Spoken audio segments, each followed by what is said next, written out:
Bellatrix was dead. Rose, Orion, Nick, and Hermione stood motionless, watching as Voldemort burned alive before them. The dark wizard's screams were drowned by the roaring blue flames, his powerful form reduced to ash. They should have been stunned, questioning how this could happen, but they weren't. Instead, they accepted the impossible. After all, the one responsible was no ordinary boy. Orion D. Ambrosius, a descendant of Merlin himself, stood unmoving, his bright blue eyes cold and calculating, his white hair glowing eerily in the firelight. They didn't know his full secret, that he also carried the blood of the greatest white wizard of their era, but they could sense his power, an overwhelming force that left no room for doubt. Orion's voice cut through the crackling flames, calm and resolute. Well, that's one problem solved. Now, let's end this charade once and for all. This has dragged on far too long. He turned his gaze toward Nick, the sharpness in his tone like a blade. Nick tensed, gripping his wand tightly. He had prepared for this moment, but Voldemort's death had shattered his plans. The Dark Lord was supposed to weaken Orion, not the other way around. Now Nick was left with a stark reality. Orion was not just stronger, he was untouchable. The exponential surge in his magical power after his time in the Fate world made him a force Nick hadn't anticipated. Oh please, Orion scoffed, rolling his eyes as he sensed Nick's hesitation. You really think you can stop me? Why bother struggling when you already know how this ends? Tension hung in the air, thick and suffocating, as Orion prepared to strike. But just as the confrontation was about to erupt, something entirely unexpected happened. A sharp, resounding whoosh broke the silence. Orion froze, his eyes widening in disbelief. Hermione, who had stood silently beside Nick, now held her wand pointed at him. A streak of green light shot out, striking Nick squarely in the chest. He staggered, his eyes widening as the realization dawned. Slowly he turned, his gaze meeting Hermione's cold, unyielding stare. Hermione. He choked, his voice barely a whisper. His lips quivered as if to ask why. But the words never came. His body stiffened before crumpling to the ground, lifeless. The silence that followed was deafening. Orion blinked, struggling to process what he had just seen. Hermione. He murmured, his voice shaking slightly. He had expected betrayal from Nick, but Hermione?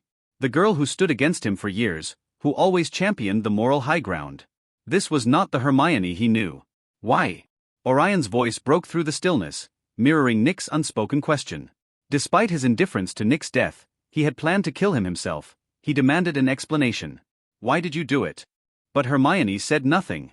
She simply looked down at Nick's corpse, her expression unreadable. Orion clenched his fists.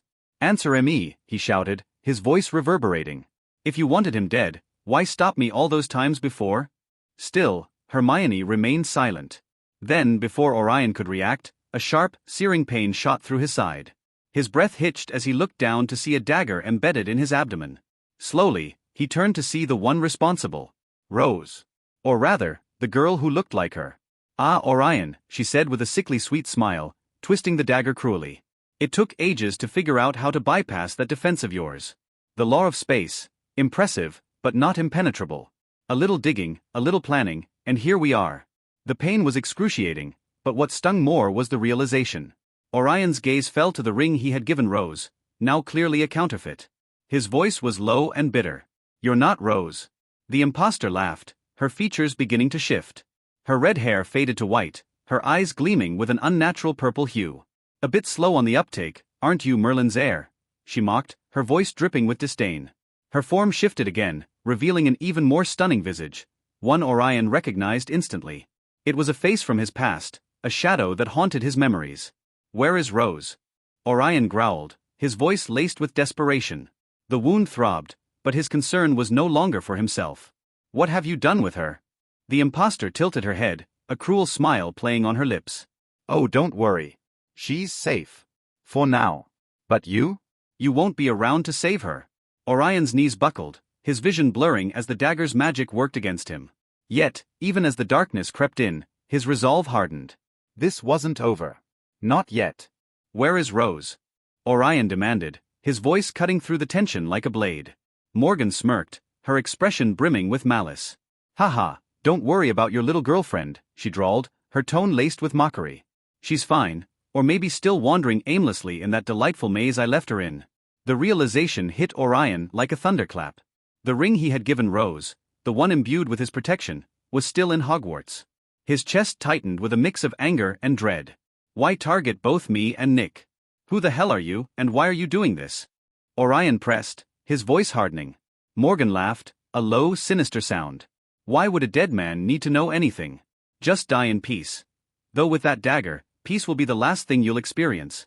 She tilted her head, examining him like a predator savoring its prey. You know, it took me a long time to figure out your little ability, what it stops, what it lets through. Your space shell, as I call it, is impressive. Air can't move unless you allow it. Magic stops cold. Reflexes that catch even the fastest spells. But love? She chuckled darkly. Ah, love is a weakness, isn't it? The only time you drop your guard is for those two girls. Orion's jaw clenched as she continued. You'd let your shield down even in a fight, wouldn't you? If it was Rose or Hermione, you'd risk it. That's how I got close enough. Love, it's brought down greater men than you, Morgan sneered, circling him like a wolf. Orion refused to rise to the taunt. Instead, he shifted his gaze to Hermione, his mind racing. And you, he said sharply, narrowing his eyes. Are you working with her, or are you just another fake? Hermione didn't respond immediately, but a smirk, small and deliberate, played on her lips. It was the first sign of emotion she'd shown, and it wasn't the Hermione he knew. Morgan interjected, her voice dripping with amusement. Oh, you're right about that one. Without warning, she approached Hermione and, with a brutal swipe of the dagger, slashed her throat. Orion flinched but quickly realized the truth. Hermione didn't bleed. No crimson stained the ground. Instead, the figure crumpled, lifeless and hollow, nothing more than a doll. She was never real, Morgan remarked casually, tossing the doll's head aside. Honestly, Orion, did you think I'd waste time on such a pathetic puppet? Orion's chest heaved as his mind reeled. What did you do with her? He demanded, his voice low and dangerous. Morgan tapped her chin in mock thought, then shrugged. All right. I killed her. As for the body? Can't say I remember. You can't expect me to keep track of every corpse I've left behind, now can you? Orion's heart twisted, the pain in his side paling in comparison to the fury igniting within him. It was you all along, he spat, his voice trembling. Hermione was never there. You used her, manipulated Nick. Morgan's smirk widened. Finally catching up, are we? You're right. Nick was Death's little pawn, and Hermione? Just another tool in my arsenal. I needed her to keep him in line, to push him toward you. But he was such a disappointment. She glanced at Nick's corpse with disdain. Death picked him, and yet he was a failure in this life and his last. Orion's mind raced, piecing together fragments of truth. Death. Death sent Nick here to manipulate me, didn't she? He muttered. Morgan's laughter confirmed his suspicions. You've done your homework, boy. I'll give you that, Morgan admitted, her eyes gleaming with curiosity.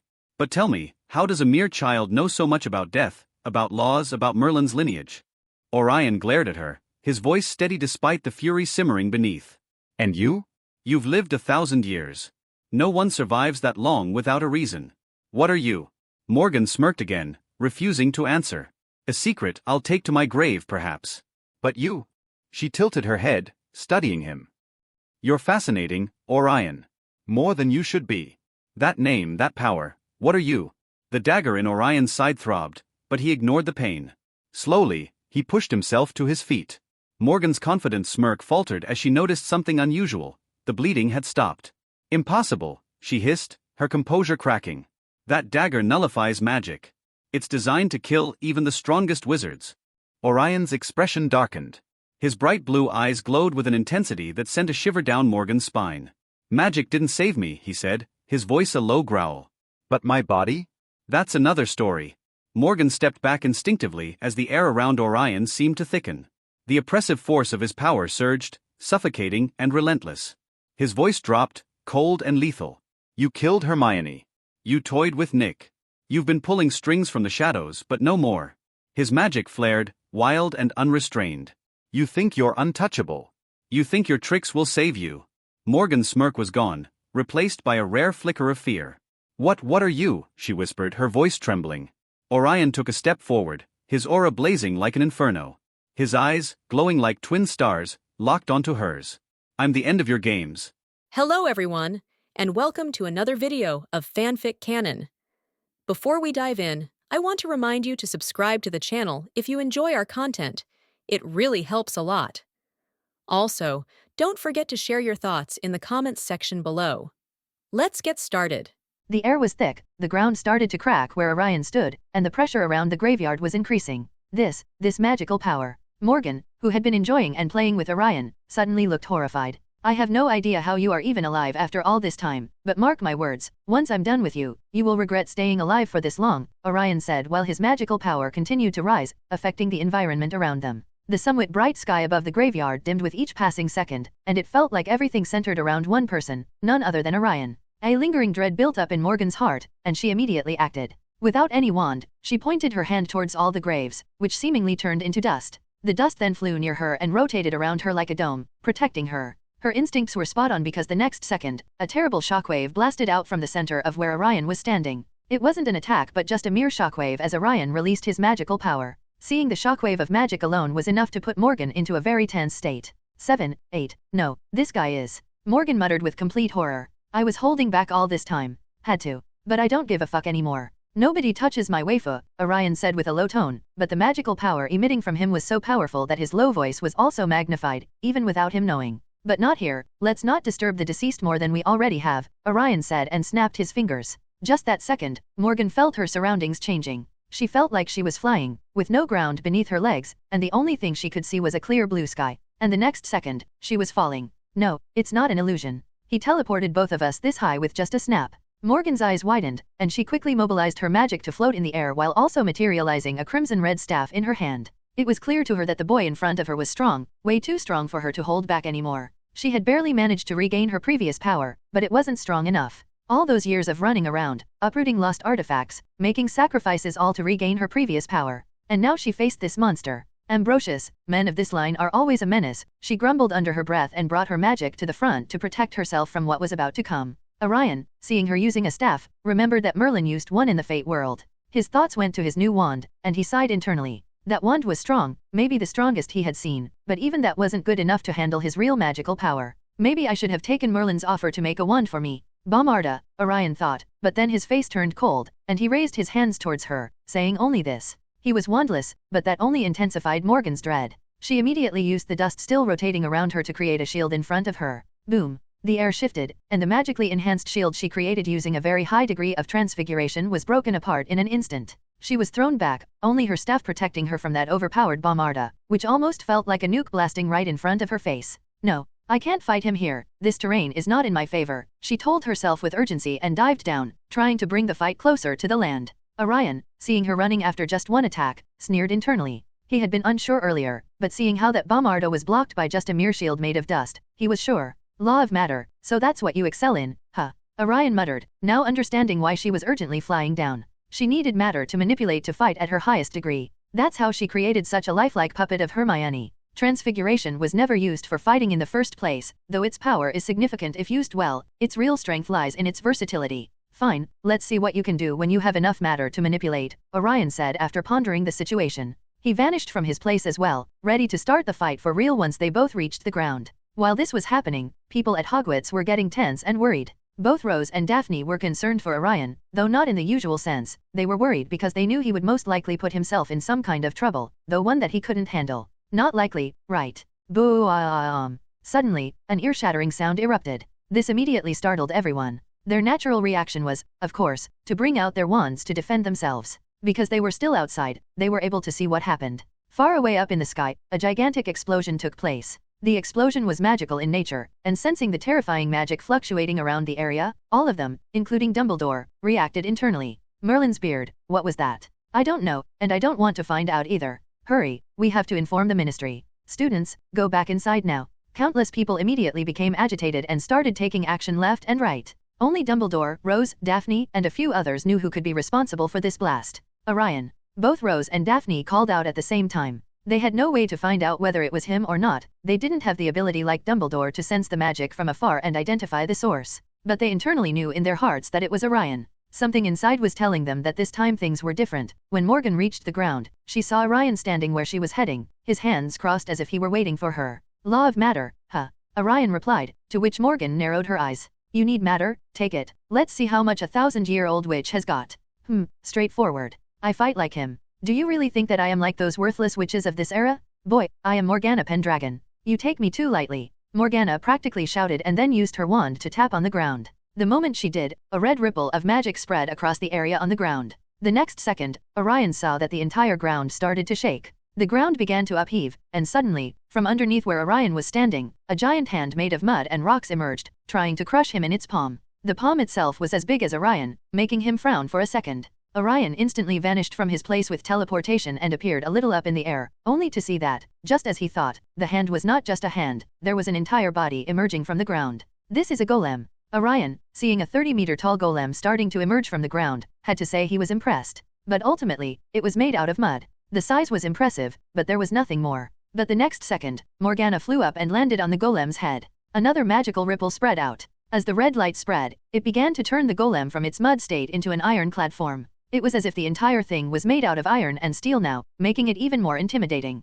Okay, I have to say that was impressive. Orion smiled, finally feeling like he had to work a little to handle this opponent. He raised his hand and stated, Defendo. Morgana, who was in the process of enhancing and enchanting the golem, saw Orion making his move and quickly cast a protective shield around herself. Crack. Orion's Defendo was powerful and left a deep mark in the middle of the torso, but to his amazement, the golem was still standing and had not been divided into two by just one attack. Color me impressed. That thing really withstood that attack. Honestly, after I came back from there. Orion replied, his lost smirk finally returning. Morgana, seeing the long gash on the torso of the iron golem, was shocked. She had fortified the golem with powerful magic. This was no puppet wearing iron armor, mind you, the entire thing was made out of iron. And he damaged this with a single spell. Morgana was a little hesitant to fight Orion now. Both didn't show what they were capable of, but there was a feeling inside her that, in a straight-on fight, she would lose. After all, she used her law to build this golem, while Orion had just used a normal spell. Since I came back, I always wanted to try this.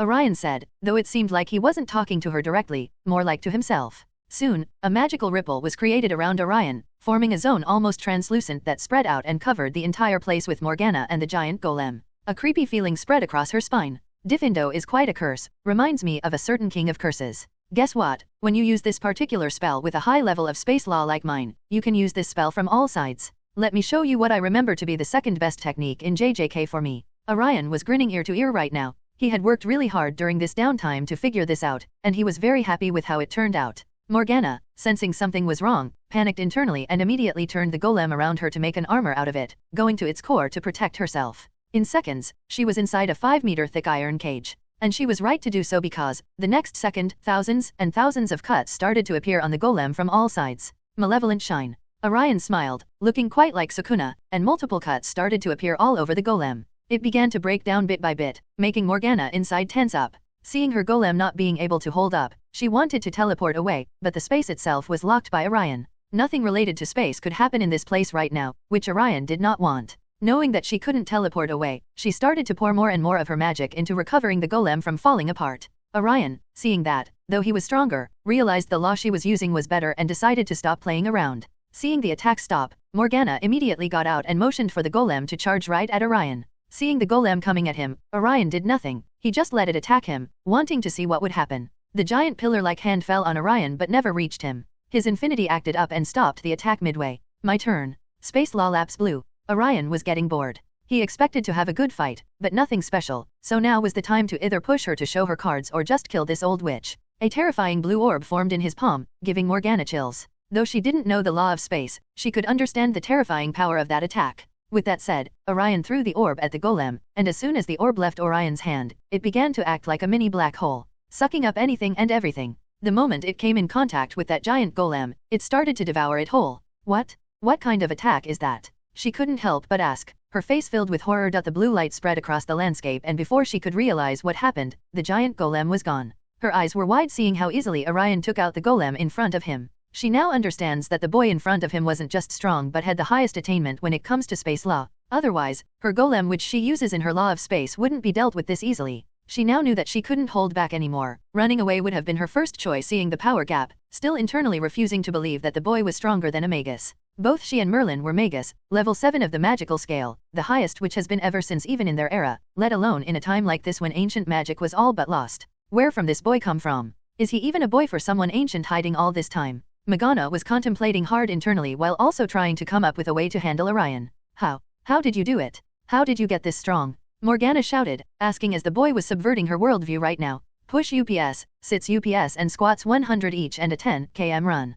Orion replies almost in instincts. Though he found that funny, Morgana didn't. It doesn't matter how I got this strong. What matters is a pointless fight. Let's end this. Orion replied with a sneer. Clearly he had lost all of his interest from earlier and just wanted to kill the woman now. Do you really think it would be that easy, boy? Morgana heard this roar out and her magic surged. She raised her staff and the magical power of law started to manipulate the world. The very essence of air started to tug and fold under her will. Soon in front of Orion, a 100 or so meter tall tornado appeared. Lightning was roaring inside it. Even people from faraway places could see the disastrous lightning tornado sucking up all the forest, water, and earth nearby. Orion teleported and made some distance. Sensing that Morgana was currently at the eye of the storm, he raised his eyebrows in amusement. So this what possible when someone understands the law of matter this such a high level. Interesting. Maybe. Orion didn't falter seeing the disaster level magic in front of him. Something like this easily destroys a city. But right now he was only interested in law of matter. Fine, you got me there. I will too show you then what is possible when I don't hold back. Orion smirked and then raised both of his hands up. His eyes shone with blue light and then the magical power inside his body surged. Space law, reversal red. All might. Push. Orion's smirk turned into a big smile as this was the first time he wasn't holding back this particular power of his, he just let it out. Neither pushing himself nor holding himself back. And the next second a bright red light covered all around the landscape and the bright light blinded not only Morgana but also others who were watching this giant storm. The pressure created by Orion's red was so powerful that it obliterated everything on its path. Unfortunately for Morgana, Orion was targeting the storm and she was currently inside the eye of the storm. There was no sound, there was no pressure which she felt, but when everything ended, Orion before attacking made sure that his attack was not going anywhere near people under a range of 50 kilometers. And he was wise to do that because his attack destroyed pretty much anything he could see in front of him. Nothing left, just a destroyed patch of land. And somewhere in that land was lying Morgana, completely powerless now, and half of her body was gone. That attack was just so powerful that it broke even the best of her magic. She had to admit that she wasn't as good as Merlin. But to lose to a mere boy, she just kept on looking at his sky while dying, not sure when everything goes so wrong. Still alive, huh? Quite stubborn of you. Orion suddenly appeared out of nowhere and said. To this she didn't reply directly. Purse her lips and then slowly reply. Who the fuck are you? She finally asked, seemingly that was the only thing she wanted to know. Orion D. Ambrosius. The Wizard King. Haha, interesting. I knew once a man who had a dream similar to yours. Do you know what happened? He died, not even his soul was left behind, let alone his body by the real being standing at the top. You who bear his name and his will. Do you really think your fate would be different? Morgana asked with a cocky smile even though she was dying. Yes, after all I will be better than him, just like every student should be. And as for how I'm gonna do that, let me show you. Orion remains emotionless and just slowly moves forward and touches her. Morgana was dying, but this was not the first time this happened to her. She has died before this as well. She long has suffered defeat at the hands of Merlin. She needed the power to complete her goals. That was when she came in contact with death, got her power and decided to kill Merlin and grab the rebirth of magic for herself. Result. That old man used his own life to push back death and even kill her. So this wasn't the first time she was dying. With her law, she can recreate her body lowly as long as her magic remains, her soul remains. So if not now then another 100 years, she would come back. Or that's what she thought. Because the next moment she felt her magic getting sucked in by Orion. Her eyes, which remained calm even after when she was dying, finally had both fear and panic lingering in them. What are you doing? There was both fear and panic in her tone now. Stop. You wanted to know how I am this strong, right? Now you know. So there is no third time for you, sorry. Please die and give me this law of matter of yours. I need it more than you do. Orion said with again emotionless tone and ruthlessly took all the magic from her, especially her ability of law of matter. After absorbing all the magic from the old witch, there was only a husk of the once beautiful woman left. Orion, who absorbed her magic, didn't sense any particular change in his magic besides his knowledge about the law of matter being greatly enhanced. It's not like he was unable to use that particular law. He had, after all, learned how to use that law under Merlin as well, but he never seemed to be as good at it as he was with the law of space. But now, he feels like he is almost equal. No, maybe not equal. His mastery over space is still better. However, now he can say that he really feels he has, to some degree, mastered the law of matter. He only stood there for a few seconds before realizing that with all the chaos both of them had caused, those ministry idiots would sooner or later come. Hermione, Nick, and Morgan are dead. This is going to be a political disaster. He knew it. He knew that if he ever killed Nick, this would happen. He was ready, but still, 3 students dying was different from just 1 dying. Orion knew that this time things were going to be not so easy to handle alone. If it was only Hogwarts, then maybe it wouldn't have turned into an international issue, but Morgan was also there. Sighing, he couldn't help but stand there, clutching his head, as the sleepiness hit him hard due to absorbing too much magic. Whatever, just get some sleep for the time being. Being awake might be more troublesome anyway, Orion muttered after pondering what awaited him once he went back to Hogwarts. There was no way out of this either. After all, just like Hermione, Nick, and Morgan, he too had been gone for a long time, and if others didn't find out, then mostly Dumbledore would. With the amount of power he used here, it's nearly impossible to hide his involvement. So it's better to finally announce who he really is and his power. This is inevitable anyway when, in just a few months, those goblins will announce his real name to the world. His current name was not tested, and thus the magical world is still holding back from announcing him as the descendant of Merlin, but once his name comes out, that will change. He can't do anything about it, maybe go gun blazing at those goblins, but that will inevitably cause more trouble later on.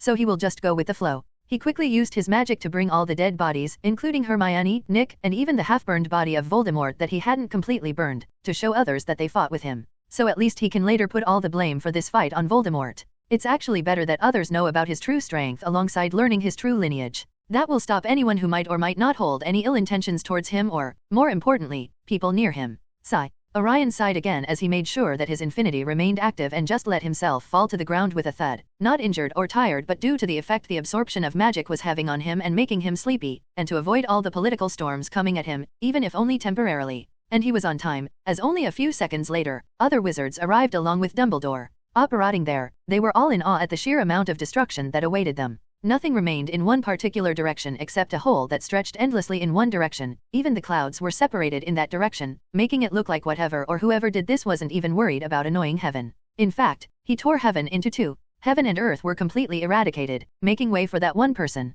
Dumbledore, here. While others were in a trance sensing the dangerous degree of powerful magical power lingering in the air, and seeing the destruction which could no longer be categorized as magic but only as an act of God. Someone called out and brought Dumbledore's attention back to the task at hand. Soon they found out who did it. Lying on the ground, sleeping peacefully as if he didn't even care about all of this. From that point onward, the political conundrum which Orion was fearing finally started. Seeing the urgency of the matter, the minister and the ministry wanted to delve into Orion's memories to know what happened. Of course, Dumbledore and others who knew Orion were against it, but they didn't even have to say anything, let alone delve into his mind. No one was even able to touch him as Infinity was acting. This was such an issue that even they couldn't send Orion to St. Mungo's or take him back to Hogwarts. To this, even Dumbledore was helpless. Against Orion's infinity, not even the strongest and greatest white wizards of this era could do anything. So they had to set up a tent where Orion was and wait until he naturally woke up. Many tried to break infinity, but this was one of the major laws they were dealing with. Even Dumbledore's own law of love, which he had learned on his own, couldn't touch Orion's infinity.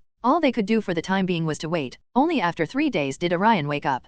Groggily, he rubbed his eyes and looked around. He noticed that he was in a tent. Although he knew that others couldn't move him thanks to his infinity, he realized that he was still in the same place where he had fallen asleep earlier. Thankfully, no one was around him, so he teleported directly to Dumbledore's office. Talking with him was important. Though he did realize that, to save his own skin, he should meet both Rose and Daphne first, he had to meet Dumbledore and tell him what happened. In the office, he found Dumbledore sitting behind his desk, holding his head as if he had a headache. Orion, seeing this, smiled. At least something good had come out of this. Well, this place sure is looking gloomy, even more so than the last time I was here, Orion said with a smirk, making Dumbledore snap his head up in both surprise and shock. He saw the white-haired boy looking at him with a smirk and had the urge to walk up to him and slap his head off in annoyance. But there was another thing, Orion had sneaked up on him, and Dumbledore hadn't even sensed his presence until Orion announced himself. Orion, when did you wake up?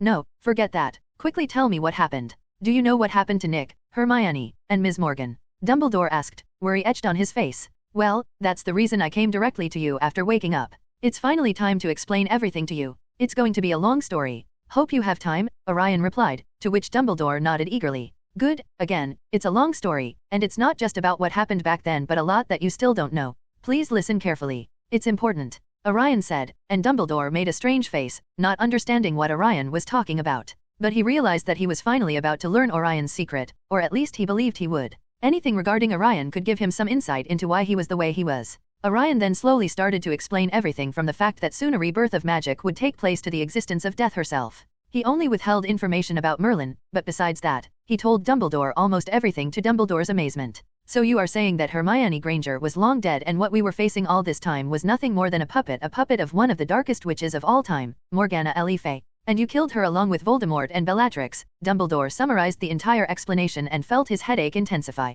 Dumbledore sighed and went back to his desk, feeling half like not bothering with this and half not even believing it. But he had to, knowing that if what Orion was telling him was true, which it most likely was, considering that beside legendary figures like Merlin or Morgana, no one else could do what he and others saw 3 days ago where the fight took place. Please tell me you have a plan ready, Dumbledore said, taking a sip of his lemon tea while sweating despite it being quite cold in Scotland right now. Yeah, just put everything on Voldy. No need to announce anything about Morgana or others. Tell them that Hermione and Nick were Death Eaters and somehow bring Voldemort back to life. Then say they planned to ambush Rose, but by mistake, I ended up going there, and a fight happened with the hero winning. Happy ending, Orion replied, shrugging. Seeing the exaggerated expression on Dumbledore's face, Orion anticipated what he was about to ask, so he replied immediately, Don't worry, I have the memories to prove that what I'm saying is true. And about Morgan acting as Rose and the real Rose still being here at Hogwarts, leave that to me. Dumbledore sighed, seeing there was no other way anyway. Orion groggily opened his eyes a second time, this time mostly acting in front of the girls. He had to, otherwise, if they knew that he hadn't come to them but had gone to speak with Dumbledore right after waking up, not even his magic could save him from their wrath. As his vision cleared, he saw two familiar faces hovering over him, Rose and Daphne, both looking worried and relieved at the same time. You're finally awake, Rose exclaimed, her voice a mix of relief and frustration.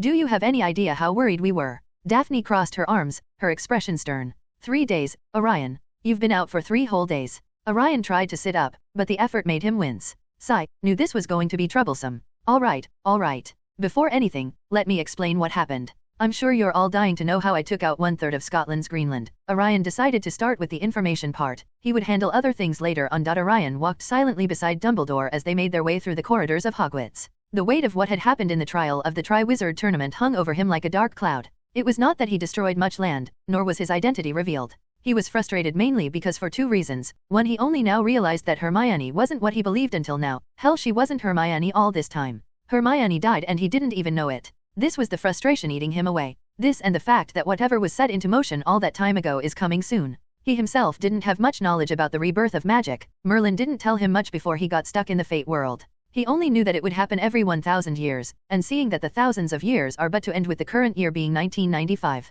He was restless. He doesn't have much time. Merlin once told him that only the true guardian can stop death. The power given to guardians is even enough to completely kill that mad woman, but no guardian still now, not even Merlin himself was able to master this harmony power as Eric stated. He also knew that Merlin was among the best when it came to using this power, if not the best. Knowing this wasn't hard to connect the dots with what Merlin was trying to teach him. Merlin himself said that he never mastered a law to its entirety. He only partially mastered them, and he wanted me to master all of them. Seeing how apparent he was at that, Orion was sure that this harmony power had something to do with the 3 major laws. Orion knew that he had to find out more about this harmony power and master all 3 laws before the rebirth of magic. But, that is the most problematic thing, he lacks time. Sigh. Orion can't help but sigh after thinking all this thing, his headache coming back even worse now. The destruction, the deaths of Morgan, Hermione, and Nick, he couldn't shake the images from his mind, and the more he thought the more it weighted down on him that he needed to be ready. Now, he was being called to the Ministry of Magic for a court trial. He was thinking what he should do. Maybe revealing what I am capable is the best option, at least that will solve this kind of distraction like this useless court trial from my life. As they walked, Dumbledore glanced at him, his face calm but eyes filled with concern. Of course, the concern wasn't for the boy walking quietly beside him, the concern was about what he might do if he got irritated enough. Orion, he began softly, you know this trial will not be easy. Many in the ministry are afraid of what happened, and they will have questions, many questions. Orion stayed silent for a moment, his thoughts elsewhere. I know what they'll ask, he said finally, but I'm not worried about their questions. I have already done my homework before coming. Dumbledore sighed, knowing the boy's attitude well. Orion wasn't one to be intimidated. His power had grown to levels that no one in the wizarding world could challenge, not even the ministry. Orion, Dumbledore said, his voice firmer now, I must advise you when you're at the trial, you must remain calm. You cannot let your emotions get the better of you. If you do anything rash, there will be consequences. Orion stopped walking, turning to face Dumbledore. Consequences? For who? He asked, his voice low. I will follow your plan for the time being, but if I feel that those ministry fools are too loud, I will take over the case. Orion replied with a firm tone, making Dumbledore shake his head. He was fearing this exact thing. Though he knew that Orion wouldn't kill anyone but with that level of power, not killing could be worse if the person had a twisted personality. At least he can take solemn at that the boy was still hasn't turned dark. Just your typical rebellious phase of teenagers. Sigh, I hate teenagers. Dumbledore grumbled under his breath. Dumbledore met his gaze, his expression serious but gentle. That is exactly what worries me, Orion. I know your power has surpassed that of most witches and wizards, but power is not just about what you can do, it's about what you choose to do. And in that courtroom, surrounded by people who are afraid and angry, your choices will matter more than your abilities. Orion looked away, his jaw tight. He knew Dumbledore was right, but it didn't change how he felt. They're going to try to pin this on me, he said. They'll want someone to blame for what happened, and I'm the easiest target. They will ask for explanations, Dumbledore corrected. Not all in the ministry wish to see you fall. Your name, both the names hold too much power for them to do that, but there are some who are wary and will try to put you down, not in a convenient sense. Politically they will do this. Let me handle this, okay? Dumbledore placed a hand on Orion's shoulder. I know you are carrying much weight. Just leave the talking to me. I have been dealing with those ministry fools for longer than you have been alive. I will handle them, Dumbledore said with a little smirk coming on his face, like saying I got skills in that regard. Orion nodded slowly. And what if they push too far? He asked, his voice barely above a whisper. Dumbledore's hand tightened slightly on his shoulder. Then you walk away. You don't need to prove your strength or your innocence with force. Sometimes, walking away is the greatest show of power. The two resumed their walk, the grand stone halls of Hogwarts growing quieter as they neared the exit. The carriage that would take them to the ministry awaited, its dark frame standing stark against the gloomy sky. As they reached the carriage, Dumbledore gave Orion one last look, his blue eyes filled with both trust and warning. Remember, Orion, the people in that room are not your enemies. They are simply afraid of what they cannot control. Give them reason to trust you, not fear you. Orion climbed into the carriage, his face unreadable. I'll do my best, he said quietly, though his mind was still troubled, not about the trial but more about what he gonna do about Merlin, the time issue he is facing and finally what is ultimately coming. As the carriage moved towards the ministry, Orion gazed out of the window, lost in thought. I need to talk with Eric, there has to be a way. The courtroom at the Ministry of Magic was vast and imposing, with rows of high benches filled with officials from the Wisengamot. Cornelius Fudge, the Minister of Magic, sat at the head, his face stern but uncertain. To his right and left were other prominent members of the ministry, all watching Orion intently. Dumbledore sat in the back, silent, observing. Orion Ambrosius, Fudge began, his voice echoing throughout the chamber. You are here today to give an account of the events that transpired during the final stage of the Triwizard Tournament. Several lives were lost, and a significant portion of the grounds near Hogwarts was destroyed. We need you to explain what happened. Orion stood in the middle of the chamber, calm and composed. It started as planned, he said, his voice even. The final test was to find the Triwizard Cup before others in that maze. But things didn't go as expected. By the time I got to the cup, I saw Morgan there already. I rushed to get the cup before her. But it turned out that we both ended up touching the cup together. However, things changed from that point. Instead of coming back outside of the maze, we were teleported away. I was in the Godlic Hollow. That where we found who did that in the first place. It was Voldemort. Orion said calmly, but this was already making others chatty. Fudge hearing this immediately wanted to refuse, but he couldn't because the Aurors gotten back the dead body of Voldemort and they even confirmed that that was Voldemort through his magic. It turned out that both Hermione and Nick were Death Eaters. They basically set up this entire plan for Rose Potter, not us. We were never supposed to get to the cup in the first place, but something apparently went wrong. Instead of Rose, we ended up teleported away. Then I fought with Voldemort. That fight was responsible for the death of Voldemort and Bellatrix. I killed both of them. Of course, it was self-defense. Orion state with few changes. He planned on this story where Morgan was supposed to be the good person while Rose wasn't supposed to be there in the first place. Which was the case, just Morgan had taken the form of Rose. This also worked out for him as he had to do minimum tampering with his own memory. Just replace Rose's image with Morgan. That could be a issue, but no one gonna make too much fuss about it even if they find something wrong seeing that she can't be anyone else beside Morgan. Rose after all was back inside the maze at that time. He didn't want it to do that, especially let Hermione's name fall to a Dead Eater, but right now that was the best option. Murmurs spread through the room. Fudge raised his hand to silence them. Do you have any evidence? Fudge asked, to which Orion just nodded. Yes, I have long given my memories of what happened back to the ministry, Orion replied. Fudge didn't know that Amelia Bones was responsible for dealing with this case completely, and she was right now sitting on the side, standing up. Yes, what Mr. Ambrosius said here is correct. The Auror office has already confirmed that. Besides the fact that they ended up coming to that place where the destruction took place, how Ms. Morgan died. Everything is in order, Amelia replied, making others in the courtroom break out in gossiping. Orion's eyes narrowed slightly. Yes, my own memories are not that clear after that point. I remember killing Voldemort, but after that, something happened. I felt pain and then everything went blurry for me. I remember there was still fighting. It wasn't me, nor Voldemort. Whatever happened, it has to have happened between Hermione, Nick, and Ms. Morgan, Orion said, and then shut up. His work mostly was done here and now Dumbledore should take over. We test, there really no clear memory after that. There is no sign of tampering either, Amelia Bones said. Then what was the cause of such devastation? Fudge asked with a little louder voice. What happened to Nick Iron, Hermione Granger, even if they are death, and it doesn't matter much seeing there is enough evidence of them being Dead Eaters. But what about Ms. Morgan? What happened to her? Fudge asked again. Orion paused. I did what I had to. I told you what I know and show you what I remember. Beside that I know nothing, Orion said, refused to say anything more than the story he already planned, leaving the rest to Dumbledore and how the old man handled the situation. Are you saying you were responsible for their deaths? Fudge asked, his tone a mix of suspicion and plotting. Orion met Fudge's gaze without flinching. Those who died, even those who I killed myself, are responsible for their own death. The courtroom fell silent. Fudge glanced around the room, uncertain how to proceed. He cleared his throat. And the destruction? The land near Hogwarts, what caused that? Orion's voice remained calm, but his words were chilling. Don't know, I was out by that point. My best guess is that after I took care of both Voldemort and Bellatrix and lost consciousness, Morgan fought with both Hermione and Nick. Maybe they killed each other, maybe it was a desperate move in one of their part. That last attack which caused that much destruction seems like someone will only do if they don't have any other way out. Orion shrugged and replied, finally glancing at Dumbledore to take over, any more and he might really show them who really did that destruction. I hate politics. Orion grumbled as he slumped down on a chair after the trial was done. Dumbledore wasn't joking when he said that he was good when it came to political talk. Once Dumbledore took over the trial, he mainly sat there and got bored seeing those old people talking him to death. Ultimately the trial ended with Fudge calling out the trial and dumping all the blame on Voldemort and those 2 dead Hogwarts students. Orion honestly even failed to realize why they held a trial in the first place. If all that bastard needed was a good convincing story to publish in the newspaper, then he could have just come to him. He had many of them in his mind revolving around.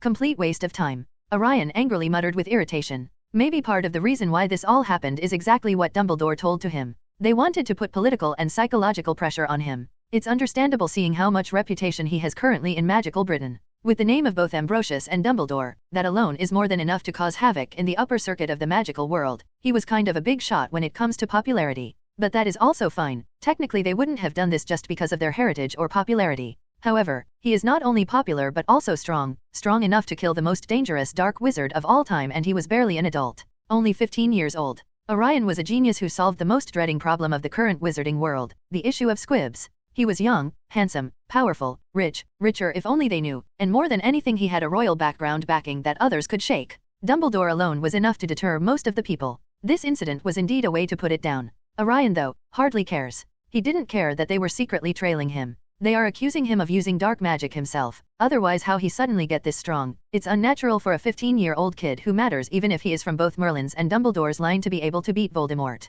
Strange how these same people were ready to believe that a boy barely a year or half old was able to do the very same. Sigh. Orion has spent enough time in the magical world right now to realize that although the majority of the magical populace are like sheep, following whatever is told to them, there are only few people who have mind in this world and they hold all the power. They knew that it wasn't Harry Potter who did that shit, but now they push that narrative nonetheless, just because it was beneficial for them. Orion shook his head and decided to rest for few seconds before he get out of there and go to talk with Eric. It was very important now that he get an entire PICU tour of what's happening. Then and only then that he can prepare for what's about to come. Orion stepped into the dark, abandoned mansion. The air was cold, and the place smelled of damp wood and age as if it had been untouched for centuries. It was far better than what it was compared to what it was previously. Orion worked hard to clean the place up as much as he could with his magic. However, that did not bother him that much. He hardly came here, and when he did, he directly just went to the man he came here to talk with usually. Eric, Orion called, stepping closer to the portrait. The painted man blinked, his expression weary but alert. Orion. It's been a while, Eric asked, like wondering what suddenly brought this barbaric kid here again.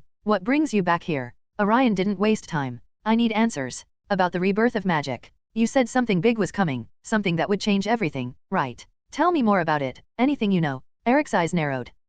I told you, the rebirth is inevitable. The old magic, the deep magic, will awaken soon. It's important to refill the magic in the world so that magic doesn't run out from the world. It's a natural process. I don't know why this happens, but it's an important and very significant thing which must happen for the continuation of magic in the world. Eric explained. Orion, just internally he already knew all this. Merlin hammered all this inside him before. What he wanted to know was what exactly gonna happen in the process of the rebirth of magic, where it gonna happen and how he could protect that magic refinement from being stolen by death. Why you are asking, did something happen? Asked. Orion crossed his arms, his frustration growing. Well, something has already happened. Morgana Le Fay, she came back to life like some pharaoh out of the coffin. Somehow she is not dead yet, survived all this long. She attacked me, and she's been manipulating things for years. Apparently, she was also after the rebirth of magic. Eric's painted face showed a flicker of surprise. Morgana, he rubbed his chin, thinking for a moment. That is troubling. Morgana was tied to the old magic, one of its fiercest wielders. If she's returned, it means the rebirth is closer than I thought.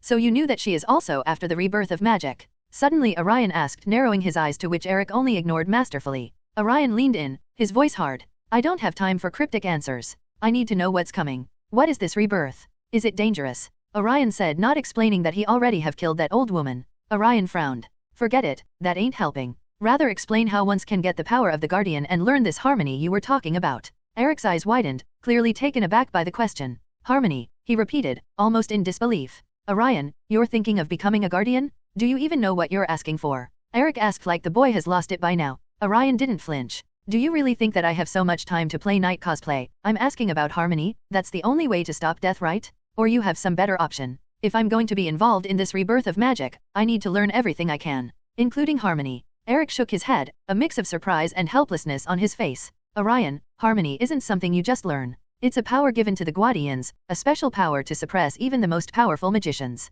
The power of harmony was lost with me and my master. The only way someone can become a guardian is if the previous one chooses them, passes on the roll. And there are no guardians left to do that. Orion remained silent, his gaze steady. He wasn't about to give up so easily. Eric sighed, clearly seeing that Orion wasn't going to back down. Fine, he said after a long pause. If you really want to know what harmony is the essence of balance in the magical world. It's not just about raw power. It's the ability to bring a state of natural order in the chaos. It's what keeps the magical world in equilibrium. The Guardians were chosen for this very purpose, to maintain that balance, to make sure no force dark or light tilted the scales too much. Orion listened carefully, but his expression remained unreadable. Okay, now explain using English. Sigh. You can't learn it. Leave that to me, just tell me how it works. Orion replied with clear agitation on his face. Eric sighed but ultimately nodded slowly. To inherit harmony, one must learn at least know how to use one of the major laws. That the first condition and second being that the last guardian should make you a guardian himself. Technically passing the power to you willingly,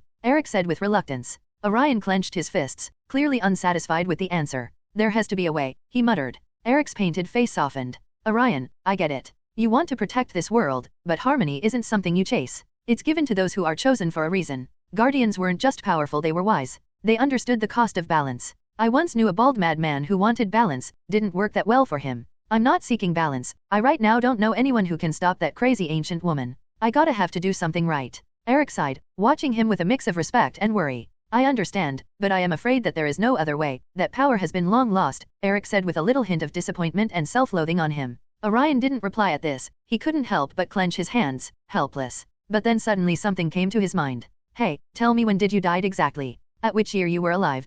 Orion subtly asked, something coming to his mind all of the sudden. Orion stood in front of Eric's portrait again, his expression more determined than ever. All right, I finally got away, he said as he figured it out. There was a smile on his face, unlike how it was the last time. The child wanted to be the next guardian, not more like he just wanted to get the powers of guardian to stop death. Eric has to say that no matter how much ill-tempered and impatient the child is, he has to accept that the child is unbending and stubborn to the very end. At least the boy meant well. That was the only good thing Eric saw. After all, he can only shudder thinking of an Orion who can pretty much destroy an entire nation in one of his teenage mood swings. Sigh. What are you planning now? Eric asked, not giving too much attention to what Orion had to say. After all, if it was really that easy to make someone a guardian, then he wouldn't have failed like that for this long. I'm going back in time. I'll find you before you die and get the guardian inheritance from you. It's the only way to restore harmony and become a guardian myself. Orion replied with determination on his face. Eric's eyes widened at Orion's words. Going back in time, he repeated, trying to confirm what he just heard.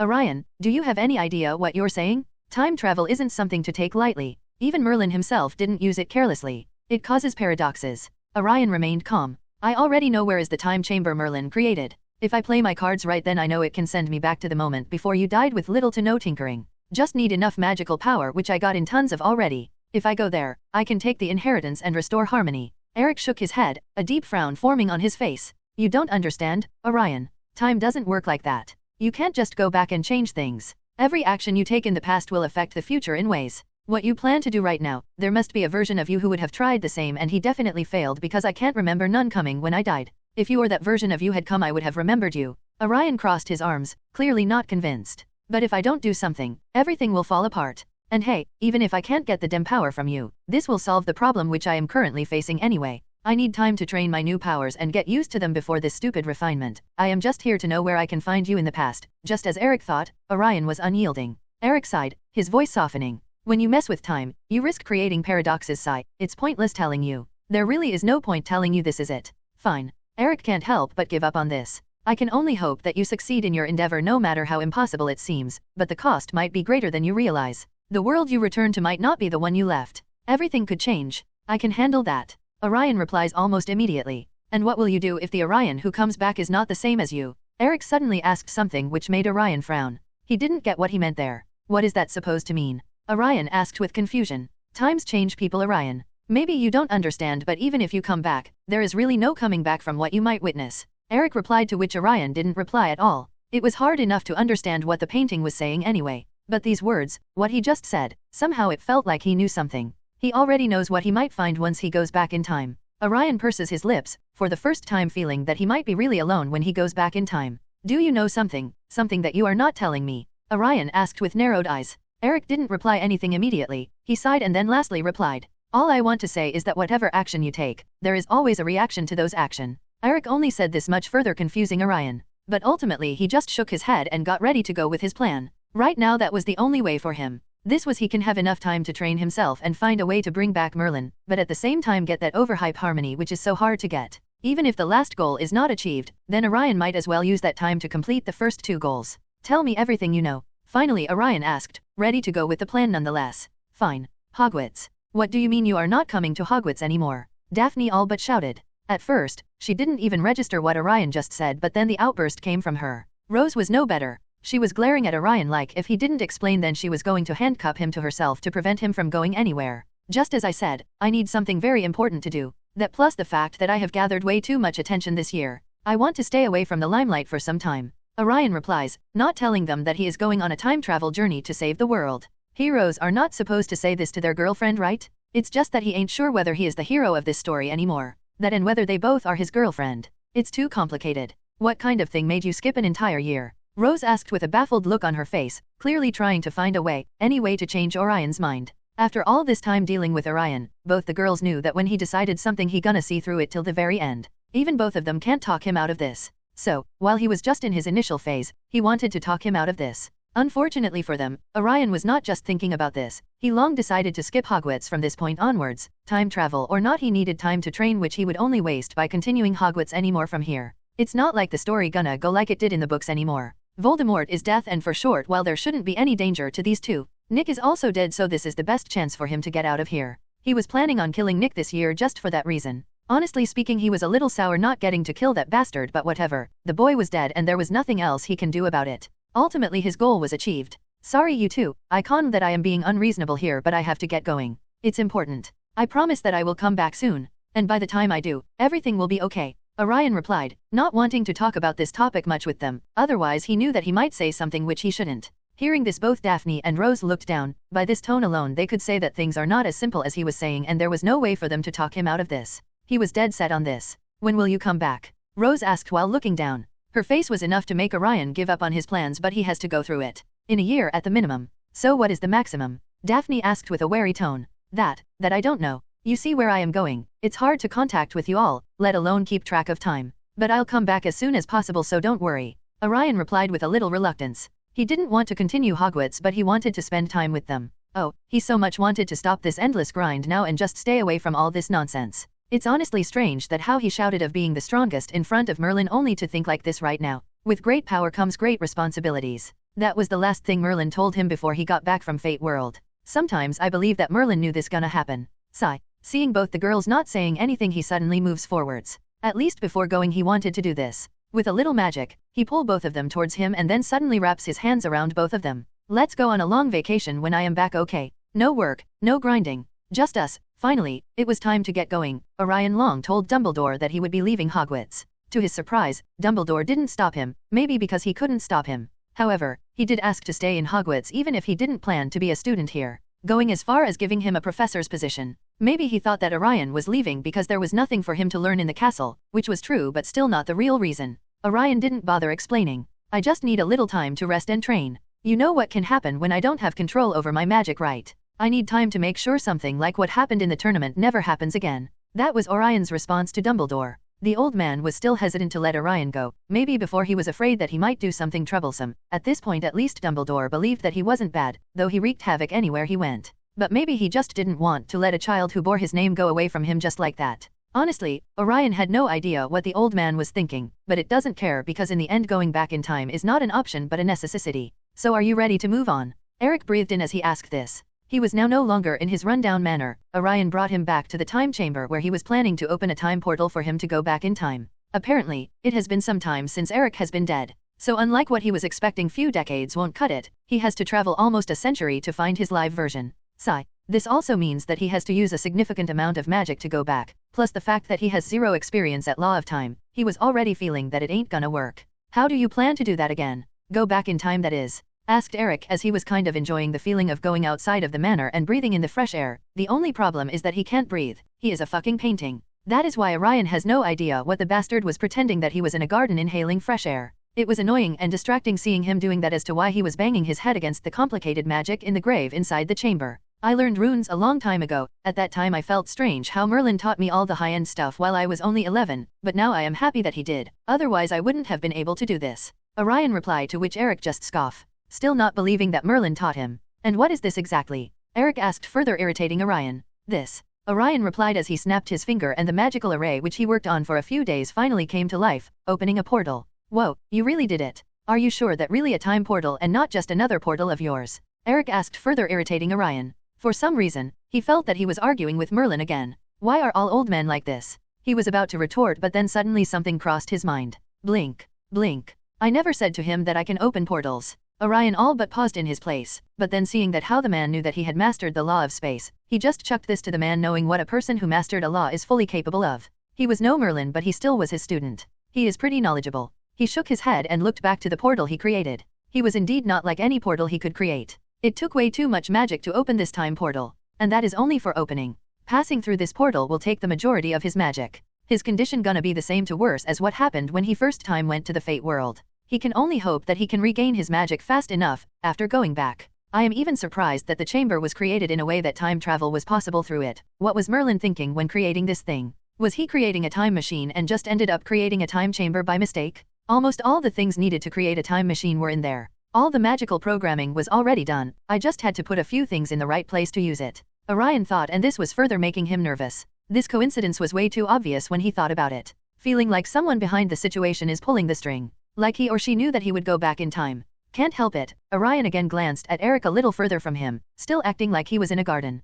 Something is not right. I can feel it in my bones. But this is also indeed correct that he right now have no other option but to follow up with what he is doing right now. That was the only way to bring Merlin back, have enough time to get ready for what was about to come, and last if possible get that holy power which both Merlin and Eric pray to even after their death. Apparently, that is the only power which can really end death for good. So having that right now would surely be helpful. Orion thought, and in the next second, he entered the portal after taking a deep breath. No risk it, no biscuit, Orion said to himself and rushed in. Only when Orion was gone that Eric stopped his acting and finally say this. Sigh, sorry kid, but to have time go like it is supposed to, you have to go through this. Hope that you are not too broken in the end. He felt the magical power inside his body getting empty, at an alarming rate at that. That might be the last thing he was expecting to happen, but he had no other option. He needed to go back by almost a century here. The amount of magic needed to do that was immeasurable at this point. He doesn't even have a scale to compare it with anything else to get a hold of how much magic he ended up spending to do that. Going back gonna be a pain in the ass, Orion murmured as he was still feeling his body was getting drained of his magic.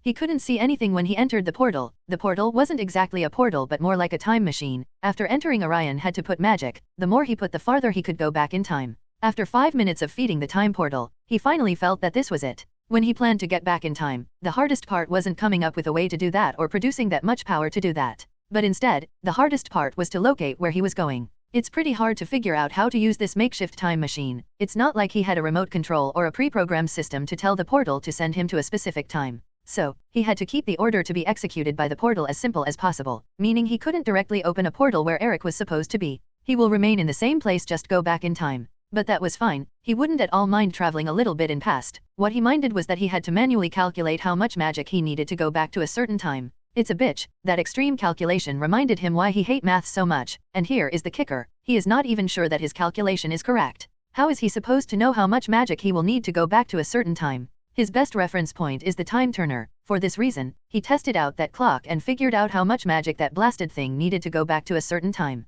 All his calculations were based on that. He only hoped that this would work. Soon he felt that the drain on his magic was lowering to the point that he was slightly running out of magic. This was his clue to stop pouring his magic in the portal and wait for the gate of the past to open up. And sure enough, it did happen. The portal opened up in the same forest he set up to travel from. It was the same forest he used to live in before attending Hogwarts. For some reason, he still was quite attached to this place even after years had gone by since he lived there. Another reason he chose this place is because he knew that this particular place had always been abandoned for the longest time. This was undoubtedly the best place to use the time machine. Even if he went to the prehistoric period by any mistake, he was sure that this place would be safe to land. As he set foot outside in the forest, he felt a familiar yet unfamiliar feeling with this place. He felt a little dizzy thanks to the sudden loss of the majority of his magical power. That will take some time to replenish. Orion can't help but complain about this. He knew that with a large magical capacity, the only pain in the ass was the refinement time. He had a terrible amount of mana since he came back from Fate World, to the point that the last attack he performed against Morgana didn't even put a dent in his reserves. And now that save reserves were almost empty, it will take time to refill that magic for him. Even his body has a limit on how much magic it can absorb from the surrounding atmosphere on its own. However, it's completely a different thing if I were to go around and absorb magic from others.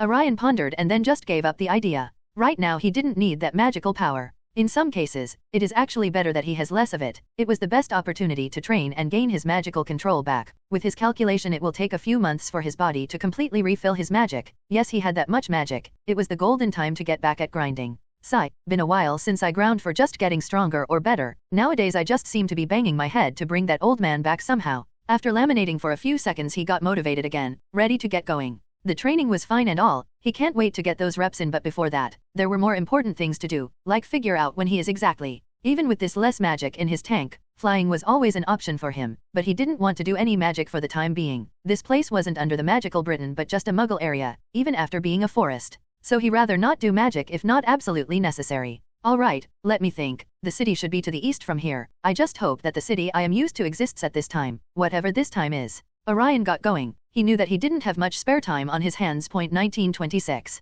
Quite a peculiar time to live in. The Muggle world just experienced its very first World War, a war which killed millions. Little did these people know that another one which would be even more ridiculous than the first was right off the corner. But that was no concern of Orion. If he wanted to, he can put a lightning bolt up to Hitler's ass right now, but that was not his place to act. He ain't here to change the future to the extent that people don't even start fearing their own creation, nuclear and stop this pointless wars for good. There used to be a time when the Muggle world was his everything, but no longer. He was a member of the more chaotic side now, and the chaotic side, aka the magical, was going through its own war of sorts. Apparently, it wasn't exactly a century but still close. He still had magical power left in him to travel back a few more years, but that also meant to completely exhaust the magical power to the point that he might even faint by the lack of it. That was extremely idiots in a foreign time and place and highly dangerous. So he rather not go any more back if he has to. However, this also means that he would be taking some risk by choosing this time. This was the time when Grindelwald was active back in the day. Not in Britain though, that was a relief. Or, it would have been a relief if that bastard Eric was here in Britain in the first place.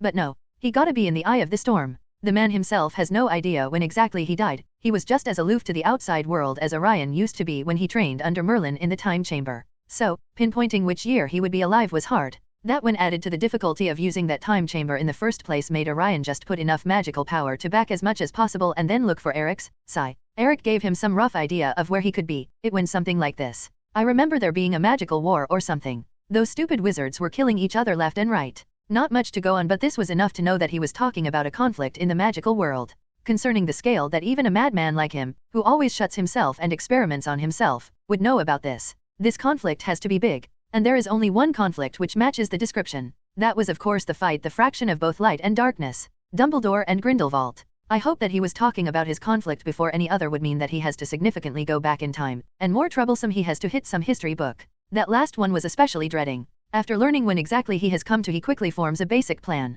He found an empty place for himself to do some magic, still in the Muggle world, so he can't let down his guard. Slowly raising his hand and rotating them Doctor Strange style to open a portal. Beyond the portal, he notices big skyscrapers and a metropolis city. A smirk appears on his face as he quickly enters the portal and closes it before anyone notices it. Ah, New York of early 19s. This city always had a different vibe to it. Orion smirked him, effortlessly opening the portal to travel across half of the world in an instant. That was the best part of Law. His being space Law means that even with less magic he can do ridiculous shit like this. He was about to go and look for the magical community of this place, but then he realized that he had no idea where to go. Ah, seems like I have to move around the place too and sense magic like the usual. Sigh. Before going out, he also made sure that he was no longer in his Orion form. Showing his face in this time where few of the characters might remember his place and later recognize him would be bad. With a flick of his wand, he instantly changes his looks, against entering into his badass, John Wick form. Though this Keanu was a lot younger. The streets of News were bustling as ever, there was hardly a time when this wasn't the case, and he soon realized that was interesting.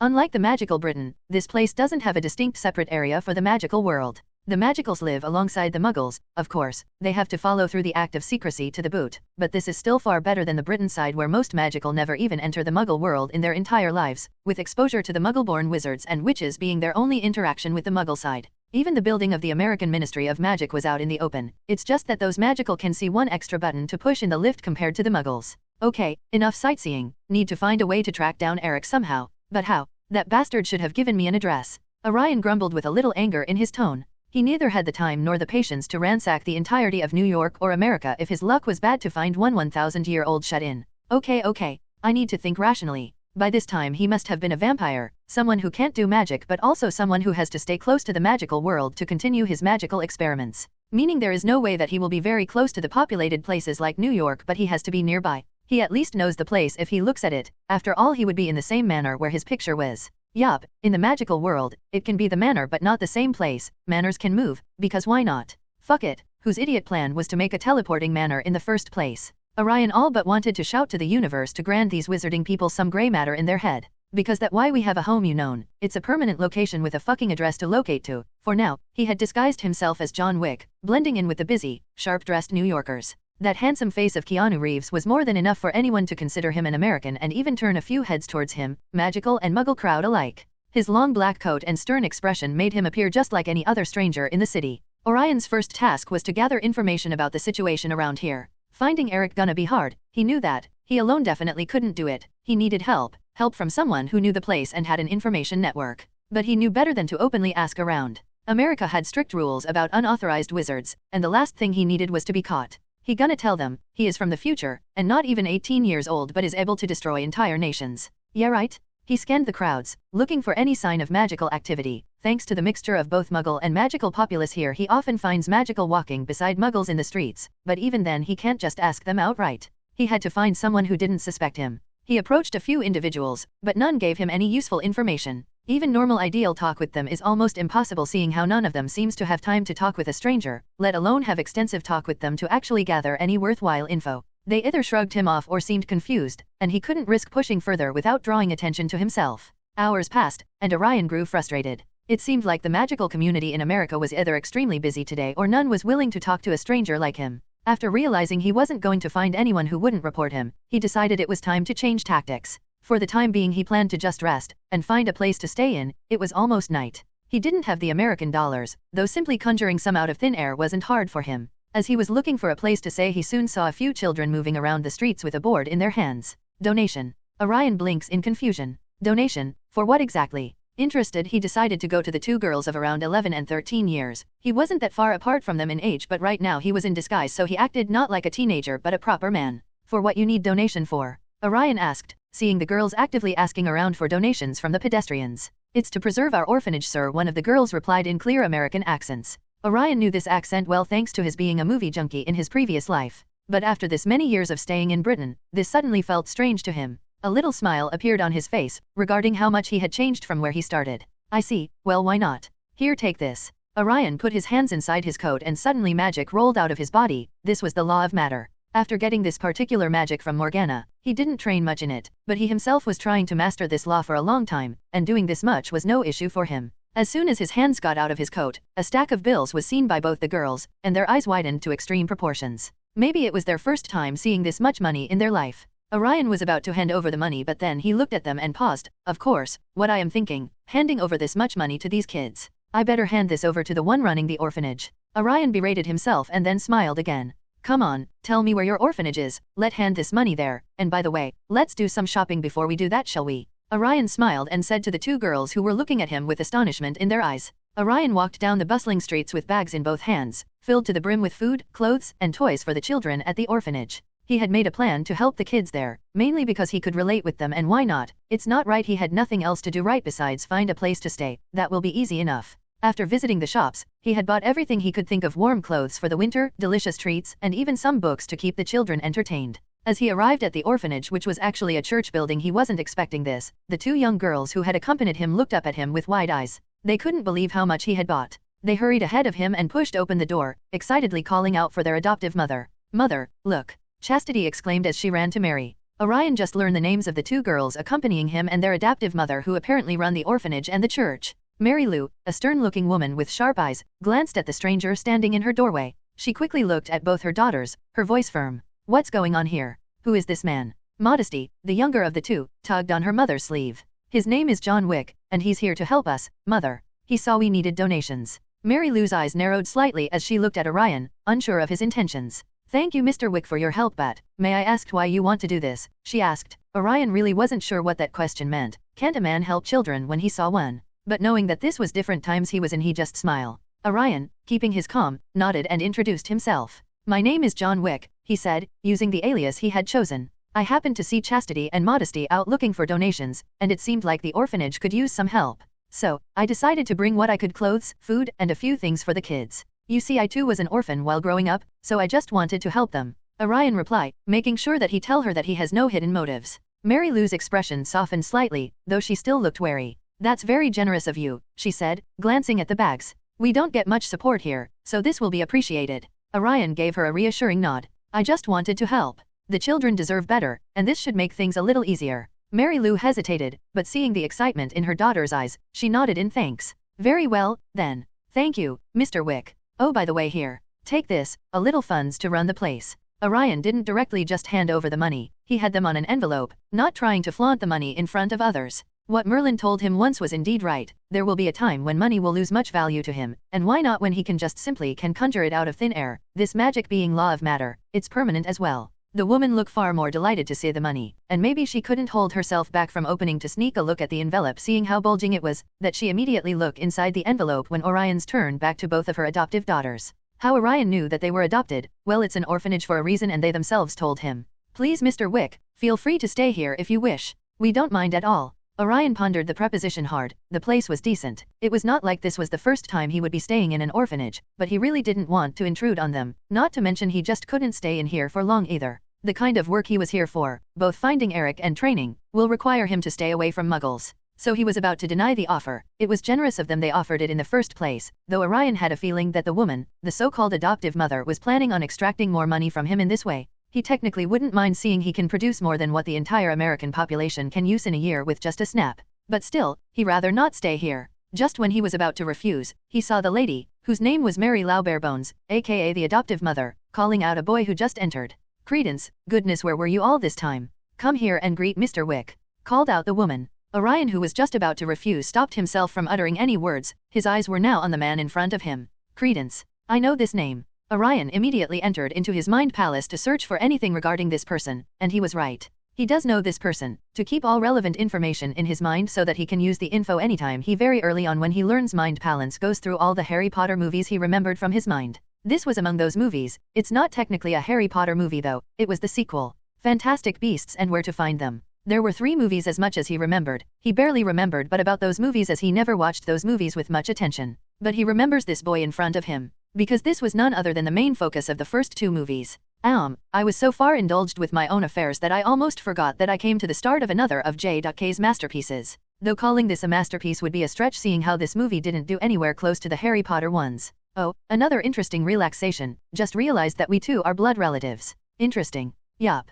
Credence, just like me, was also a Dumbledore. Orion muses, as he tries to sense the boy's magic. It was powerful, nothing when compared to the likes of Dumbledore, Grindelwald, or Voldemort, let alone him or Merlin, but he has potential. If you insist, Madam Mary, then I will. Orion replied, bringing the woman's attention back to him. Wonderful, then please get ready. You have brought so much food, let's get ready for supper, said the woman with a smile on her face. Chastity, Modesty, help me ready the supper, and Credence, why no, you give our guests some company here, said the woman before taking her 2 daughters to the kitchen. Good thing, because Orion wanted to talk with Credence anyway. Credence, that's a good name. I am John Wick. Nick to meet you. Orion extended his hand, which Credence nervously took. He was a little awkward, and when shaking Orion's hand like this might be the first time he was doing this. Orion just smiled at this. That was completely fine. This also explains that Credence is just that much isolated from the outside world up to this point. Nice to meet you. I am Credence Barebones. Credence said with a little shudder in his voice. It was clear that the boy was nervous. Nice to meet you too. How old are you, Credence?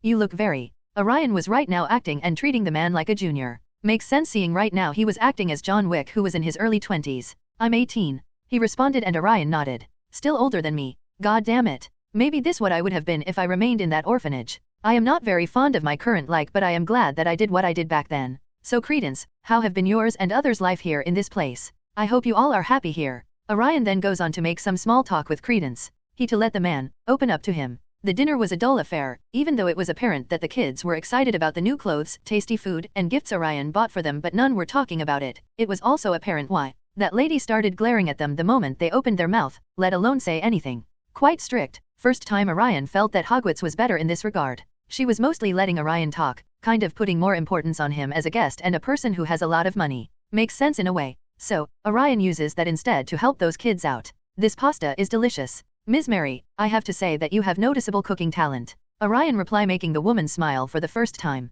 And of course yours too, helpers. Orion glances at the two little girls, making them smile as well. Oh, that's just you being too nice, Mr. Wick. No, madam, it's really good. I remember getting something very similar the last time I was traveling from Africa to India. The chief in the ship was excellent, and after eating yours I can't help but remember that. That was also quite a journey back then. Orion said, making others' eyes light up. A little girl finally took the bait and asked what happened in the ship, and one another asked about my travels. Orion was waiting for that. Then even after Ms. Mary gave them a stern look, Orion explained the story. Ah, that's a good story. You might like it. Have you ever heard of a mummy? Orion said while smiling. Knowing that the kids gonna love this movie's story. Orion has to say that he was good at storytelling. At least he felt that those kids liked this story. After the supper was done, he was ready to finally get some rest now, but he thought otherwise. Thinking about it, he asked Credence to come with him. Come on, let's walk a little and digest. Orion said as he practically dragged Credence with him to walk with him. This was the right time to talk with the boy and maybe even explain his own identity to himself. He should learn he is a wizard and a Dumbledore at that, the sooner the better.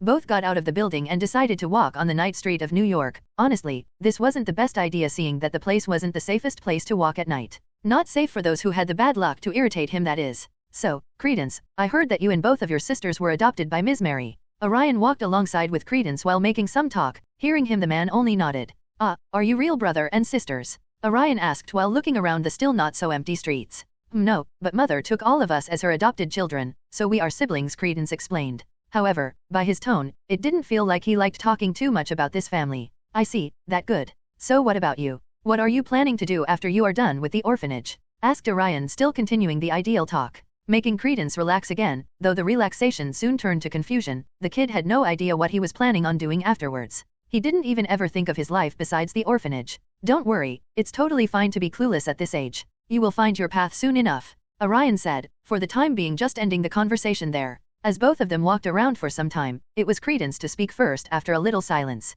I want to learn where my true parents were. I want to know where is my real family. Credence replied while Orion just nodded. Well, that sure was an unexpected answer. I thought that you wouldn't want to do anything with your real parents or family, Orion said with a little surprise on his face. Credence at this just looked over to Orion, not sure what exactly he was thinking. Why do you think that? Credence asked with an unknown expression on his face.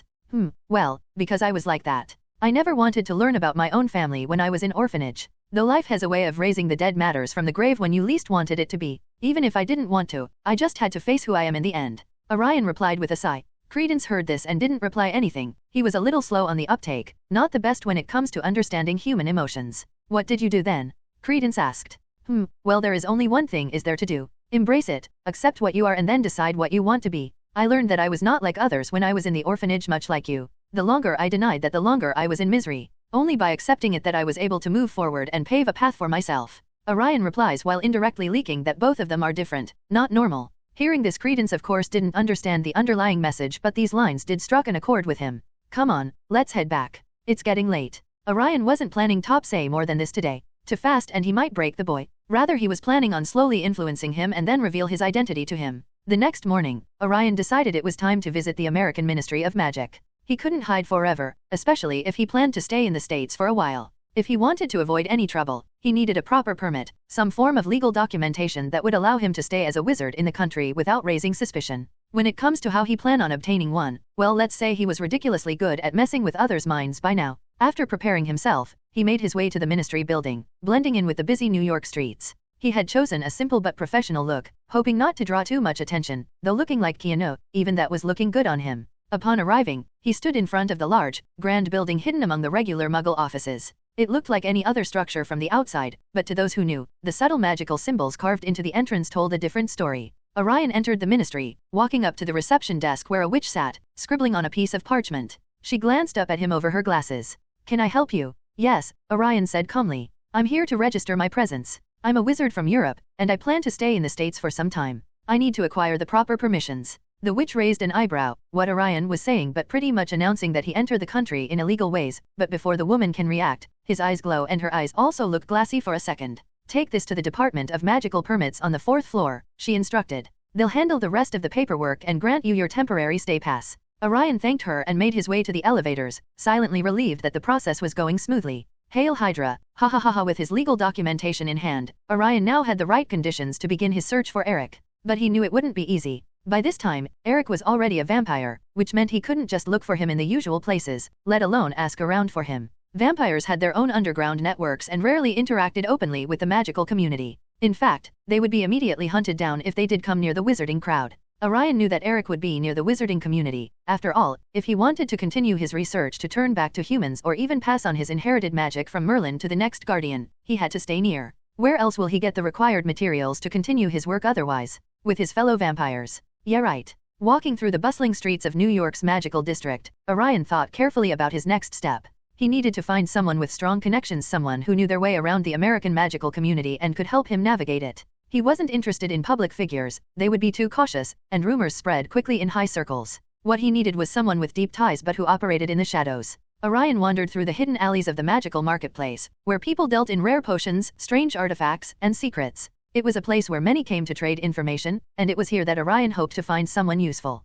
As he passed a shop selling enchanted mirrors, a name came to mind, Nora Mandragora, an information broker with a reputation for knowing everything and everyone. Orion had heard whispers about Mandragora before. The name alone tells that it's a woman. He ponders whether he should try contacting this woman. He needed information, so maybe he could give it a shot. It's just that the information about this intelligence broker was more shady than he liked. Some say that she doesn't even exist while some believe that she does. It's honestly very strange. Deciding it was worth a shot, Orion headed toward a quiet tavern on the edge of the marketplace, technically the best place to gather information in any place. The tavern, dimly lit and filled with a haze of smoke, was the perfect place for people who didn't want to be found. This was the first time Orion felt that there existed a place which looked more shady than Leaky Cauldron. He told countless times to Tom to let him renew the place at least, but that man just won't budge. Orion stepped inside and scanned the room, his eyes landing on a man sitting in the corner, dressed in a long coat with a hat pulled low over his eyes. Well, let's see what I can get here. Hope it's not just another dead trail. Orion mutters to himself with a little frustration. The last time he did this kind of investigation work, he had one of the most irritating experiences in his life. Orion had spent hours scouring the magical community for any information about Nora Mandragora, but his efforts had led him nowhere. Frustration settled in as the day dragged on, and with nothing to show for his search, he decided to call it a day. He figured it was time to return to the orphanage and check on things there. As he made his way back through the busy streets, something caught his attention: a man, walking briskly from the direction of the orphanage. There was something off about him, something Orion couldn't quite put his finger on. His magic Orion could sense it was oddly familiar, though he had never seen the man before in his life. Maybe an ancestor of someone I knew in the future, but I don't remember any of the people I know having this powerful ancestor. Orion thought to himself as he could feel the powerful magic in that person. He was hiding his own presence while the man was there, so he was hidden well. Orion stopped in his tracks, his curiosity piqued. Why was this stranger coming from the orphanage? And why did his magic feel like something he should recognize? For a moment, Orion considered confronting him but quickly thought better of it. The man looked like someone important, maybe someone who holds a high position. He didn't want to expose his presence if it was not necessary. Instead, he decided to follow the man discreetly, staying a few paces behind his law of presence to make sure that he was well hidden from the person. Even as John Wick, he wanted to hide his presence if possible. As they weaved through the city, Orion couldn't shake the feeling that there was something much deeper going on. The man finally went inside a building Orion was very familiar with. It was the Ministry of Magic building. I felt that he was an important character, but to directly enter the ministry like that, just who that person is. Orion wondered and then again entered into his mind palace to find any relevant information about the Fantastic Beasts and its plotline. However, due to having little to no intact memory about this movie, he couldn't find anything. Maybe I might try asking people in the orphanage before looking into the background of this man. Orion thought. At any other time, he wouldn't do anything this troublesome, but right now he was staying in that orphanage and now suddenly a man from the ministry was visiting the place, alarming him. More than that, he was no ordinary wizard for sure. He was strong, his magic alone felt like the likes of Dumbledore or Grindelwald. Actually much like Grindelwald. Time went on like this for Orion. He was mainly keeping a low profile while looking for Eric, but to his dismay he couldn't find anything related to him. He talks with countless intel brokers about this but to no avail. None of the intel brokers knew anything about Eric or even things related to him like vampire movements or someone doing any research nearby. By now his only option was to look for this legendary Nora Mandragora. Apparently, she was a big deal here. Countless times he heard that she was the only person who might be able to help him now. However, the only problem was that no one knew where she was exactly. It is said to him that she herself approached others and revealed intel. Not only intel about what others might want in their time of their need, but also knowledge about things which are still yet to happen. Orion just wanted to call that bullshit, but now having no other option to explore at hand, he once again was ready to look for this almost impossible figure for intel. This was still better than the only other alternative that he had. Contacting Vampire to find Eric was not something he wanted to do. He never liked those bloodsuckers, and thinking about asking them for help, never in a million years. Sigh. What are you thinking? Suddenly a familiar voice came. This was Credence. Now he was a good friend of Orion. Ah, nothing. What about you? You've been acting differently lately. Did you find a girl for yourself or what? Orion smirked with a teasing smile on his face while swiftly changing the topic, making Credence immediately blush. One of Orion's favorite and only pastime here besides testing out his magic by going to another part of the world. I am not sure about other things, but I will definitely accelerate global warming if I keep on going like the last time I was grinding. Orion had a little bashful expression on his face. I told you it's nothing like that. Credence replies furiously while trying to control the creeping blush. He had no idea why John kept on teasing him like this. He really didn't have any girl in his life right now. Yeah, for Credence Orion was still John Wick. Only a few years older than him, probably his only friend right now. Sorry, I just can't help but tease you. That might be the only time when I have seen you smiling even a little bit. Orion replied while taking 2 soft drinks out of nowhere, once again surprising Credence, but now it was a usual thing for him to do in Credence's eyes, so he didn't look too surprised. Taking the soft drink from Orion, he only asked this. How do you do that? I told you, it's magic. You just won't believe me. Orion replied cheekily, and Credence at this looked suspicious. He by now knew that magic really existed. He himself had magic, maybe, but the way Orion used his magic, and then boasted about it being magic, always made Credence suspicious that the man was just full of bullshit. After all, what kind of wizard willingly tells others that he has magic? Orion, seeing this, only rolls his eyes. Ah, this world doesn't deserve honest people. Humph. Anyways, mind telling me, what are you dealing with that man you are sneaking out to talk with? Orion asked while sipping on his drink, making Credence pause. The reaction was well under Orion's expectation. What are you talking about? I don't. Credence was saying, but Orion stopped him midway. Spare me this pointless attempt of yours to hide this, all right? I already know that something is going on between both of you. Listen, I am asking because I'm worried for you, okay? You are too innocent. There are many bad people who would use you for their needs in a heartbeat. I'm just ensuring that you are not putting yourself into trouble, Orion said, making Credence, who was about to deny his claims, shut his mouth. He, after all this time, at least believed that John was a friend to him, so he didn't want to hide it. It's nothing dangerous. He asked me to find someone for me, and in exchange he will help me find my true identity. Credence replied, making Orion frown. Tell his real identity. How can that man know about his real identity? Orion pondered. If only he remembered the movie? Sigh. Whatever it was, he couldn't let Credence sway by that man this easily. And you believe him? Orion asked while glaring at Credence intensely. I don't know, but that is my only lead to find anything about my origins right now. Credence explains. I see. Well, that is still better than how my search is going on. Orion nodded. To make his stay in the orphanage a little easier, he explained that he was looking for someone to mismarry. At least he has to give something to them about his reason for being here. Credence knew more than that, though. Of course, Orion didn't tell him who he was looking for. Instead, he twisted the story which might help him later on. His version of the story was like this. I found out that I had a cousin who was lost. If he is still alive, then he should be here in New York. I have no idea whether he is still alive or not, but I survived, so I can only hope that he also find his way to survive. Orion obviously tell this to Credence to later on explain to him that Credence wasn't the only one looking for his family. His family was looking for him as well. When it comes to why they leave him, well, how he supposed to know? He too was an orphan after all. I hope you find him soon. Credence nodded with a solemn tone. None more than him knew how it feel like to long for family. Thanks. I too hope that you are right about that man. Remember, Credence, not everyone are what they seems like. If you think that man is lying or is dangerous, then stay away from him. If you have any problem with him, come and tell me. I will help you out. Orion said, to which Credence just nodded solemnly. Sensing that the mood was getting a little heavy, Orion quickly spoke then to change it. Oh, by the way, if you have no one you are seeing, then why not let me help you find someone? Otherwise you are wasting your youth like the author like this. Orion smirked, making Credence smile again at the sudden change in tone in his friend. Of course, if you like men, then that is also fine. It's just that I have no idea how to help you in. Orion was saying, but Credence immediately got irritated and charged at him to stop him from whatever he wanted to say. He knew Orion enough to know that he was joking, but still this was not something he wanted to talk about even as a joke. Credence stood in the shadowy alley, his face tense as he looked at the man in front of him, Percival Graves. Or at least, that's what he believed his name was. The man had promised him so much magic, answers, and the hope of finding his real family. But something didn't sit right with him anymore. Especially after what John, Orion, told him. And though even Orion didn't know of this, but his wariness towards this man was on point. Because this person, Percival Graves, was none other than Grindelwald. Grindelwald, disguised as Graves, studied Credence carefully. His patience was wearing thin. "You haven't found the child yet, Credence," he said, his tone sharp. "I need you to find the wizard among the children in that orphanage. Only then can I help you, like I promised." Credence clenched his fists. He had searched tirelessly for months now, watching every child closely, trying to figure out who this magical child could be. But there was no one. And ever since his brief encounter with Orion, doubts had been creeping into his mind.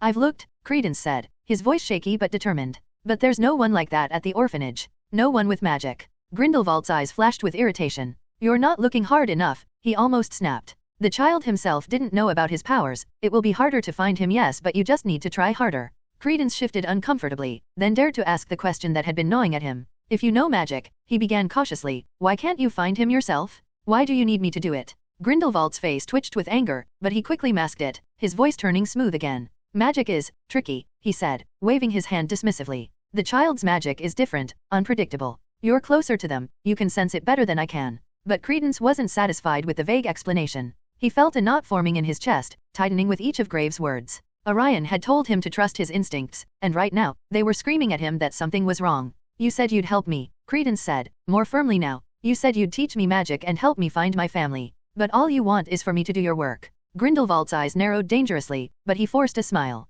"I will help you, Credence. But first, you need to help me. That's how these things work." Credence felt a lump in his throat. The man's words didn't feel real anymore. Everything he had been promised felt like a lie. He took a step back, his eyes wary. "And what if I don't want to help you anymore?" Grindelwald's smile disappeared, his voice now cold and threatening. "Then you will never find your family. You will remain powerless, forgotten, while the others with magic rise above you." Hearing this, Credence, who had a sudden surge of confidence and rebellious mentality, died down. That was the only thing he was afraid of. The man knew about his family. If he doesn't tell him, then how else he will find his family? Orion stood in the middle of a vast desert, the hot wind whipping against his face. He had traveled far from any trace of civilization, knowing this was the perfect place to practice the law of matter without being disturbed. The sun blazed overhead, but Orion hardly noticed as he focused on the sand beneath his feet. Stretching out his hand, he willed the tiny grains of sand to shift, gathering them together in a swirl. He could feel the power of the law of matter flowing through him, though this was long possible for him even before absorbing Morgana. What was hard was to completely change the atomic structure of a substance, allowing him to manipulate the particles at will.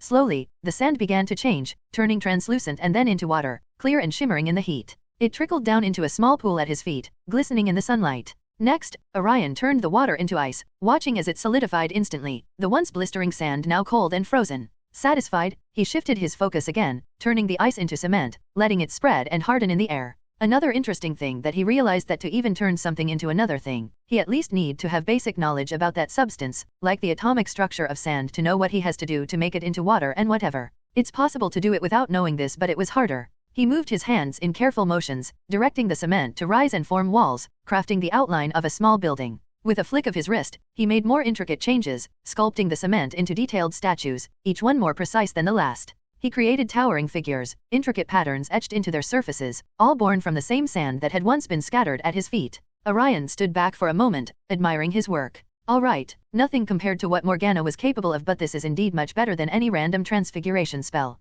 Structures and statues surrounded him, all crafted by the manipulation of matter. The power felt natural to him now, as if the elements of the earth were simply another tool at his command. He closed his eyes, feeling the connection between himself and the matter around him, understanding more deeply how the world could be reshaped through the law of matter. He turned the statues back to sand, the buildings crumbling and dissolving as though they had never existed. Orion smiled to himself. This was only the beginning. Now he wondered what is possible if only he used both law of matter and law of space together. Orion stood in the shadows of the vampire hideout, his senses sharp as he prepared to raid the place. After exhausting all other options, this was his last hope to find any lead on Eric. The abandoned building stood silent, the moon casting eerie shadows across the cracked walls. He knew this was a desperate move. He rather not make too many big moves in the past, but he was desperate at this point. Finding the whereabouts of Eric was much harder than he anticipated. If only that bastard told me where he was at this time. Sigh. I hope that all this was worth it, or I'm gonna lose it. Orion was angry, dangerously angry, to the point he intended to incinerate the blasted picture when he went back. If possible, he rather just not stay here in the presence of this vampire, and directly burn them all to ashes, but he can't do that. He needed to catch someone high up in the vampire hierarchy to get any information on Eric's whereabouts.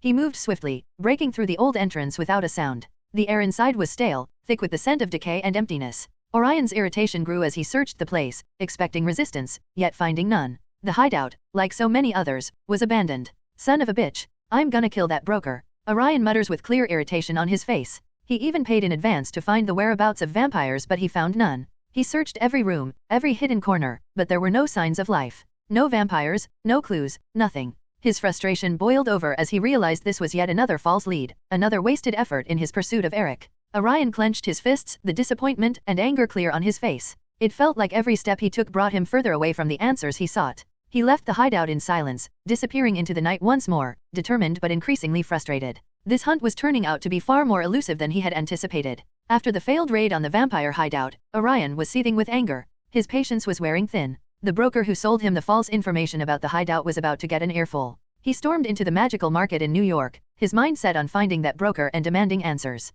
The market bustled with people, but Orion didn't care. As he made his way through the narrow, winding streets, he overheard something that caught his attention. Conversations buzzed around him, and one particular phrase stuck out: a monster terrorizing New York at night. He paused, listening more carefully. A group of wizards were discussing it in hushed tones, clearly worried. According to them, the creature appeared only at night, leaving destruction in its wake. More importantly, this was happening in front of the Muggles, which particularly created a problem for the American Ministry of Magic. Upon hearing this, Orion forgets his anger and irritation for a few seconds and his mind goes to the movie plot, which he barely remembers at this point. Orion's thoughts immediately went to Credence. Orion knew from his knowledge of the magical world that Credence was an obscurus. He was planning on helping Credence somehow. He might have a solution for this problem if only he used some of the knowledge he learned under Merlin. The raw, destructive power of Credence, who is an obscurus, was dangerous not only for others around him but even for Credence himself. Orion's anger towards the broker faded, replaced by concern for the boy. It has to be him, Orion muttered to himself. He's losing control.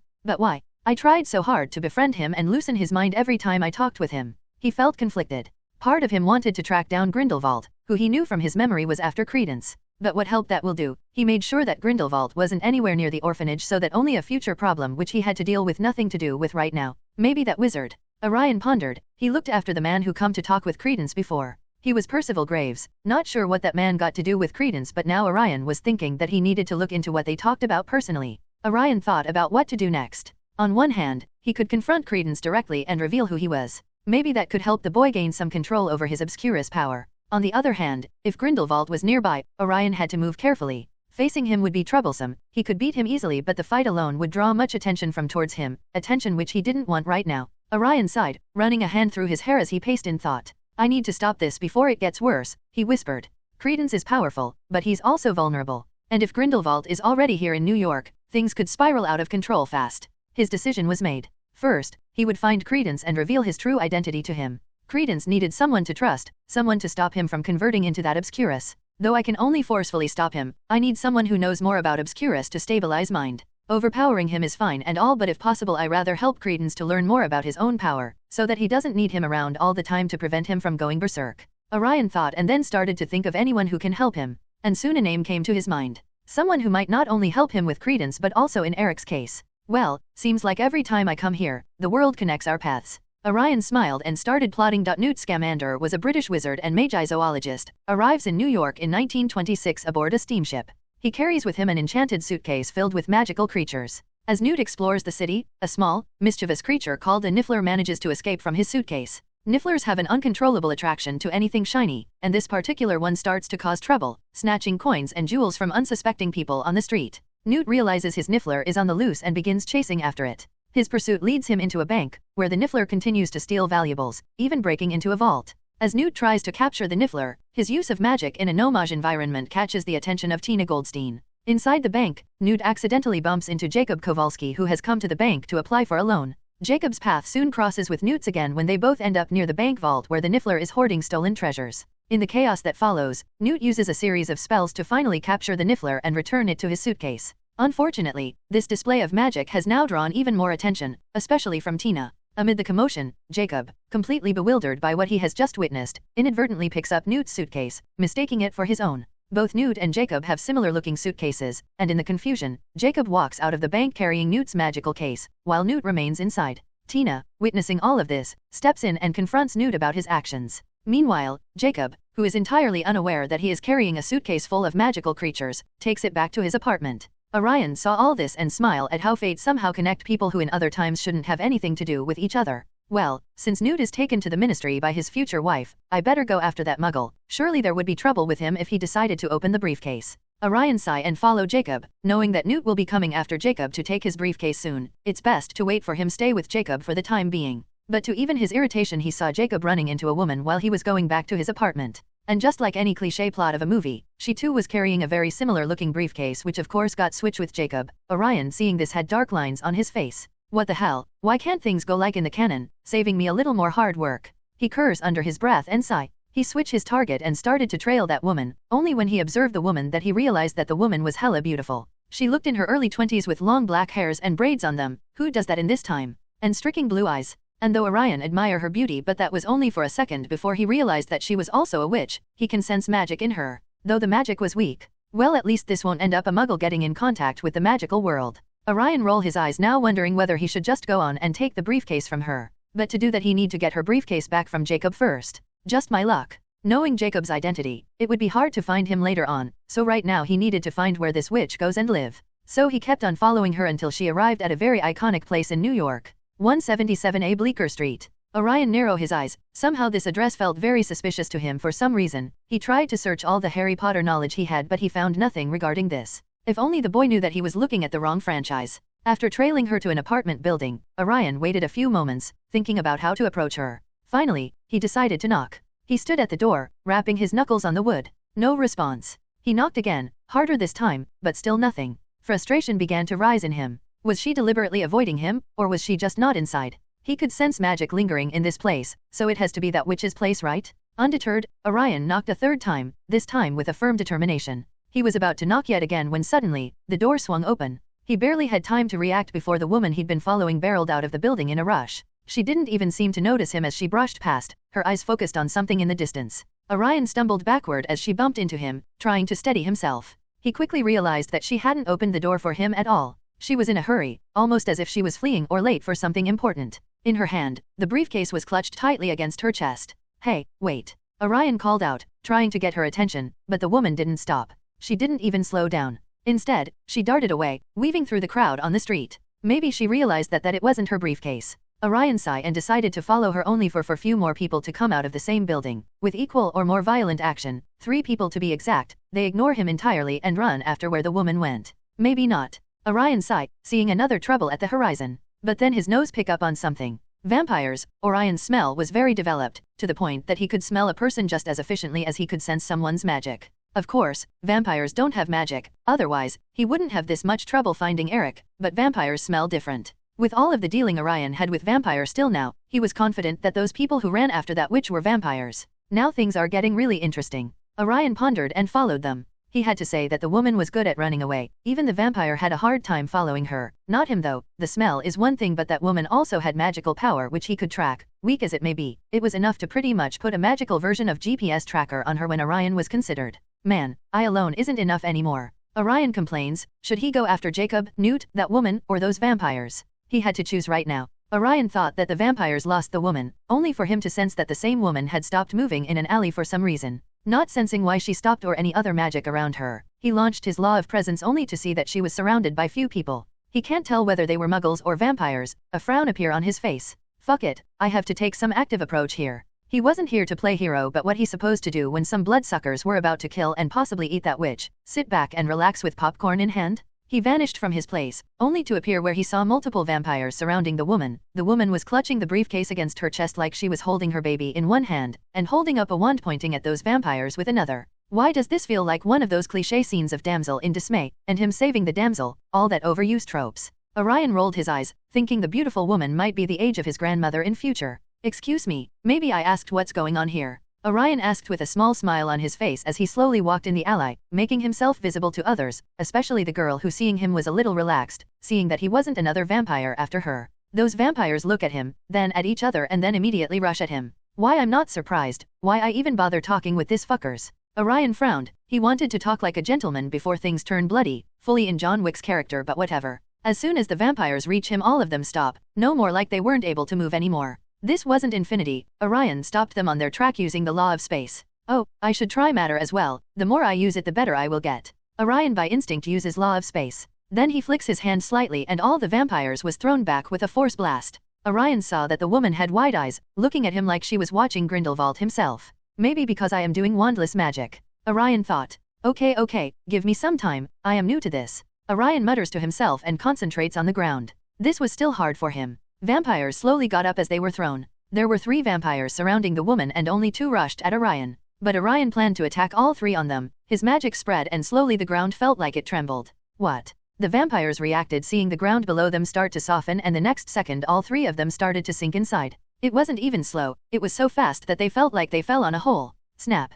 Orion, after seeing all 3 getting 2/3 of their body inside the ground, snapped his finger and soon the ground started to morph to the point that it wrapped around the mouth of the vampires, trapping them. He didn't want to kill them, after all he needed them to find Eric. It's actually much better to find these vampires here. Finally, he had a way. Are you okay? Orion looked at the woman who was looking at him with big gawking mouth and wide eyes. You okay? Law, you know the law. She was muttered in a very slow voice, but Orion heard him just right. Now it was his turn to be surprised. This witch knew about law, how he had no idea. Instead, this power supposed to be lost, like hundreds of years ago? Now just taking that briefcase from her wasn't the only reason he was interested in her anymore. I am surprised that you even know about law. Who are you? Orion asked Tawty woman, to which the woman immediately flinched. Apparently she realized that Orion heard him. Sorry, let me introduce me before anything. I am John Wick. Orion said, trying to put the witch a little at ease. Didn't seem to work though. She was looking tense by his presence right now, and for some reason, Orion felt that even she knew law. It was a feeling that he was getting. For someone who has learned 2 of the 3 major law, this feeling meant something. I am Eleonora, thanks for saving me. After some time the woman finally said, lowering her wand. Orion smiled back and then looked at the briefcase she was holding. Mind giving me that briefcase please? Orion said, to which immediately the witch raised her wand against pointing at Orion. Quite defensive huh? Now I am a little interested in knowing what's inside in her briefcase. Orion thought. Tina was determined as she marched Newt into the Auror office.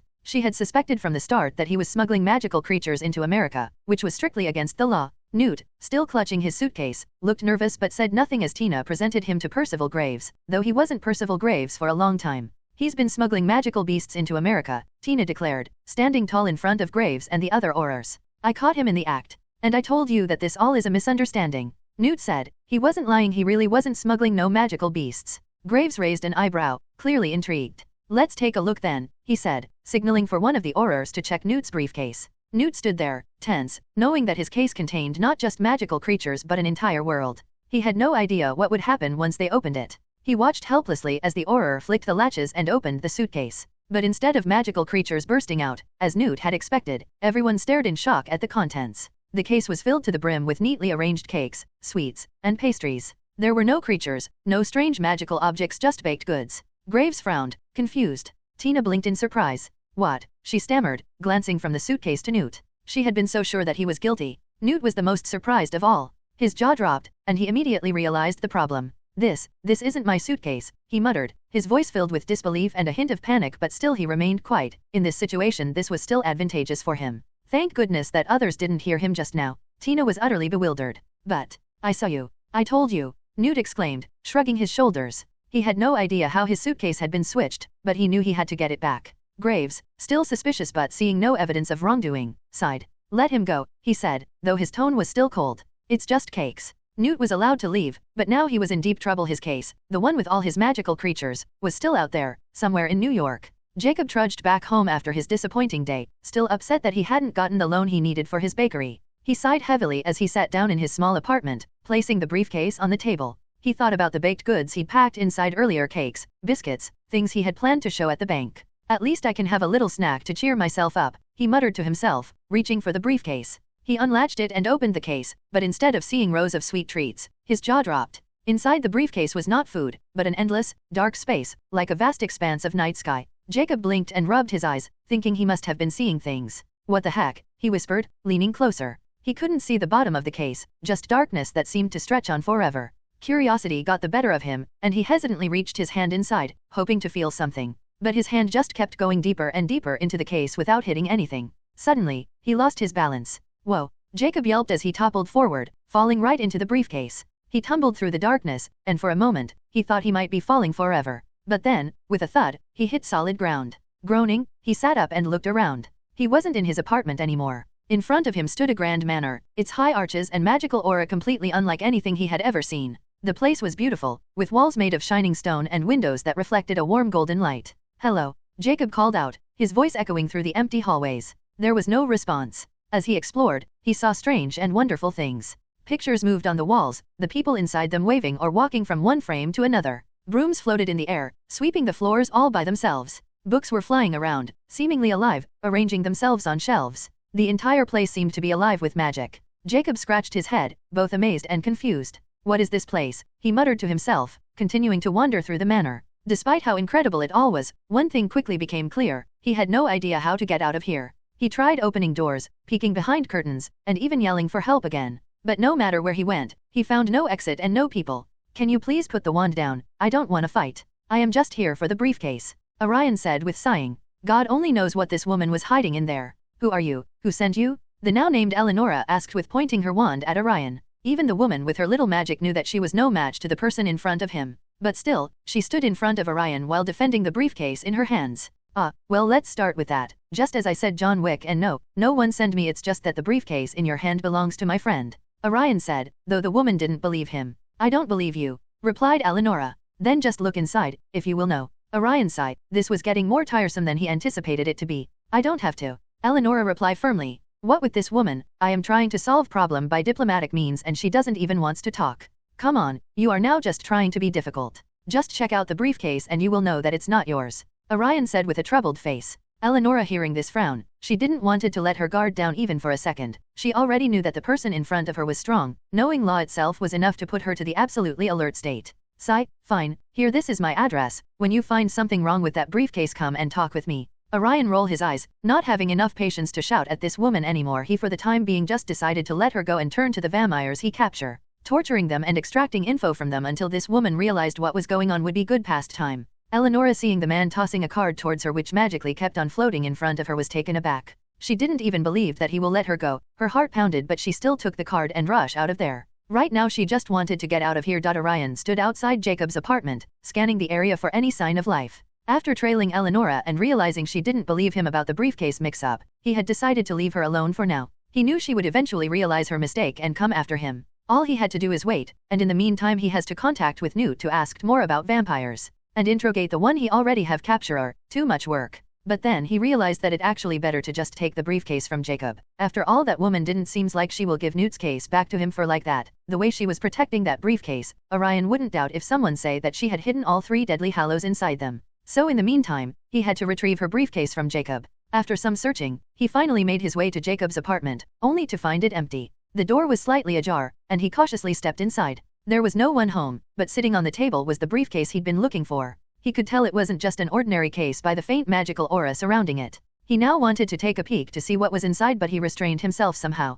Orion let out a quiet sigh of relief. Finally, he muttered under his breath. His plan was simple: switch the briefcase with a copy, take the original, and wait for Eleonora to figure things out on her own. Exchange her briefcase for Newt's and then return that to Newt for a favor. Easy peasy. With a quick glance around to make sure no one was watching, he focused his energy and used the law of matter, one of his unique abilities, to conjure a duplicate of the briefcase. He concentrated, and slowly, the air around him began to shift. Particles swirled together, forming the shape of the briefcase right in front of him. Within seconds, an identical case appeared in his hands, looking exactly like the one on the table. Orion smirked slightly at his handiwork. Without hesitation, he swapped the real briefcase with the one he had just created, making sure everything looked as it had before. He then picked up the real briefcase, slipping it under his arm. Now, all that's left is to wait for both Eleonora and Newt, and in the meanwhile I will extract information from those damn vampires. Eleonora finally made it back to her apartment, feeling a sense of relief wash over her as she carefully shut the door behind her. She glanced around nervously to make sure no one had followed her.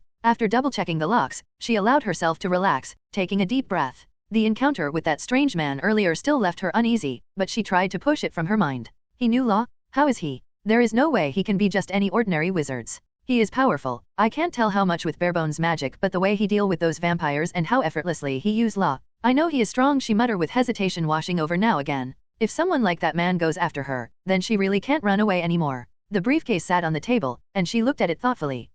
Don't think about it. Time to get back to work, she muttered. She had been waiting to enter her briefcase to visit the mansion inside, but now, she finally had a moment alone. With one last glance toward the window to make sure no one was watching, she crouched down and unlatched the briefcase. The moment it opened, something small and furry leaped out. Eleonora gasped as a magical beast, resembling a mischievous monkey, darted out of the case and began wreaking havoc in her apartment. It had bright, shimmering fur that sparkled as it scampered across the furniture, knocking over books and trinkets in the process. What in Merlin's name? She shouted, scrambling to catch the creature. It dodged her attempts to grab it, swinging from the curtains and knocking over a vase on the table. Eleonora's frustration grew as she chased the beast around, trying to corner it. Finally, after a few exhausting minutes, she managed to trap the little creature by tossing a blanket over it. With the monkey now caught, Eleonora took a moment to catch her breath, her heart racing. "Why, there is a magical beast in there," she muttered, frowning at the briefcase. Something was wrong. The briefcase shouldn't have released a magical creature, and the inside was supposed to be a quiet, expansive mansion. A growing sense of dread filled her chest.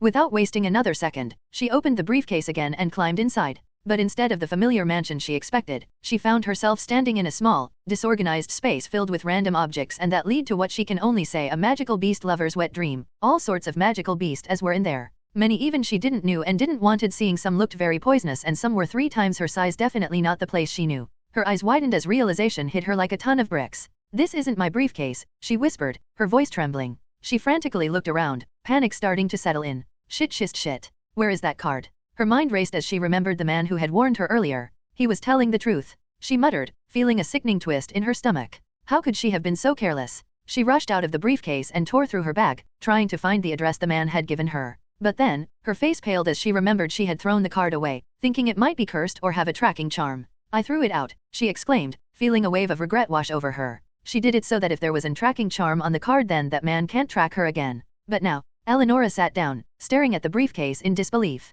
She had no way to contact the man, no way to find him. And now, her briefcase was gone, replaced with something completely foreign. She was at a loss, unsure of what to do next. Orion dragged the vampires into the secret lair he had built for situations exactly like this. It was a dark, underground space, hidden far away from prying eyes. The stone walls were lined with magical symbols, designed to keep anyone from escaping or entering for that matter. He made the vampires sit on the other side of the table, binding them with powerful enchantments that kept them from moving. He then switched on a table lamp and turned it towards the vampire, just exactly how it seems in the movies. Orion then sat down, his gaze cold. "You're going to answer my questions, or this will get unpleasant very quickly," he warned, his voice sharp. The vampires glared at him, but Orion wasn't in the mood for their defiance. He waved his hand, causing one of them to feel an intense pain in his chest, as if his heart was being crushed. "First question," Orion said calmly. "Why were you in a Muggle city which also happened to be a headquarter of American Magical Ministry? What's your purpose?" One of the vampires, unable to bear the pain any longer, finally spoke. "We were ordered to find the woman. She has something important.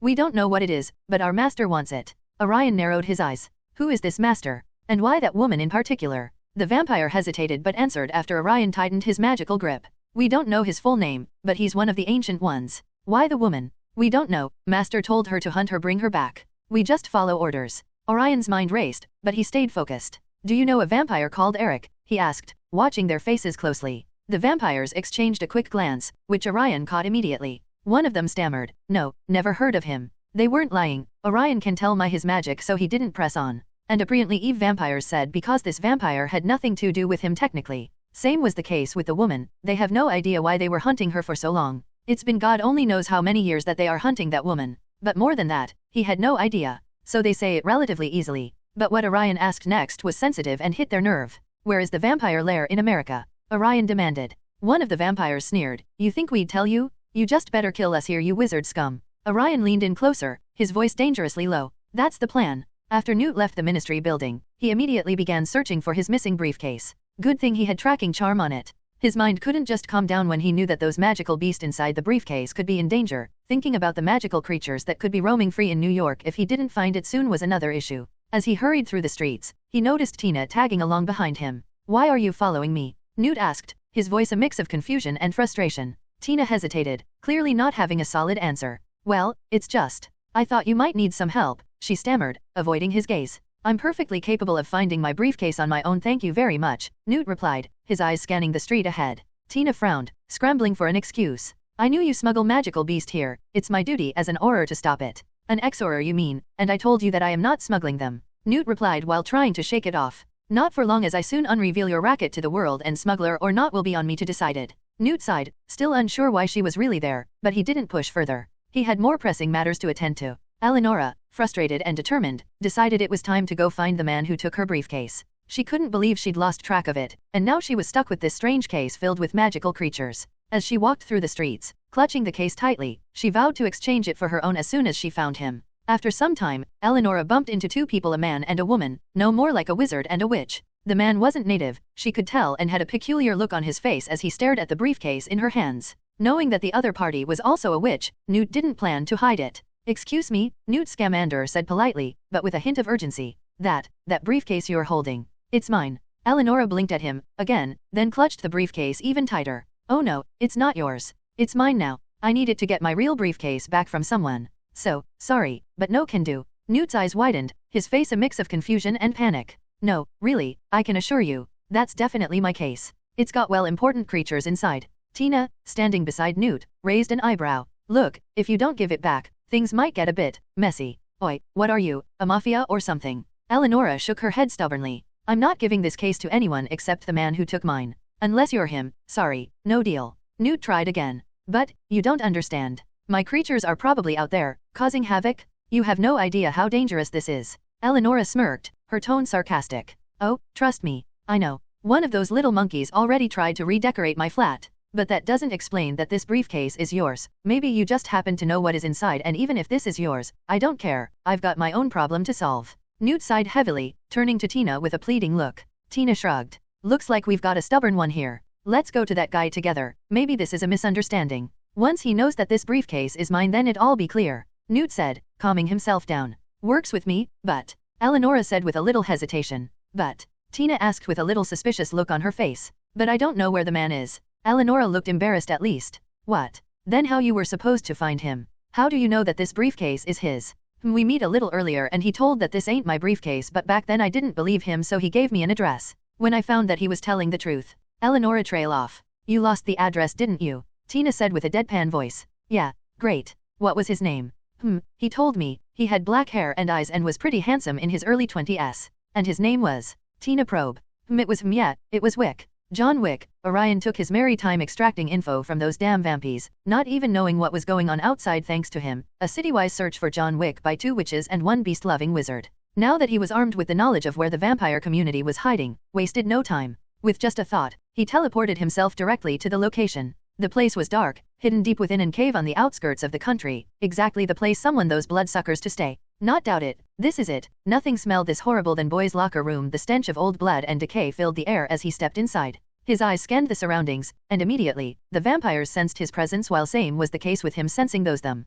Not wasting any time are we? Good, I was in the mood to throw down few punches before asked questions anyway. Orion smiled, not even bothered by dozen or so vampies coming at his way. Dozens of them emerged from the shadows, hissing and baring their fangs. Without hesitation, Orion raised his hand, and the air around him began to hum with energy. "You'll tell me what I want to know, though it's better if you resist a little as well. It's been a long time I went on hunting," he said with a sweet smile, but his voice cold. The vampires, of course, didn't listen some wizard's ramblings. For them he was just another unfortunate wizard stumbling into their lair, and now he was food for them. They lunged at him, moving fast and with deadly intent. Orion smirked, feeling the rush of power surge through him. He unleashed a wave of energy, blasting several of the vampires back. They crashed into the walls, some disintegrating into dust from the sheer force. Others tried to surround him, thinking they could overpower him with numbers. Orion, unfazed, used the law of matter to manipulate the ground beneath them. The concrete floor cracked and erupted, sending sharp spikes of stone into the air, impaling several of the vampires. Screams filled the cave as more fell, unable to stand against him while he made his way inside the cave.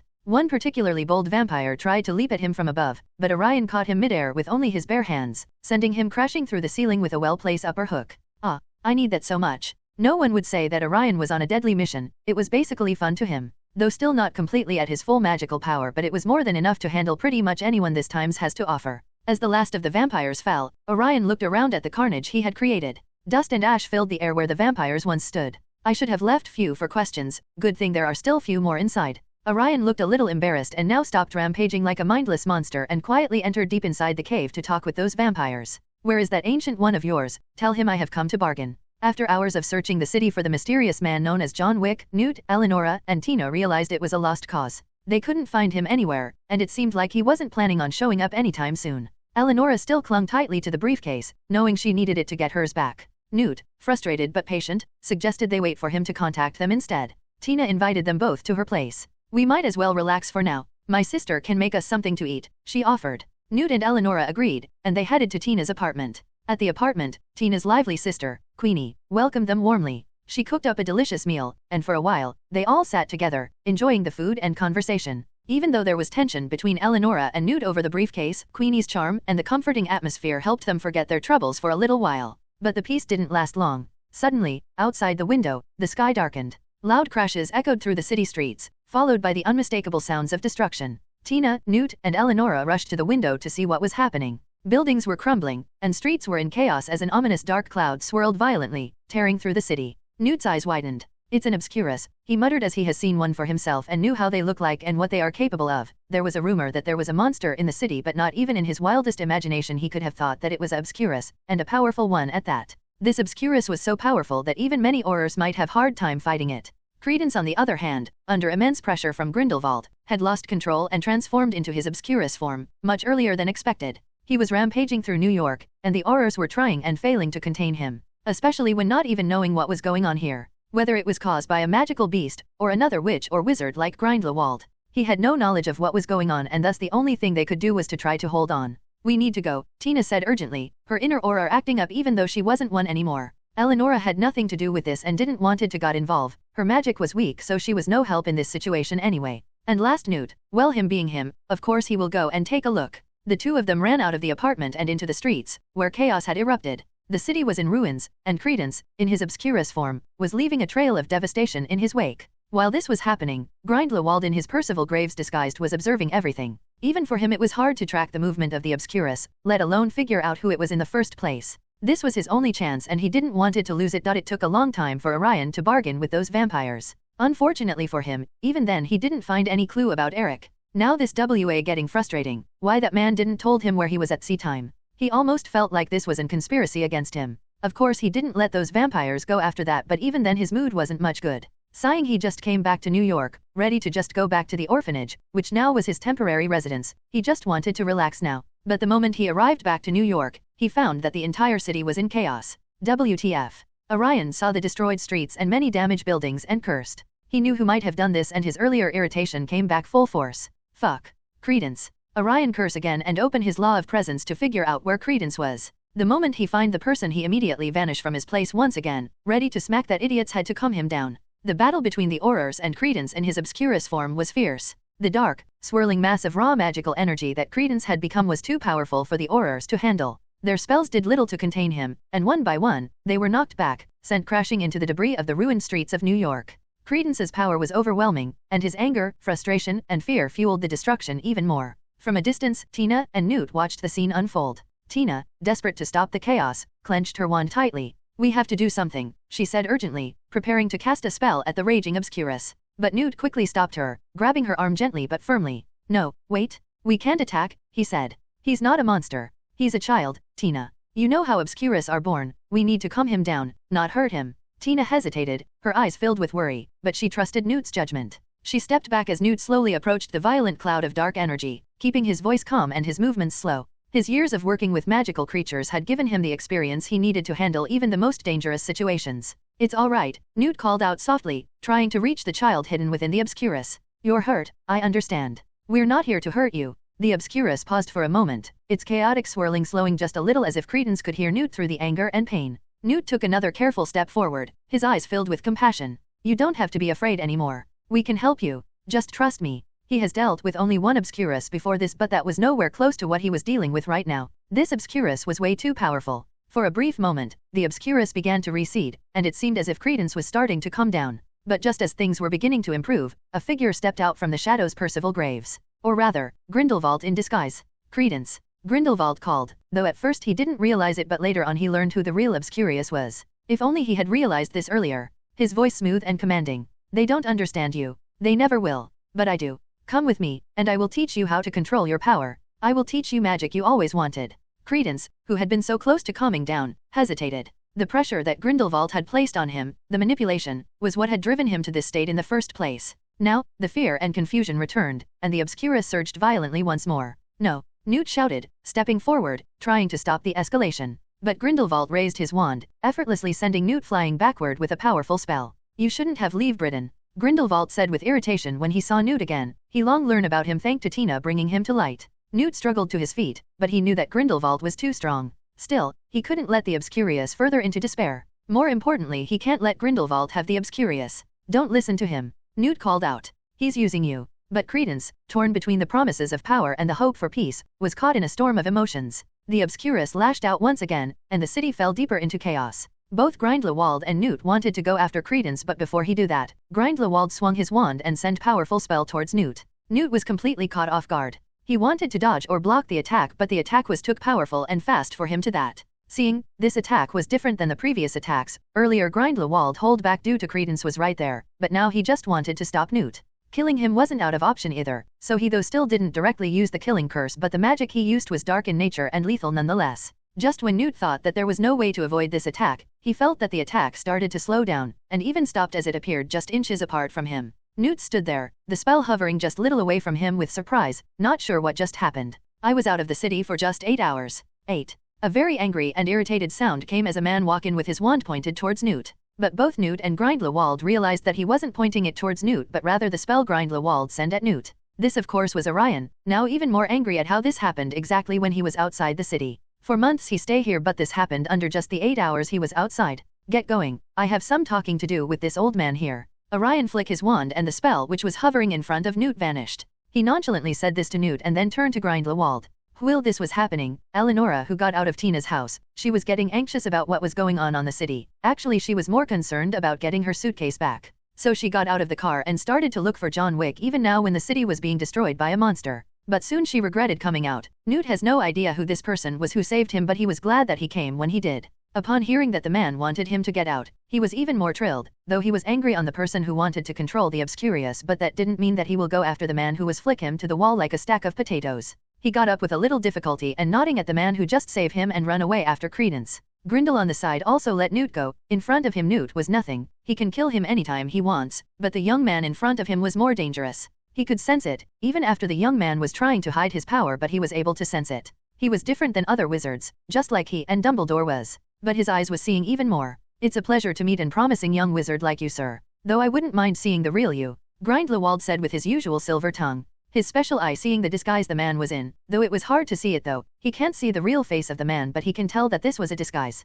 I can tell the same about you, and I certainly can't say it's pleasant meeting you. Orion though wasn't in the mood of ideal talk right now. He said this and then snapped his finger. Before even Grindelwald could do anything, he felt a magical power engulfing him. He instinctively wanted to resist, but the magic didn't do anything harmful to him. It was hard to sense in the first place. And the next second his eyes were widened, his disguise of Percival Graves dissolved and his real face was revealed. He was surprised. He knew that there are spells and potions which can do this, but just a snap. The man in front of him didn't even use his wand. Earlier if he was cautious of this man, then now he was guarded against him. Certainly, you knew it was me, though still I don't know who his excellency is. Grindelwald had his wand ready on his hand but still talked like he didn't want it right. That eye of yours is just as troublesome as that silver tongue of yours. Orion grumbles, remembering how earlier Grindelwald was able to see through his disguise back in Spain. This was indeed irritating. Again, you seems to know me well, but I know nothing about a powerful wizard like you. Shame honestly, if I knew then our meeting certainly wouldn't have happened like this. Wick. John Wick. For now you are only going to get the Alice for this disguise, so deal with it. Orion knew that the man was really good at talking, but this shameless way he was pointing his wand at him and yet acting like he wanted to make friends, was a little too much. Fair enough, so what bring a capable wizard like you to me, friend? Friend huh?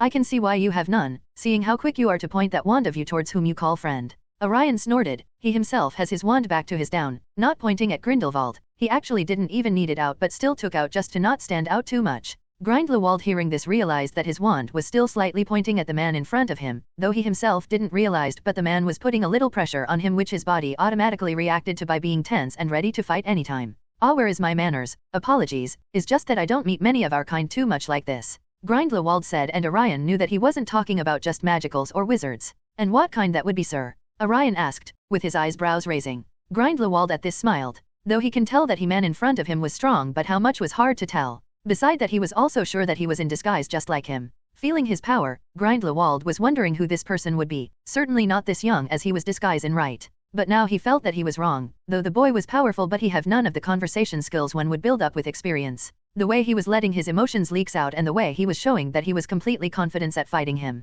Grindelwald had to say that either the man in front for him was younger than he though or just way too confident. Of course I am talking about people like us. We are different even among the blessed. This talent and power at this young age, people like us are born to do great things. Grindelwald said while trying to defuse the situation. He wasn't afraid or anything but he wanted to avoid the fight if possible. Not only he is not sure how powerful this person in front of him was, he also didn't wanted to make an enemy of a powerful wizard for no reason. And more than anything, right now he didn't had time. He had to go after Credence before those Aurors track him down. The boy was powerful, but he was young and can't control his own power right now. He had to go after Credence. Orion was thinking the same, so he didn't want it to talk too much if possible. Let's cut the ideal chit-chat. A conversation also needs some form of status between the two parties. And though I'm no brute, but sometimes showing one's power is a better way to converse and have a civil conversation later, Orion said, and raised his wand towards Grindelwald, making man frown. But upon seeing that the man who was now calling him John Wick didn't directly attack, and what he said just now, Grindelwald soon understand what was trying to say.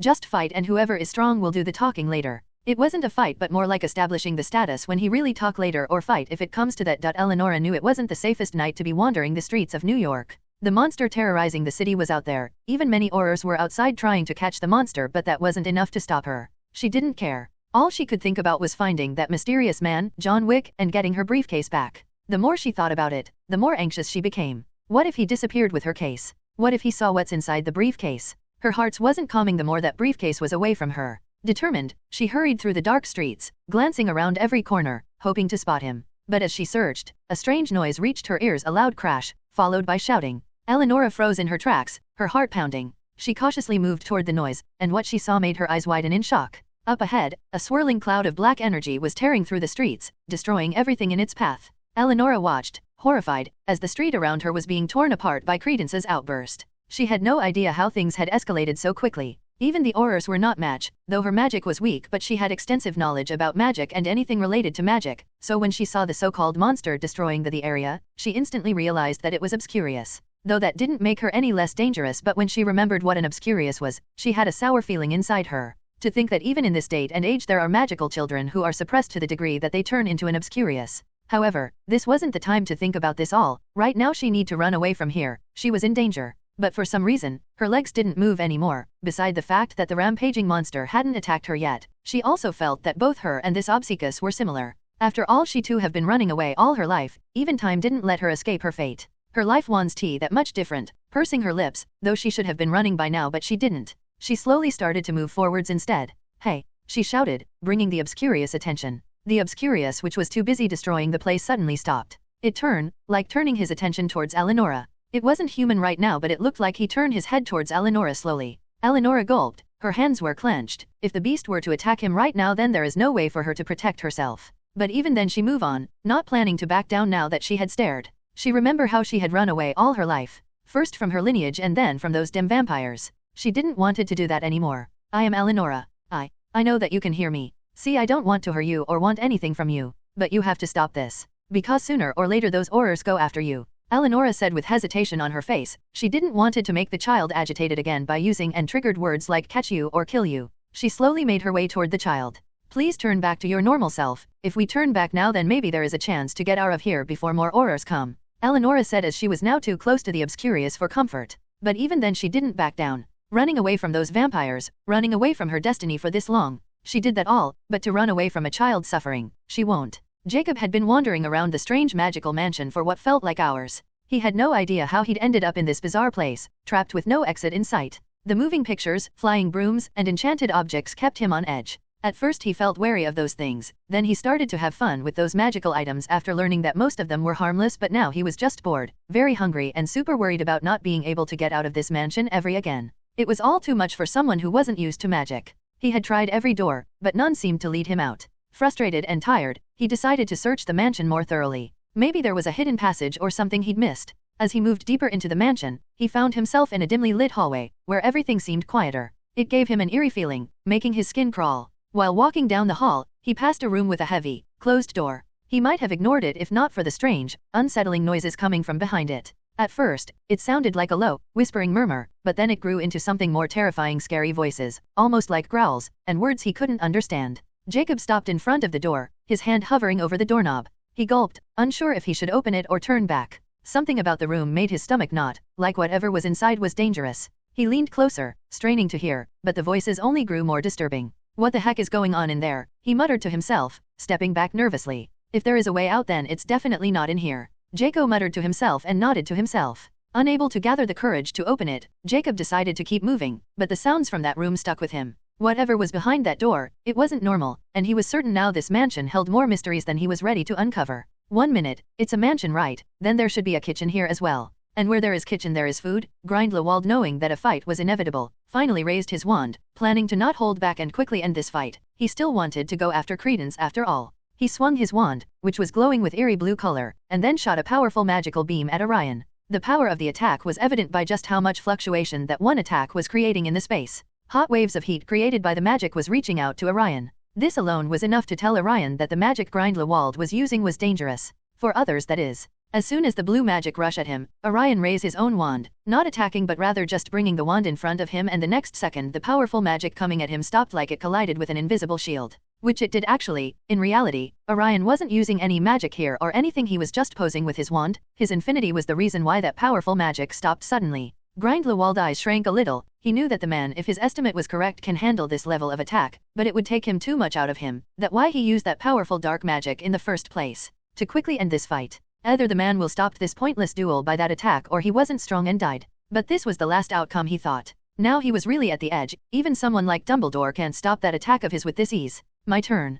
Orion smiled and pointed the wand towards Grindelwald. A red glow appeared at the tip of his wand. Suddenly Grindelwald, who had took part in countless magical duels and real fights, had a terrible feeling. It was like a current rang up to his spine. It was an instinct telling him that he need to get out of there. No, let's not use red. It's still inside the city. Orion quickly reminded himself. He at the last second switched from using Law of Space to a normal spell. An even powerful magical beam than what Grindelwald used earlier shot towards Grindelwald at incredible speed. This attack was a normal spell, nothing harmful like the dark magic Grindelwald used, but due to just how much sheer power Orion used in it, it turned out to be a lethal attack. Grindelwald hastily put up a barrier, seeing no way to dodge that attack. He felt the nature of the spell quickly. It was the most commonly used Expelliarmus spell, which wizard hardly use outside of official duels. Or at least what his knowledge of the magical nature was telling him. The real spell was like a bullet train when it hit Grindelwald's shield. Not only it easily tear through the shield, but it knocked back Grindelwald, sending him flying back and hitting a car on the streets. Maybe that too was a little too much. Orion muttered with an awkward smile.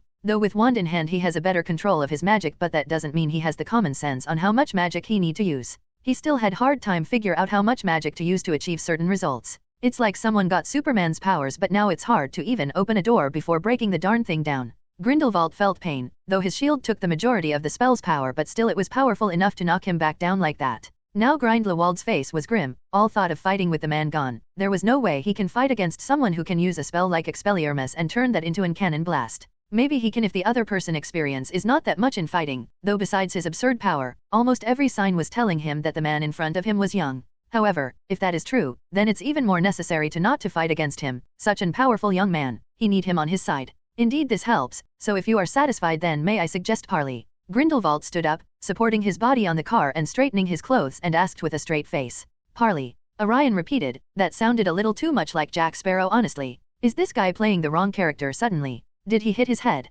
Orion suddenly had strange thoughts coming to his mind. He didn't even realize that currently a magical duel was happening between both Johnny Depp and Keanu Reeves. Okay, parley it is. Sighing and knowing that he can't kill the man or it would fuck up the future too much, he too agreed, although with some reluctance. And then suddenly a strange idea came to him. He saw my John Wick face here, right? In future when he saw me in John Wick state, that wasn't the first time he was meeting me. Orion pondered, though that has nothing to do with him and that wasn't important right now either, but still this interests him, seeing how there is only one linear timeline in this universe and yet still how time can be changed and twisted. Are you alright? Asked Eleonora with a little soft tone. Seeing the boy in front of her, she was honestly surprised. One, at the fact that she was still alive and the Obscurious didn't kill her. And second, the fact that the Obscurious was not a little kid like she was wondering, but actually an 18-year-old boy. Though she too was only 21, so calling him a boy was a little too much, but life surely didn't felt like 21 years but rather more like thousands of years. Yeah, thanks. Credence nodded. Somehow Eleonora was able to bring back Credence from his Obscurious state. After that he quickly took him out of there, hide it from the upcoming horrors.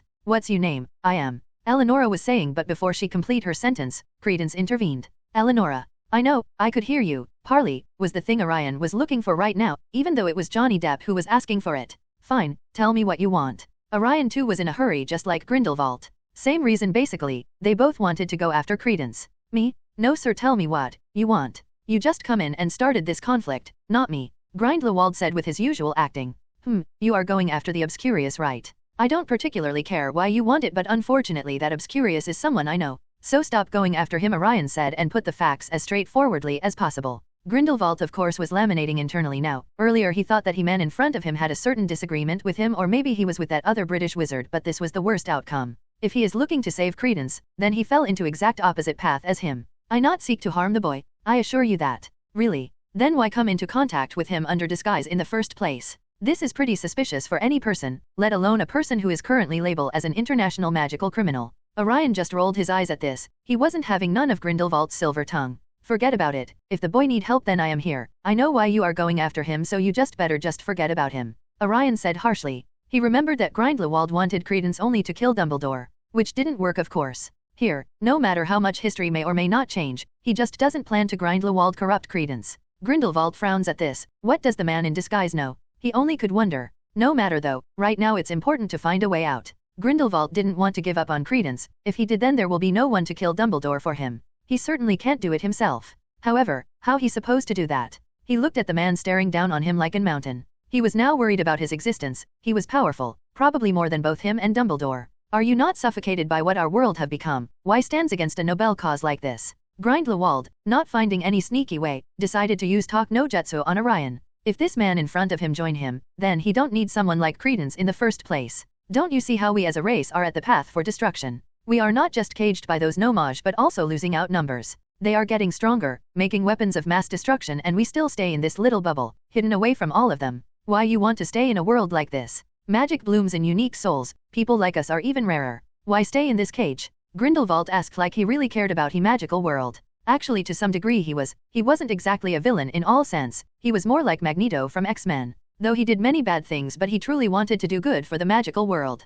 In his own twisted way of course. Huh, cage you say, you don't understand what cage you are in yourself when you use that dark magic. Don't go around shouting this philosophical nonsense when you yourself are not free. Not this cage that you talk about but rather the cage you put yourself in just to leave another one. Orion rolled his eyes, he knew well what await them who use dark magic. Price has to be paid one way or other. If not now then later on. Of course, Grindelwald didn't understood what Orion was talking about. Though seeing how powerful he was, there was no reason for him to make some nonsense in front of him, so whatever he is talking about was not something he was aware of. Now this was a person he can find debating for a long time but he just didn't had time. Forget it, it's time for me to be going. Remember what I said, I will not go after you if you stay away from Credence. If you don't then remember I know how to find you. Orion wasn't planning on continuing the talk anymore. He just turn around and walk off, even if he wants to he can't kill Grindelwald now, that will seriously mess up the future. So he just left Grindelwald there alone and walk off. Now he just have to find where is Credence. Finding him was the most important. As he went away, Grindelwald was left there alone, pondering what just happened in last 10 or so minutes.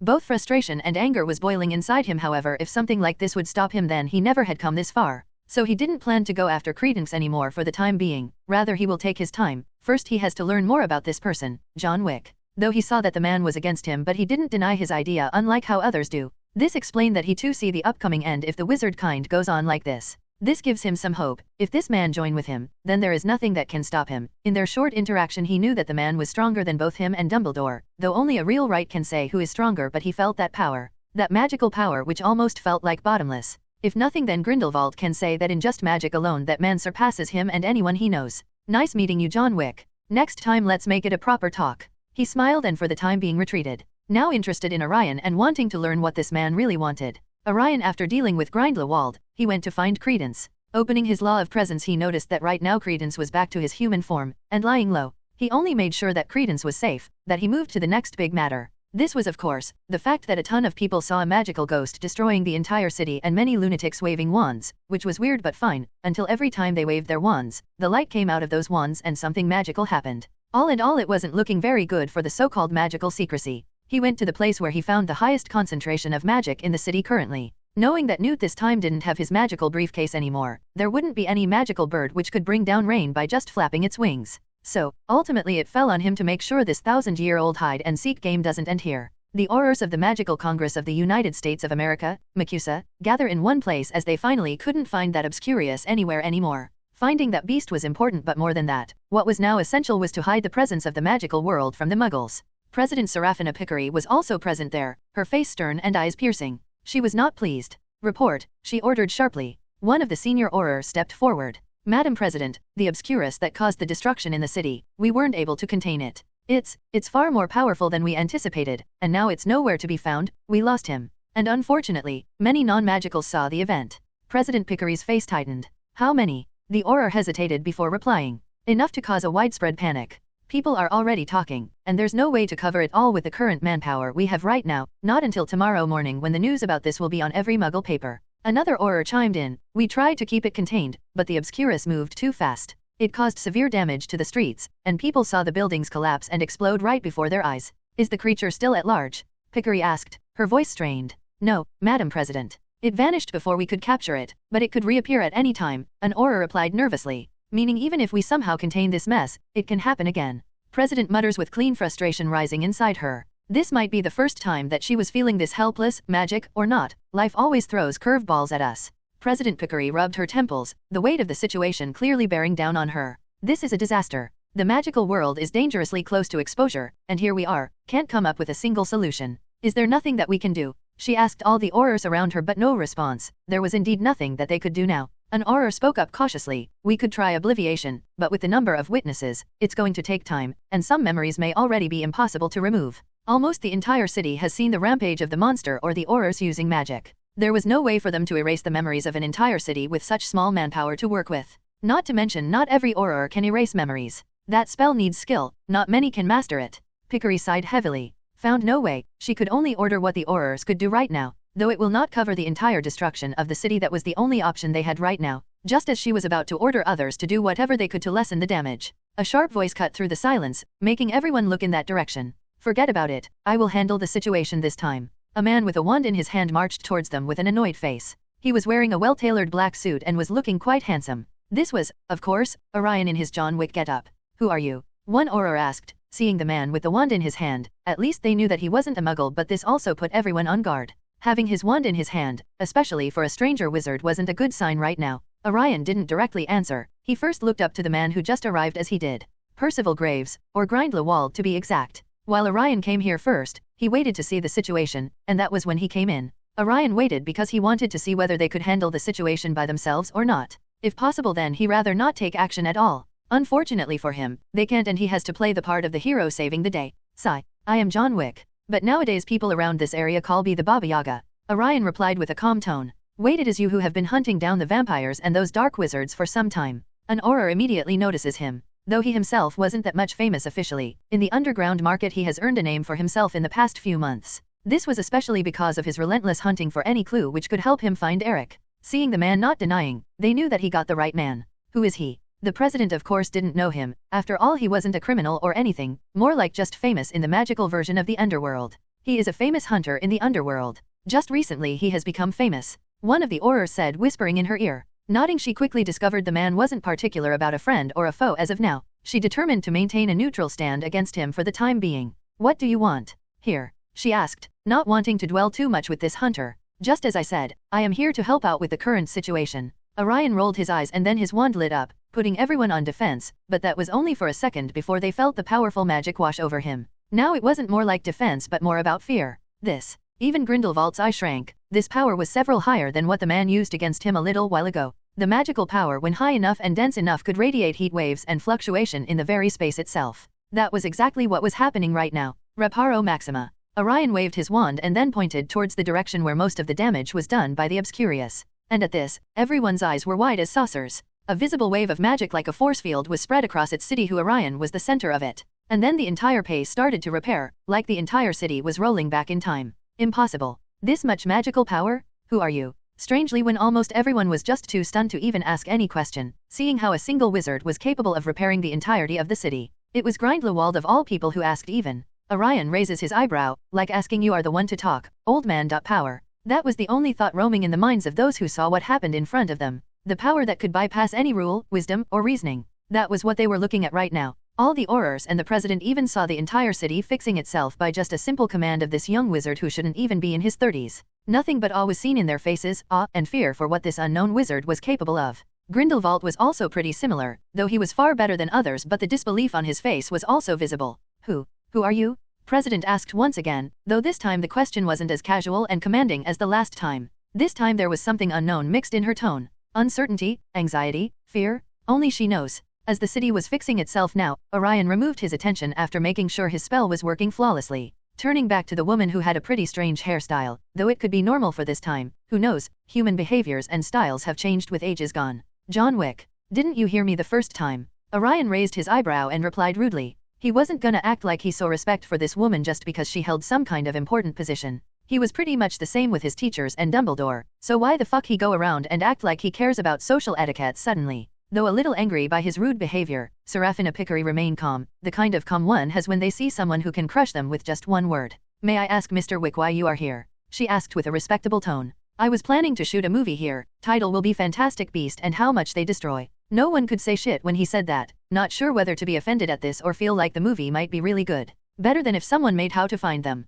Stop asking idiotic questions and don't waste my time. I am here to help just as I said the moment I came. Orion rolled his eyes and then swung his wand as he pointed it towards the sky. Exaudi vocem meme, domini nubium, incapit deprecationis mea, lacrimus tuis benedic nos. Qui latentia servate sinus. Deli quad vidirant, effunda. Orion said in pure Latin, and as he said he swung his wand around. Visible to the naked eye, the clouds started to gather above them, and lightning was crackling all around them. Everyone's eyes now were just fixed at those clouds. What are you doing? The president asked, suddenly wary of the wizard in front of her. Though she wanted to act but what else she could do, the magical power radiating from him alone was enough to ignite fear inside her, let alone those other aurors. Helping you? Orion replied as he was still casting the spell. It was a powerful spell, but it wasn't the magical power which was hard to gather for him. He had tons of magic in reserve inside him. What was hard was casting the magic itself. Invoking and unknown ancient magic to manipulate the climate around him, to the degree that he can make it rain and infuse the rainwater with the memory-erasing spell. It need real skill.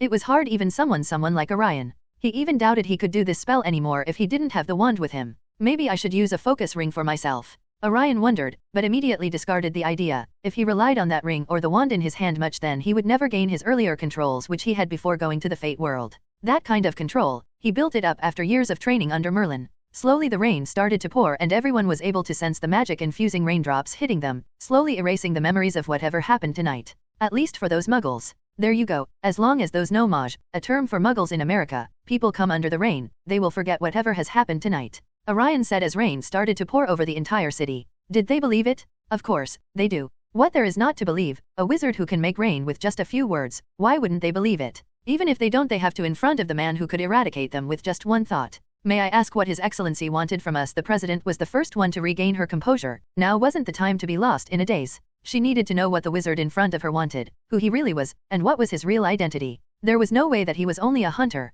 Nothing much, just do your work and leave me alone in peace. Orion though had no idea what kind of image he showed to them of himself. He now just wanted to bring back Credence to the orphanage and sleep. He was tired as hell. Saying those words, he was gone. Just vanish in front of them, and one could do anything. Only after a solid minute that he was gone that the president finally said to her aurors, I need every damn information on that man, as soon as possible on my table. I don't care how you do it, as long as you are not bringing that man's ire towards us, do it. For now, go around and see if that man's spell actually worked. And for Merlin's sake, someone find that damn beast already. Orion, after saving the biggest secret of all time in the magic world, just went to find Credence. Strange both he and Eleonora were together. He was curious how they met but his sleep overtook his curiosity and thus he picked them both like puppies and brought them back to the orphanage. Don't go anywhere, we will talk tomorrow, I am too tired to do it now. Yawning, Orion said as he teleported both of them back to the orphanage. For them, they didn't even notice what just happened before they were here, in the orphanage. And then there was this man, who only said to them that he was too tired to talk to them so they will talk tomorrow.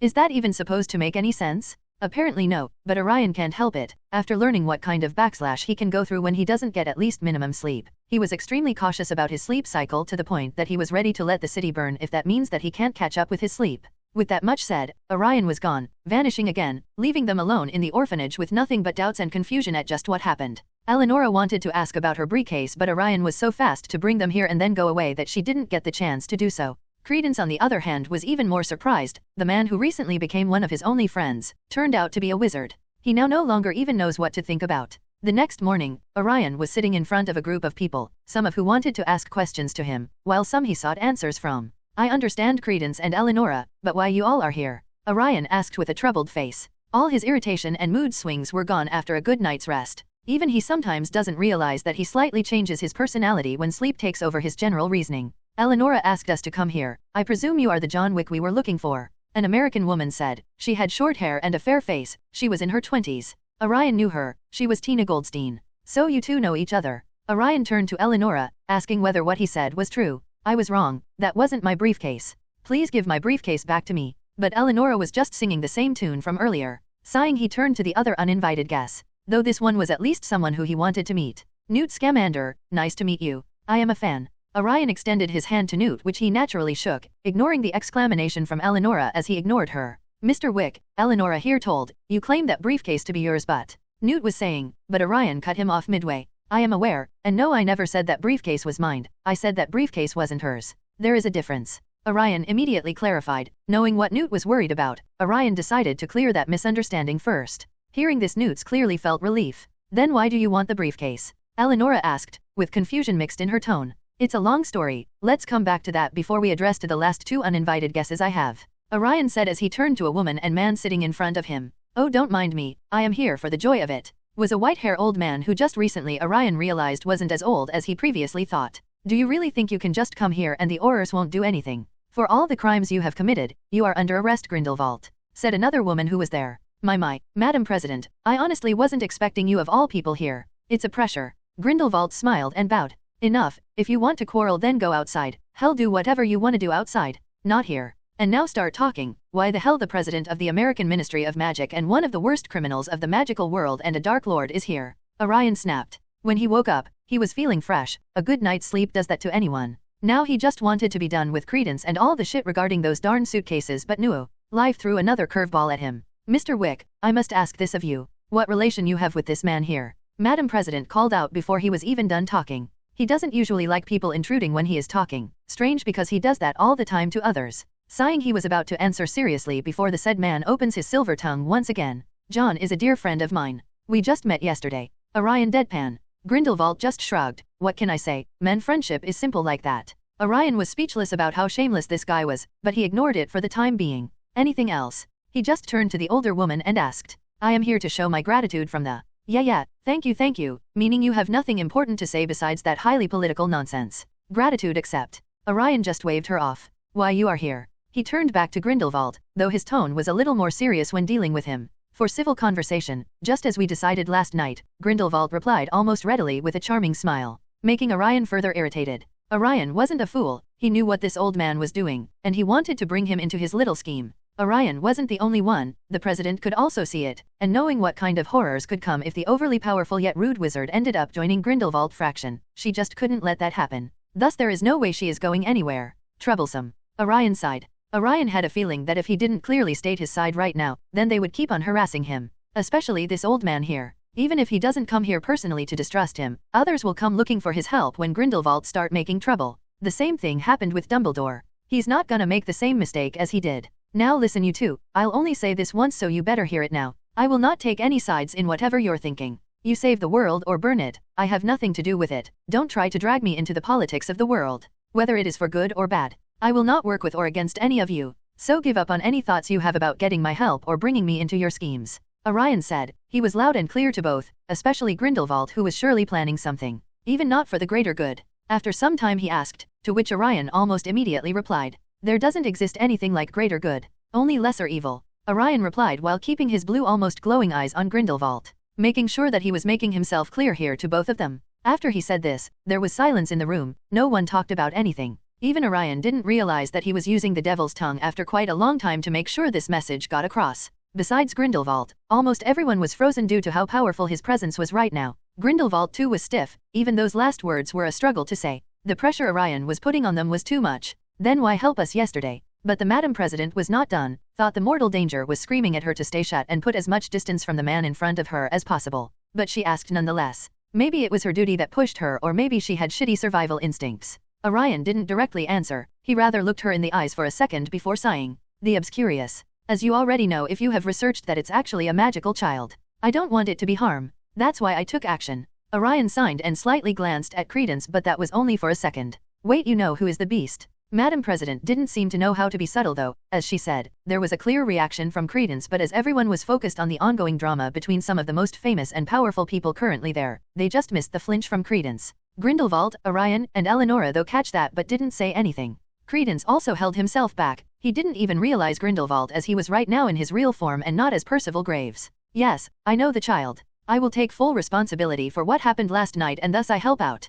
But that was the extent of it. I will no longer interfere with the magical world. So I will only appreciate it if you all too not try to make me a part of some of your political schemes. Orion said with a firm tone. In some way, this was a mistake on his part. He long should have just looked into the matter of how Credence was coming into contact with a wizard from the ministry. But he was too negligent. That came to bite him back. Sigh. If only he knew that he was none other than Grindelwald then. After ensuring Grindelwald and President Pickery were gone, Orion turned back to Newt, Eleonora, Tina, and Credence, his face calm but his gaze piercing. Now, he began, folding his arms, there is too much chaos regarding those suitcases. His eyes shifted to Credence, who looked down, visibly exhausted and confused regarding what he has heard all this time. Orion softened slightly. Credence, I know you didn't ask for any of this, but you need to understand that this power is your obscurus. It's dangerous, and it's drawing people with intentions that aren't in your best interest. Credence glanced up, a spark of hope flickering across his troubled face. You knew that I was the monster. He only asked this much. Seems like he didn't take much about anything else but his own condition.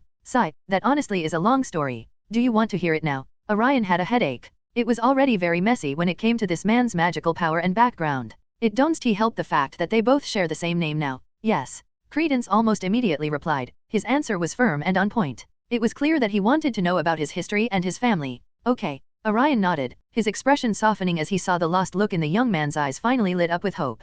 He took a deep breath, knowing the weight of what he was about to reveal. Credence, he began gently, you were born with incredible magic, much like many in your family. When you were a child, you were lost actually, never abundant. Only after 1 year of your birth, you were taken away from your birthplace by your aunt. You were brought here. But besides that, even I am not aware of what really happened. Just as I said, lost. Of course, they tried to find you but... You remember when I said that I was here to find someone? Someone like me. Orion said, and this much was enough to make everything click in Credence's head. His eyes were now fixed on Orion. He understood what Orion meant. This meant Wick. He muttered to himself, but Orion caught that, and before the strange thought took root inside him, Orion stopped him. The name of your family is a little troublesome to say here. Let's talk afterwards. Orion immediately replied he was after all in disguise as John Wick. And now if Credence thinks that they both are related, then his name also should be Wick? Troublesome. Credence looked down, processing this painful truth. Orion continued, the people around you feared what they didn't understand. Some magical children, when they can't control their power, become obscurials. It's what happens when magic is suppressed, when it's forced into darkness. And unfortunately, that's what happened to you. But I assure you're no monster, you are just as much human as any of us. Credence's expression shifted from sadness to anger and hurt and finally calm. Though he didn't agree with his fate up to this point, but he was at least now at peace about his own identity. Orion could see the pain behind his eyes, the weight of years spent searching for acceptance, only to find rejection. You are powerful, yes, but that doesn't mean you're destined to destroy. There are people like Newt, Tina, and myself who understand that power and want to help you, not use you. Orion placed a reassuring hand on Credence's shoulder. Your story doesn't have to end in anger or destruction. You have a choice, Credence, and the power to find your own path. Orion said and finally stopped talking, giving Credence time to digest everything he said. Later he also has to tell about his relationship with two of the strongest wizards of the world. Of course, he was talking about himself and Dumbledore. Man, calling myself Dumbledore really rubs me in the wrong way. And then he turned towards Eleonora, Newt, and Tina. Now about those briefcases. Orion said, giving their attention back to him. All right, let's clear this up, he said. Newt, when you first arrived in New York, your briefcase got swapped by mistake with a man named Jacob. Jacob was just an ordinary person, a non-mag, who happened to cross paths with you. Somehow, he ended up with your briefcase, the one filled with your magical creatures. Newt's eyes widened. That's why I found baked goods instead of my creatures, he exclaimed. Orion nodded. Exactly. Jacob's briefcase looked similar to yours, and you must have accidentally taken his instead. But it didn't end there. Later, Jacob unknowingly switched the briefcase yet again, this time with Eleonora here. He gestured toward her. Eleonora's expression was a mix of surprise and realization. So, I had Newt's creatures with me all along? Yes, Orion confirmed. When I realized how much potential danger was in that briefcase, I tried to track you both down. Newt's creatures are magical, powerful beings. If they escaped, they could easily cause havoc in the city, not to mention with Credence's condition, attracting Auror's attention towards magical creature wreaking havoc was the last thing I wanted. We didn't need more chaos. Tina crossed her arms, still processing everything. So that's why you were so insistent on retrieving the briefcase. Orion nodded. Yes. Newt, your creatures are incredible, but they're also unfamiliar to a lot of people here. If they accidentally got out, it would have put everyone at risk, magical and non-magical alike. I wasn't trying to interfere with your work, just making sure the situation didn't get out of hand. Newt looked at Orion, a bit of gratitude in his expression. Thank you for watching out for them. I care about those creatures, but I hadn't realized the mess this briefcase swap would cause. Orion smiled slightly. No worries, Newt. Now that we've cleared up the mix-up, can you please give back to Mr. Newt his briefcase, Ms. Eleonora? Everyone looked at each other, finally understanding the whole situation. Sorry, here you can have it back. Eleonora said, handing over the briefcase back to Newt. After learning the truth about the briefcase swap, Eleonora handed Newt his briefcase with a sigh. Here, Newt, I guess this belongs to you, she said, shaking her head at all the confusion the cases had caused. Turning to Orion, she asked, so, where's my briefcase? Do I need to track down this Jacob to get it back? Orion held up a hand to stop her. No need, Eleonora. I already have your briefcase, he said, pulling it out from behind him. I went by Jacob's place and took it with me. With all the swapping going on, I wanted to make sure it was safe. And just in case it had something magical inside, I didn't want it to end up in the wrong hands. Eleonora internally panicked, though it was fine if a non-mage saw it. He didn't understand what was inside it. A wizard. Someone like John. Eleonora was anxious. Did he look what was inside the briefcase? Eleonora clenched her hands. Though this had been a problem ever since she lost her briefcase, but only now that she was getting this much anxious. Eleonora eternally though looked relieved and reached out for her briefcase. Thank you, Orion. I thought I'd lost it for good. Orion handed it to her with a nod. I understand how important it is to keep your belongings safe, especially if they hold anything valuable or magical. After seeing the havoc caused by Newt's creatures, I figured it was better to be cautious. Eleonora gave him a grateful smile. I appreciate it. I didn't realize how far this situation had spiraled until now. Hopefully, this is the last time any of us have to deal with briefcase mix-ups. Newt chuckled lightly. It's been quite an adventure, hasn't it? Orion smiled too. Indeed. Now that everyone has what belongs to them, we can focus on the real matters at hand. Orion was saying, planning to end the talk and get a chance to talk with Newt in alone, but before that he heard a voice. Not only him but almost everyone who were there heard this voice. Help, someone, help, the voice cried, muffled but unmistakably pleading. Everyone froze, exchanging confused and concerned looks. Eleonora stared down at her briefcase, her hands shaking slightly. She was visibly anxious, her mind racing. Had someone somehow gotten trapped inside her briefcase? But she had no idea who, or how that would be possible. Eleonora. Newt started, his eyes serious. Is there someone in your briefcase? The voice cried out again, louder this time. Please, get me out of here.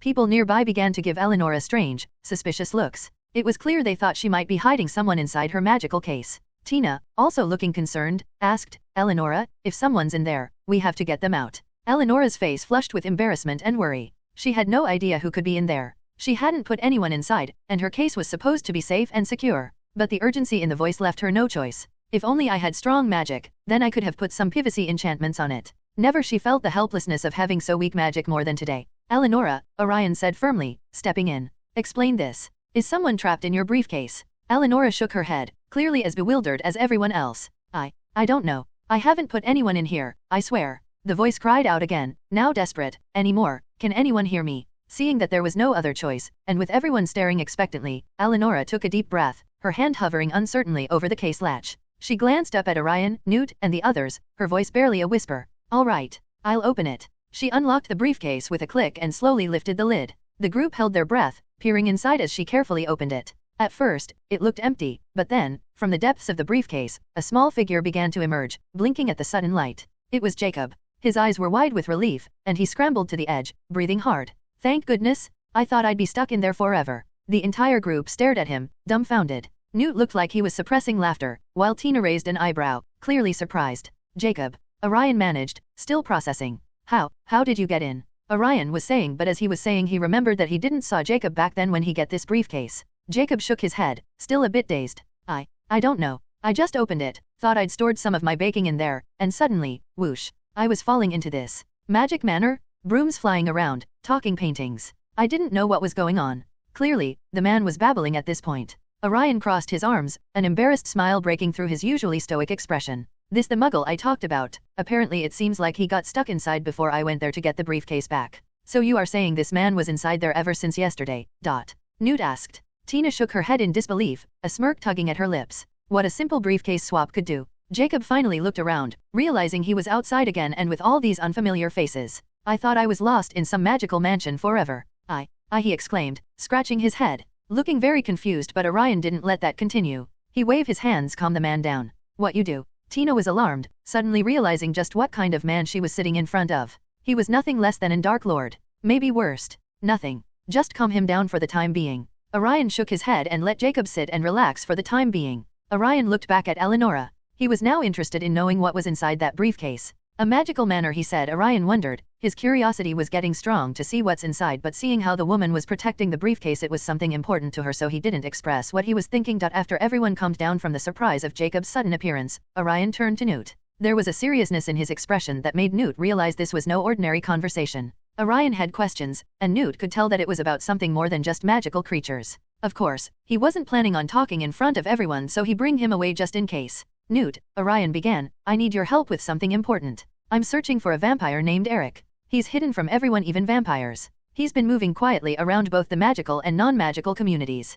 Newt's eyes widened slightly. Vampires were rare to encounter, especially those who interacted with the non-magical world. I'm happy to help however I can, but vampires, that's a bit outside my usual area. I deal with magical beasts. Vampires are no beasts, they are intelligent creatures. What exactly are you looking for? Orion explained, Eric's not just any vampire, he's special. It's hard to explain, but he is not exactly like any normal vampire. I've been tracking strange movements. Vampires are appearing in major cities, both in the magical and non-magical worlds, often disappearing without a trace. They even attack Eleonora for some reason. Not sure why. Interrogated them too, all to find Eric, but I got nothing. I have no other option but to ask you for help. Newt thought carefully. It's true that vampires are normally quite secretive and don't like drawing attention to themselves. If they're gathering in cities like this, there must be a reason. Orion nodded. That's what I believe, too. I was hoping you might have insights into vampire behavior or connections through your work with magical creatures. Any tips would help.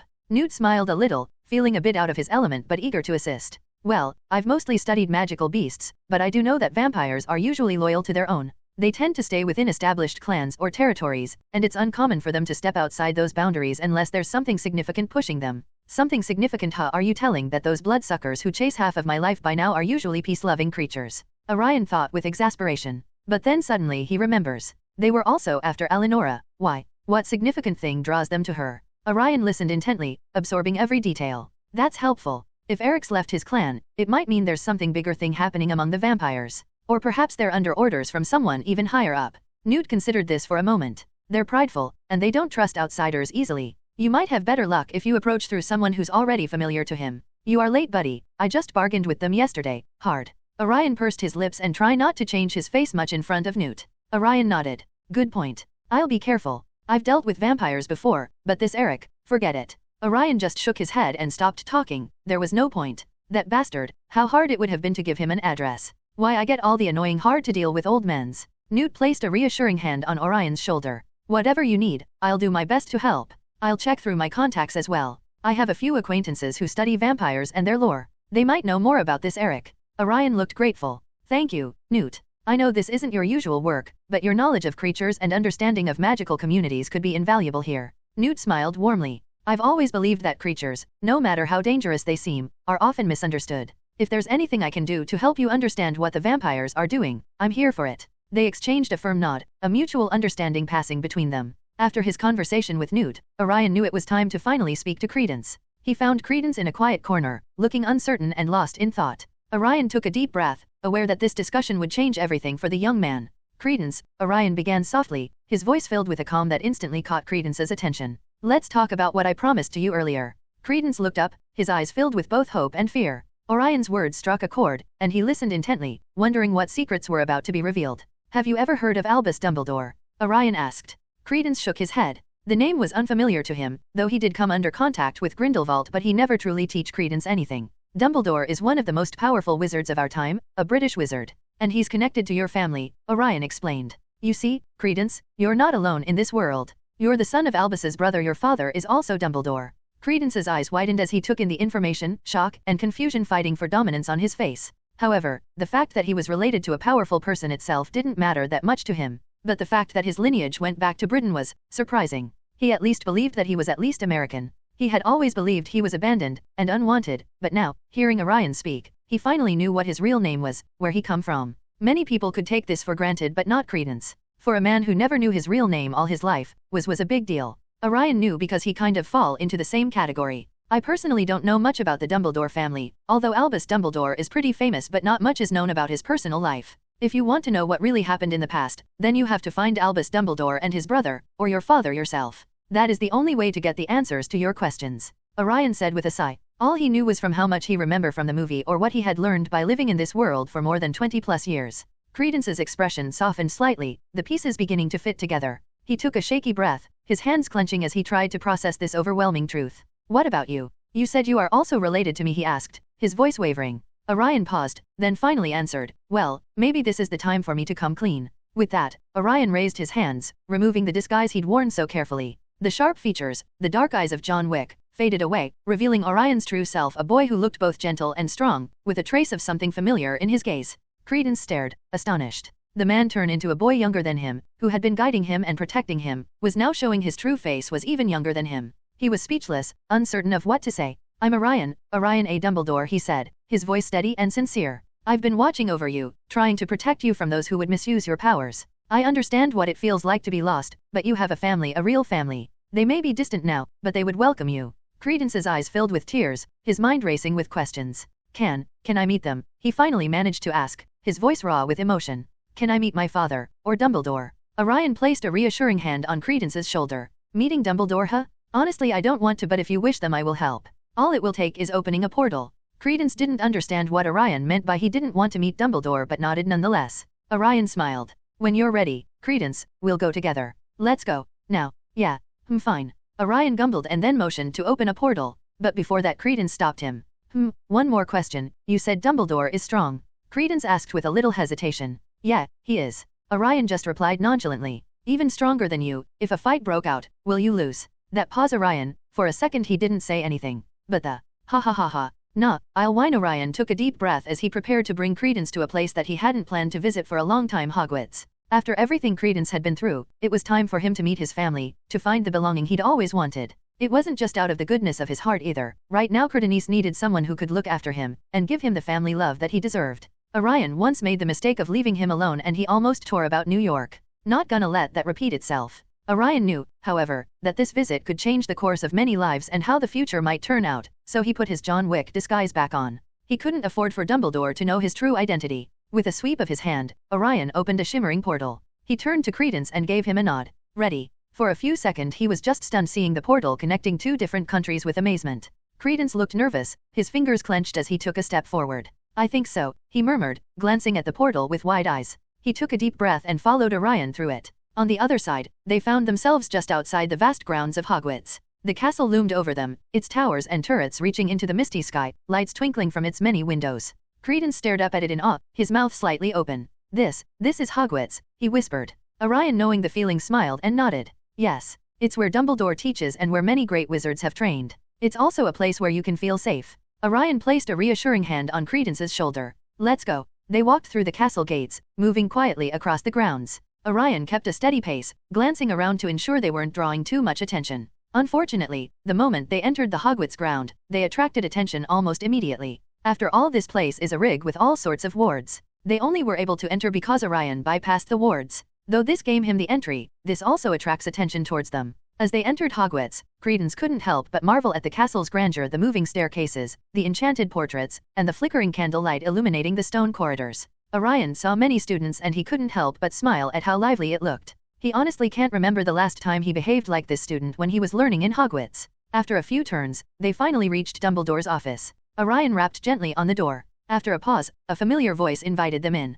"Come in." Dumbledore actually was waiting for them. He of course noticed that someone suddenly entered the school and the wards didn't stop them. This alone was worrisome for him. But upon not sensing any malice on them, he didn't directly take any action. However, he was ready nonetheless. Orion pushed the door open, and there sat Albus Dumbledore, his eyes this time not twinkling like usual but holding a sharpness unusual of him, and there was something more, there was caution in them. Orion knew why. They were the wards. He just kept his composure and entered the unfamiliar office. Currently, Dumbledore wasn't the headmaster and thus his office was different, much smaller, with more books and less candies. Dumbledore's gaze quickly shifted to Credence, who stood beside Orion, visibly nervous. Within a second he saw who might have bypassed the wards. Something neither he nor Grindelwald could do. He turned back to Orion, completely disregarding Credence even though his magic was also powerful. However, what attracted Dumbledore's attention towards Orion was that he couldn't sense Orion's magic. And that was what made him nervous.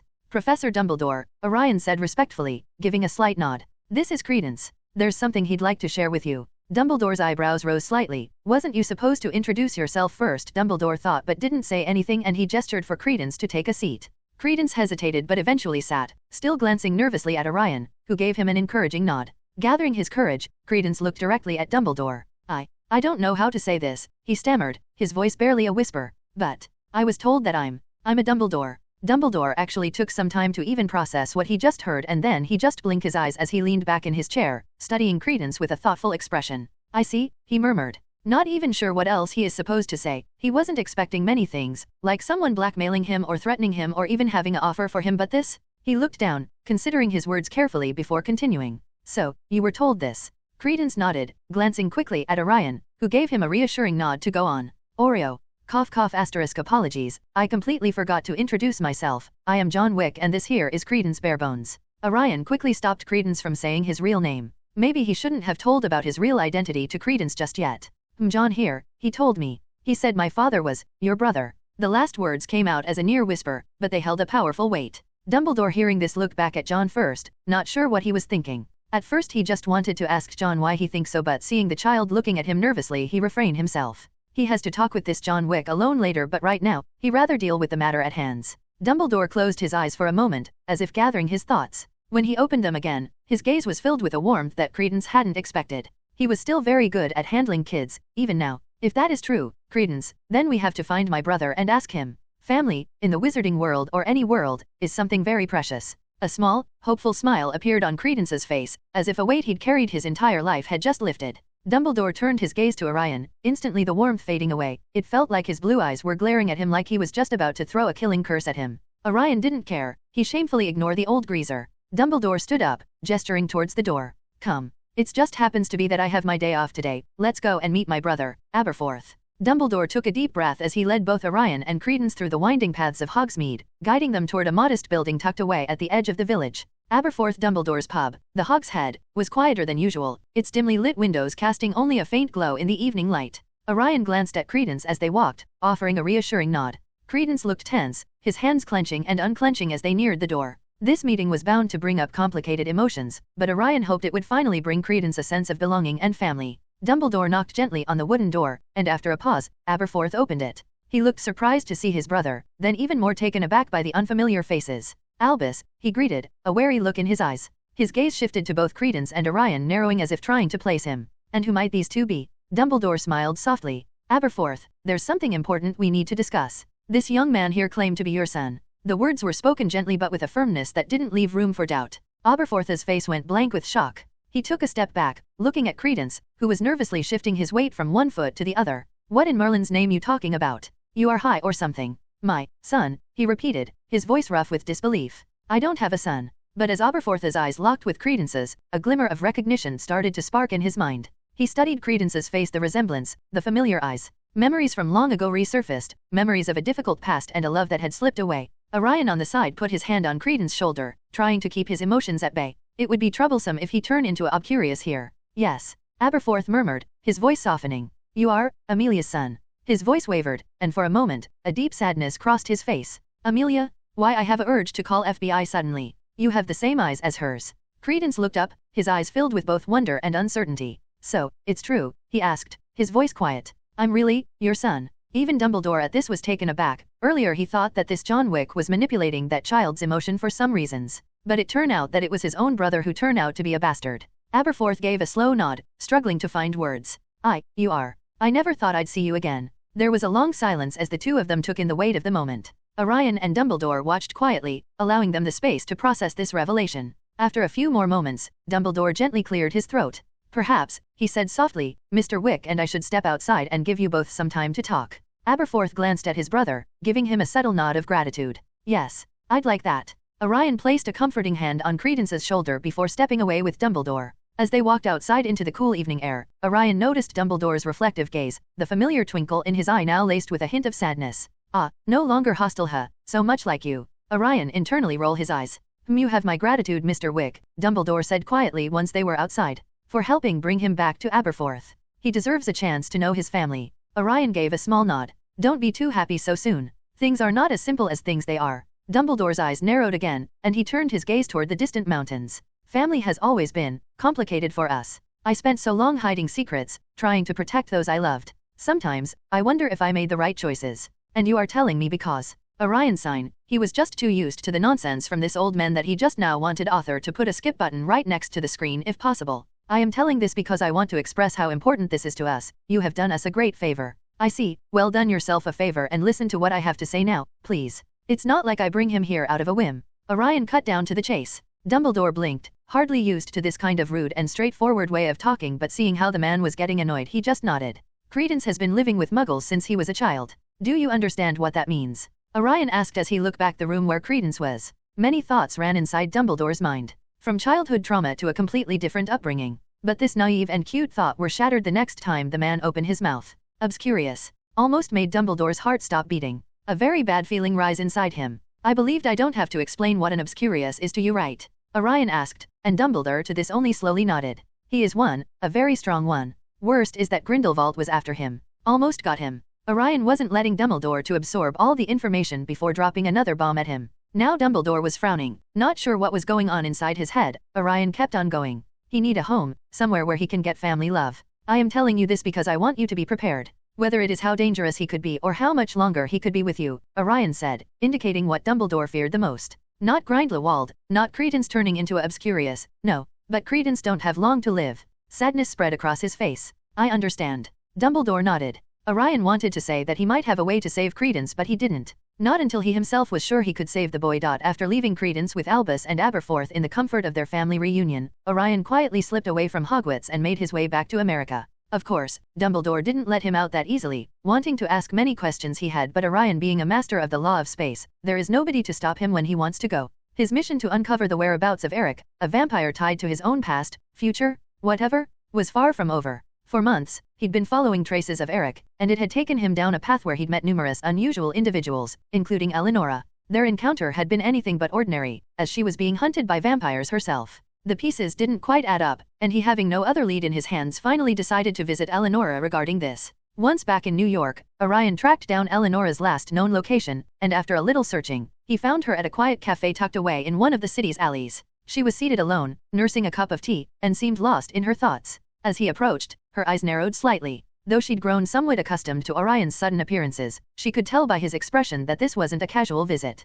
It never is. Eleonora, Orion began, pulling out a chair across from her. Call me Elena, she said with a sharp remark. Elena, I need to talk to you about those vampires. The ones who were after you the first time we met. Eleonora's posture stiffened, and she gave a quick shake of her head. I don't want to talk about that, John. And what the hell, no hi, no hello. Do you only look for people for some sort of work? I'm sorry, but really I need your help if possible. I understand it might be difficult, but I need you to trust me. The vampires you encountered might be connected to someone I'm searching for. He paused, letting her take in his serious tone. His name is Eric. A flicker of recognition crossed Eleonora's face, though she quickly tried to mask it. Orion caught it nonetheless. You've heard of him, Orion observed, his gaze steady. Please, Eleonora, if you know anything about him, I need you to tell me. It's important. She just shook her head. I knew someone with that name, not a vampire. I don't know this vampire you are looking for. She waited for a second before replying. Orion leaned back in his seat sighing, glancing out of the cafe window as he took a deep breath. I've been tracking this vampire named Eric for months.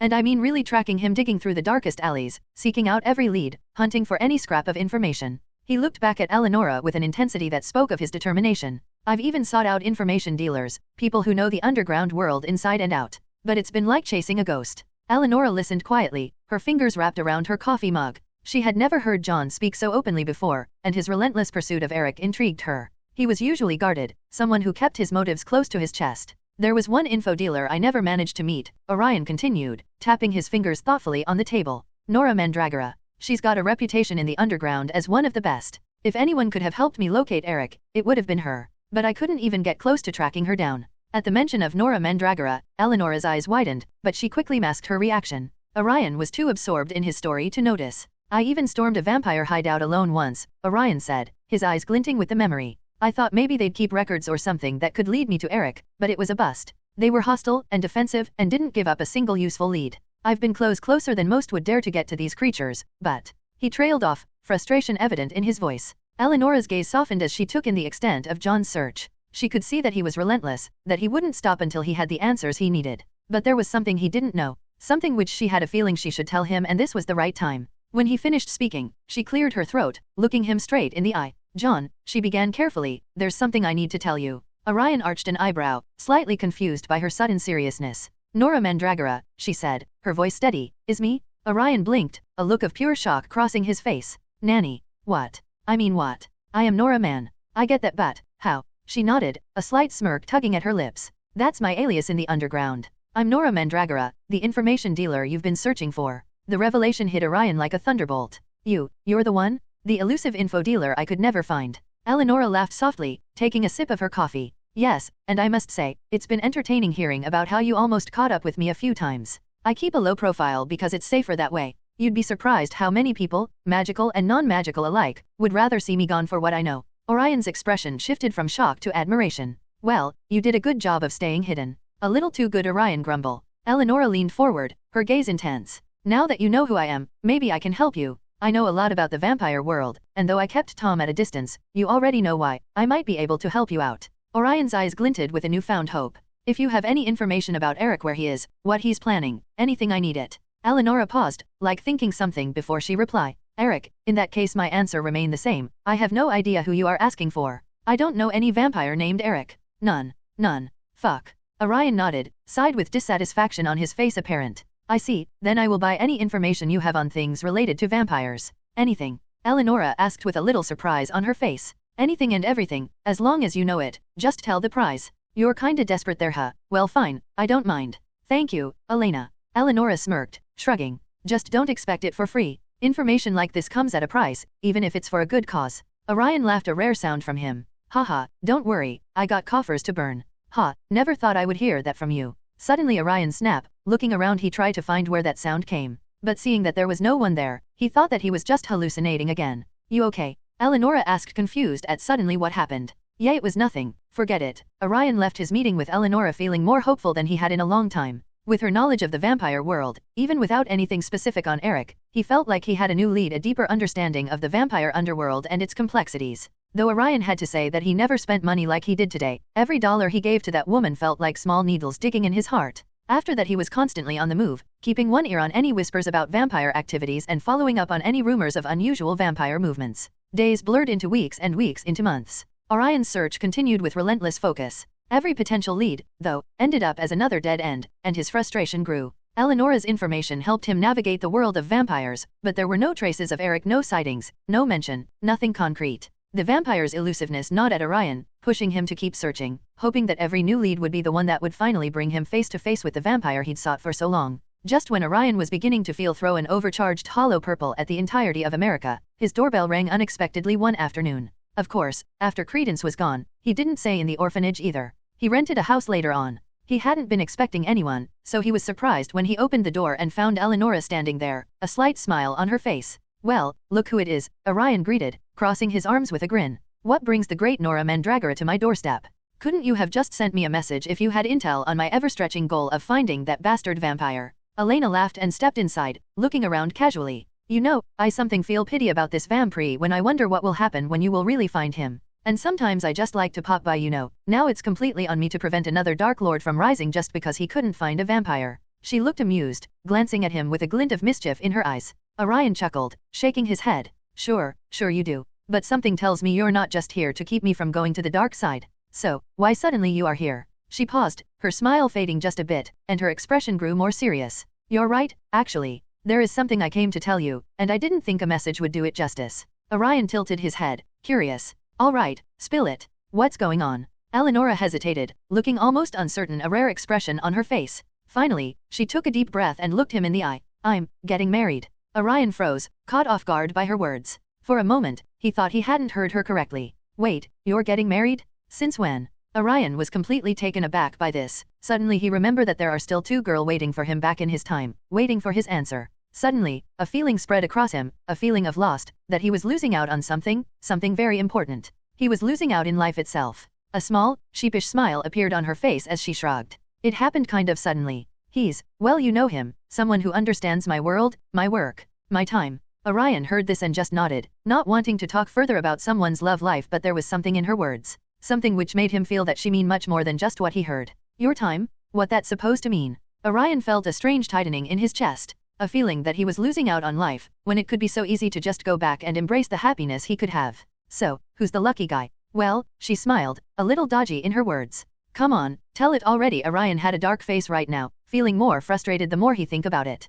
Credence. She spoke softly, though her gaze was still fixed on Orion, studying his reaction. Blink. Credence. Orion suddenly felt betrayed. I know he is older, but, what the hell? Orion tried to mask both his surprise and frustration and forced a smile. Credence, huh? Seems like he found the family he was looking for in the end after all. Congratulations, Eleonora. I'm happy for you. For both of you. Her expression softened, and she nodded. Thank you, John. I wanted to tell you in person because, well, you've been a big part of my life these past few months. Working together on this whole Eric hunt. And even before that, you've been important since I met you, like family. Orion looked down, feeling a strange mix of emotions he couldn't quite place. So, when's the wedding? In a couple of weeks. We're keeping it small and quiet, just close friends and family. The kind of ceremony that doesn't draw attention.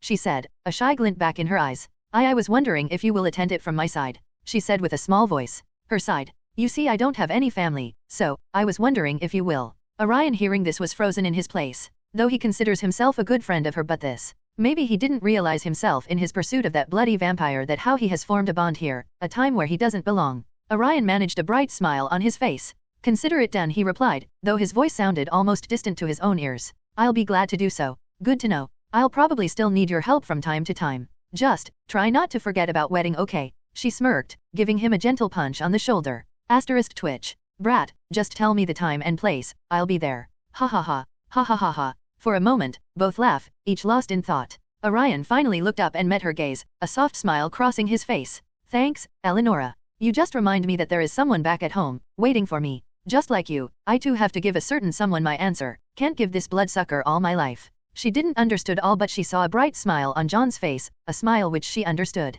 She nodded, a flicker of emotion crossing her face as she held his gaze. You are lucky if she's waiting for you. I certainly wouldn't have with your personality. She smirked. Orion knew it was just a joke, but there was an intent feeling to reply her. But he held himself back. Right now he wasn't in a mood to quarrel with her. With that, she too turned and left, leaving him standing alone by the door, his mind whirling with unspoken thoughts and emotions. As he closed the door, Orion found himself wondering about the future. This news had hit him harder than he'd expected. He was happy for her. What shook him was his own situation. How fast the time was moving. For him, it almost felt like he didn't even notice. He, instead of getting back to his training, decided to go out for a walk. Looking up at the sky, he wondered. You know, old man, it almost feels like it was yesterday that I lost you. Time could be scary sometimes. It passes by before one knows it. Orion was sitting alone in his study, staring at a stack of documents spread out before him. For an entire year, he'd chased every lead, followed every whisper, but still, Eric remained elusive, like a shadow that slipped through his fingers each time he thought he was getting close. Honestly, learning law was far more easier than this. And now, after countless days and nights of hunting, he was beginning to feel the exhaustion, the frustration of failure. With each passing day, the hope he once had faded a little more. At one point he was even wondering whether that man Eric never wanted to be found by him in the first place. Maybe he lied to me after all. Orion thought, and there wasn't even anger anymore in him left. He was getting homesick. He wanted to go back. Though he liked the bonds he created here, but there was something which was calling him back. Maybe for the first time in a long time he found himself completely alone. No one there who understood him, no one there who was ready to pull him to a conversation and pull a prank on him. And now that even Eleonora was married, there was no one who he could even talk to. He was just shut in his room, endlessly either grinding or looking for Eric. This year had been a whirlwind of emotions. He'd watched Eleonora get married, saw her settle into a new life. They still exchanged information and worked together occasionally, but their dynamic had changed. She was living her life, moving forward, while he felt stuck, trapped in a hunt that never seemed to end, and so was Credence. Both were in his contacts, but still there was distance. Meanwhile, the world was changing.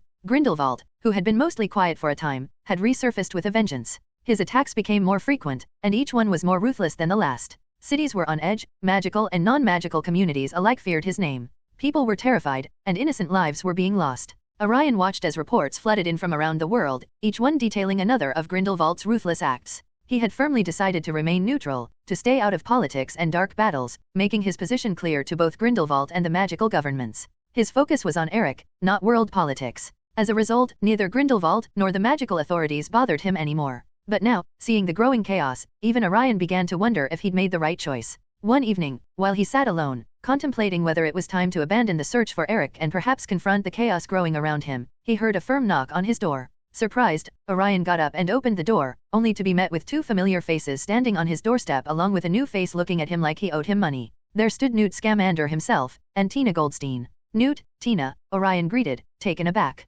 What are you two doing here? And who is this person? Orion asked as he glanced at Theseus. Both Newt and Tina smiled seeing him, though at first they indeed was a little afraid of him, especially the power he shone, but later on when they get to know him a little more, they genuinely became friends with him. As they were about to answer his question, the new guy step up and answers. I'm Theseus Scamander, Newt's older brother and an auror from Britain, said the man, and Orion nodded. He remembered Newt having a brother, though don't remember much about him. Nice to meet you, come in. All of you. Orion wasn't sure what they were doing here, but he had his suspicions. After some casual banter, the talk finally turned serious. Theseus stepped forward, his expression serious. Mr. John Wick, I know this is unexpected, but we need your help.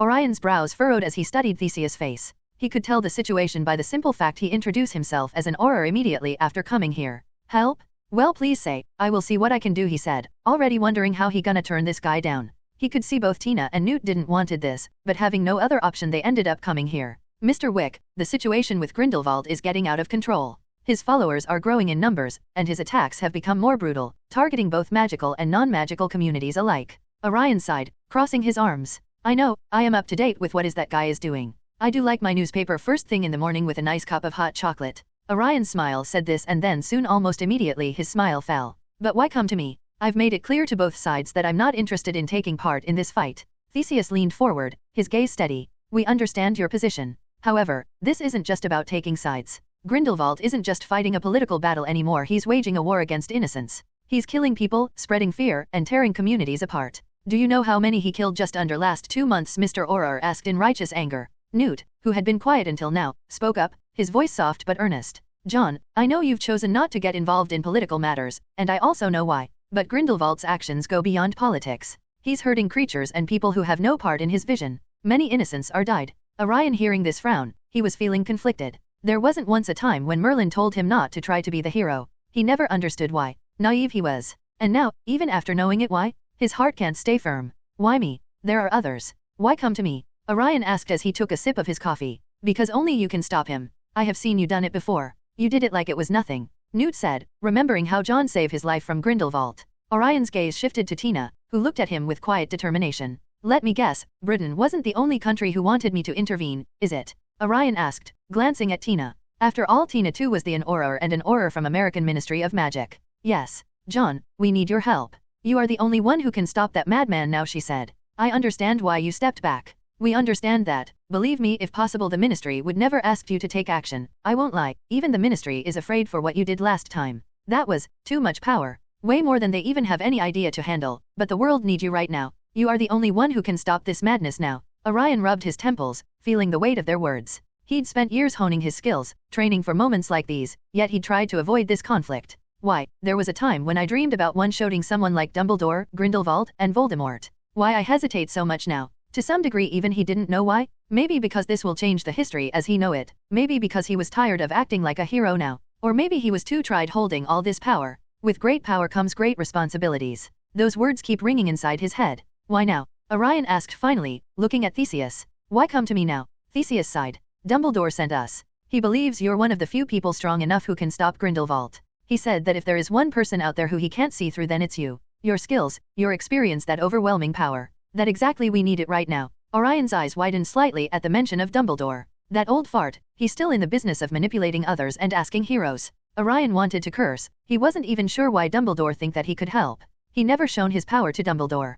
Could it be that Credence told Dumbledore about me? Oh, why not ask Dumbledore himself to act? I am sure he perfectly capable of stopping Grindelwald himself. No, can't do. He can't. Believe it, there is a big reason behind it. Mr. Auror replied with a little irritation on his face. Oh, they know? Much earlier than I expected. Newt nodded, his voice soft but firm. Will you help? Orion leaned back, considering everything. He'd spent so long chasing after Eric, letting it consume him. And for what? A ghost that might never appear? Meanwhile, the world was falling into darkness, and here were people asking for his help, people who were fighting for something bigger than themselves. Finally, Orion looked back at the three of them. I gave my word that I will not interfere. Fighting Grindelwald is not my fate, Orion said, and immediately a frown appeared on all three of them. They looked like they wanted to purse him more, but he continued talking. I will not act against Grindelwald, but as for saving those people, well, I don't mind. That my bottom line. Orion replied, still not sure what he was saying was the right choice or not. At this all three have shown complicated faces, but then they agree. Theseus nodded, relief flashing across his face.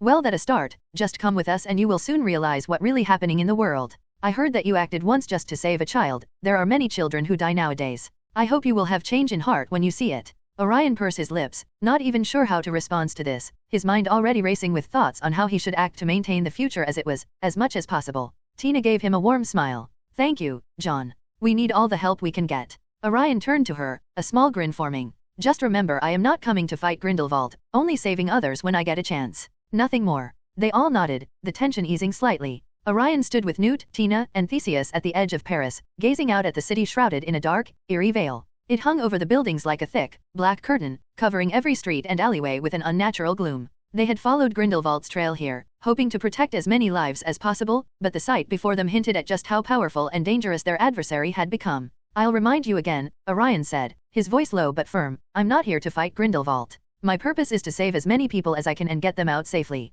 I'll leave dealing with Grindelwald to the rest of you." Theseus pursed his lips like he wanted to say something, but he nodded nonetheless, his face lined with determination. "We understand. We're grateful you're here, even if you're not here to fight him directly." Tina glanced at Orion, her eyes reflecting the shadows cast by the ominous spell. "It's enough that you're with us," she said. "Can you do something about this?" she asked, not sure whether John can do anything about this. Though he was powerful, there was no doubt about this, but this was ancient dark magic. Orion took a deep breath as he studied the dark magic. The curtain wasn't just some defensive barrier, it pulsed with energy, as if it were alive, watching them. He was knowledgeable with ancient magic, but when it comes to dark magic, he had no idea. He had countless ways to handle dark magic, but even to do that, one's first must understand what kind of dark magic they are dealing with in the first place. This veil here, it was meant to instill fear, specially targeting Nomage, but that can't be it, right? There was something more which this dark magic do which he is not getting. "This is no ordinary spell," Orion said. "It's a form of dark magic, probably something related to sacrifice. This kind of barrier isn't meant to keep people out or trap them, but rather it's preparing for a bigger magic, a sacrificial magic. This spell is meant to play on people's minds, mainly targeting Nomage, feeding off their fear, trapping them in a state of despair. People won't be able to see through it, they'll feel lost and powerless inside." Theseus clenched his fists, his voice steely. "This is the same thing which happened before the last city he attacked. Everyone was dead there before he could even reach the place." "Can you do something?" Tina asked again. Orion nodded. "I certainly can. If you want, I can directly break the spell and purify it right now. But the moment I do that, those followers of Grindelwald will come after us almost immediately," Orion said, leaving the decision to them. "He will do whatever they want." "I understand, then please do it. As long as you can break this spell, we can handle those dark wizards." Newt's brother Shure was confident. "Orion has no opinion about this." He did just as said. Orion closed his eyes, focusing deeply. Raising his hands, he summoned a powerful, brilliant light, pure and untarnished by any darkness. "Been a while since I use pure magic like this. My wand surely is not suitable for this kind of pure magic." Orion, though, as he felt resistance in his wand, pure magic just like dark magic could be picky, very picky. It glowed like a small sun, expanding with a hum of energy as he held it above his head. With a focused push, Orion released the light, sending waves of pure magic surging outward, washing over the entire city. The dark veil dissolved as the light flooded every corner, alley, and street, purifying the air and lifting the suffocating weight of Grindelwald's spell. Shadows writhed and shrieked, unable to withstand the pure force as it drove them away, leaving the city bright and clear once more. Newt, Tina, and Theseus watched, awestruck by the sight of Orion's power. Even seasoned aurors had rarely seen magic so pure and immense. Meanwhile, Grindelwald's followers staggered, clutching their heads as the purity seared through them, disrupting their dark auras and rendering them vulnerable. As the last traces of darkness faded, Orion lowered his hands. "Done. Pears is free. Now, you should get ready to fight. Things are soon gonna turn troublesome." Orion moved quietly through the now cleared streets of Paris, his footsteps echoing in the eerie silence that had settled after the veil's removal. Around him, battles raged between Grindelwald's followers and the aurors, but he kept his distance, focused only on his mission to protect innocent lives. He was about to turn down another street when he caught sight of a familiar figure waiting in the shadows, Grindelwald himself. "I wonder why it's so quiet. This old guy wasn't back there fighting." Grindelwald stepped forward, his intense gaze fixed on Orion. "Well, I certainly can't say that I wasn't expecting you here," he remarked, a faint smile playing on his lips. "You're supposed to be a neutral party, are you not?" Orion met Grindelwald's gaze evenly, not backing down. "I agreed to stay out of your political schemes and your fights," he replied calmly. "But I also agreed to help Newt and his friends if it meant keeping innocent people safe." Grindelwald's smile didn't fade, but there was a sharper edge to it now. "So you removed my veil over Paris, purely to save people?" His tone was mocking, no other feeling was in his eyes, but he glared at Orion like he was looking for something. Orion nodded. "Yes. I came here to protect, not to join anyone's side." Grindelwald let out a low chuckle, circling slowly around Orion. "You have such power, it's envious how if you want then you can accomplish everything I ever wanted. All it will take is one swing of the wand. And yet you insist on standing alone, wasting your abilities on these petty struggles." Grindelwald said, honestly looking frustrated. "Do you know I decided all my life, went to every measure possible imaginable, and yet, I can't see your limit yet. Tell me, what stops you from claiming the world for yourself?" Grindelwald asked. Orion stood there, wondering himself what it is which made him act like this. Really? What stops him from just unleashing that almost boundless magic he has to do whatever he wants to? Grindelwald waited for the answer until Orion finally opened his mouth. "I had a good teacher." He paused. Out of all things he wasn't expecting that. Grindelwald finally understood the man in front of him. Though immensely powerful, he had imposed many self-imposed restrictions upon himself. His voice softening, persuasive. You could accomplish so much more if you joined me. You know what I seek, and you know it's for a greater future. You'd be an ally like no other. Orion shook his head firmly. Your vision is yours, Grindelwald, not mine. I know what you seek, but believe me, I know where the route you have chosen will lead you. Don't think that eye of yours sees through everything. There are darkness which even that eye of yours can't see through. Orion said, though he wasn't planning on actually explaining it to Grindelwald, but what he said once again paused Grindelwald. He remembered that this man said something similar back then. Grindelwald's smile faltered slightly, but he recovered quickly, giving a resigned sigh. Pity, I can only hope that one day you can understand what I mean, he said. For a moment, they stood in silence, two powerful figures divided by unbridgeable ideals. Grindelwald tilted his head, an unreadable expression crossing his face. You know, Mr. Wick, one day, you may have to make a choice, one that isn't as simple as saving lives or staying neutral. Orion's expression remained calm. I know, and you are wrong, I already have made my choice. I'm just waiting for that day now. Grindelwald gave one last piercing look before stepping back into the shadows. I am sure our path will cross again, he said quietly, his voice fading as he disappeared.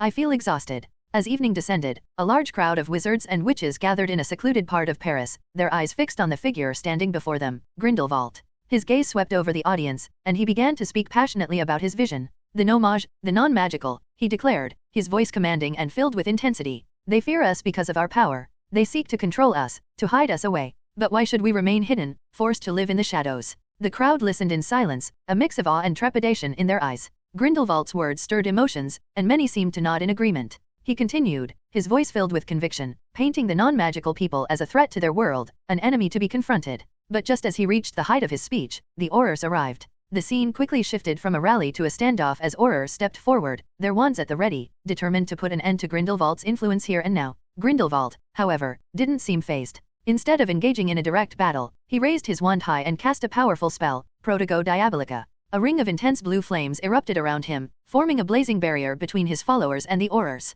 The fire crackled, dangerous and alive, licking at the edges of the circle. Grindelwald turned to his followers and commanded, if you are truly loyal, step through the fire. One by one, his followers passed through the flames unharmed, a testament to their allegiance. But the moment Grindelwald himself disappeared into the shadows, the fire expanded, its blue tendrils reaching outward, threatening to consume the Aurors and any who opposed him. Panic erupted as the flames surged, scorching everything in their path. Hidden nearby, Orion watched the scene unfold, his eyes narrowing as he saw the destruction that was about to ensue. Seeing the Aurors and others helpless against Grindelwald's deadly fire, he knew he couldn't stand idle any longer. With a deep breath, Orion stepped forward, raising his hand toward the blazing circle of flames. His focus was sharp, his intent clear. Channeling his magic, he released a wave of power, sending it directly into the blue fire. The force of his magic collided with the flames, and, within moments, they began to waver, the intense blue fading as his magic extinguished them. The fire died down, leaving only stunned silence in its wake. The Aurors and the gathered wizards looked at Orion in astonishment, realizing the magnitude of what he had just done or could do.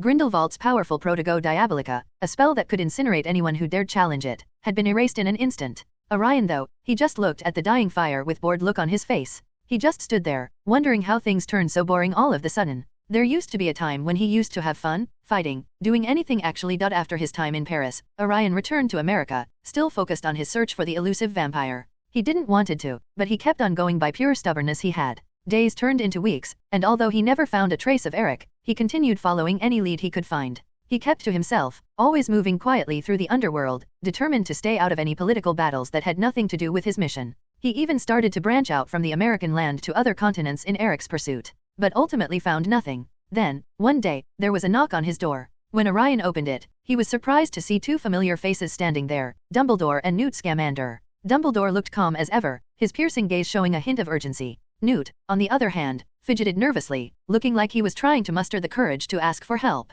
John, Dumbledore greeted him warmly. Don't bother, I know why you are here. The answer is no. We need your help. Grindelwald is after the position of Minister of Magic. Orion shook his head, his face set in firm resolve. I made it clear before, he said, crossing his arms, I have no intention of getting involved in any political battle. I don't care even if he is running for Hokage. Hokage? Newt stepped forward, his eyes pleading. Orion, we know you don't want to fight Grindelwald directly. But, your power, the way you saved those people in Paris, people like you make a difference. Orion looked between them, a faint sigh escaping his lips. I'm sorry, but my answer is the same. I won't align myself with any side. I only stepped in back in Paris to protect innocent lives. Beyond that, I won't be anyone's weapon or shield. Dumbledore nodded, understanding yet disappointed. I respect your decision, but know that should you change your mind, we will welcome you. Orion inclined his head slightly, a silent farewell. As Dumbledore and Newt left, Orion returned to his solitary search, hoping, perhaps, that staying out of this battle would help him focus on finding Eric. But that wasn't the end of it, there was more.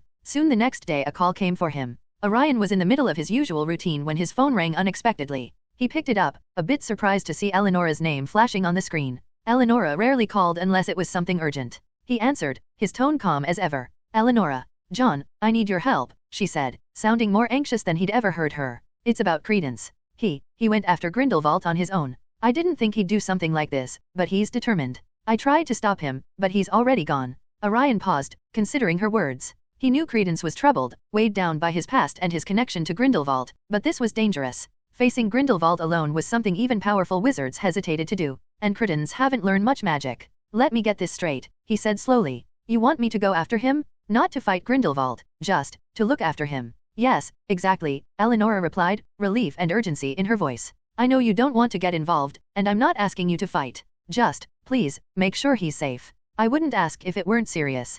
Orion sighed, running a hand through his hair as he weighed the request. He had made it clear to everyone, Dumbledore, Newt, and even Eleanora herself, that he wouldn't get involved in the battle against Grindelwald. But this was different. This wasn't about taking sides. After a moment, he replied, all right, I'll go. But I'm only doing this to make sure he doesn't do something reckless. Nothing more. Thank you, Orion, Eleanora said, sounding genuinely grateful. I owe you. He hung up, gathering his things quickly. As he prepared to leave, Orion's thoughts lingered on Credence. Eleanora ended the call with John and let out a shaky breath, feeling a sense of relief wash over her. She'd been holding on to so much worry about Credence ever since he left to confront Grindelwald. But now, knowing that John was going after him, she felt a little more at ease. John, with his strength and calm presence, could handle anything. Credence would be in good hands. Eleanora placed her hand gently on her rounded belly, feeling the faint movements from within. She smiled softly, thinking about the little one who would soon be arriving. In her heart, she'd wanted to go after Credence herself, to protect him and bring him back home. But, being 9 months pregnant, she knew her limits.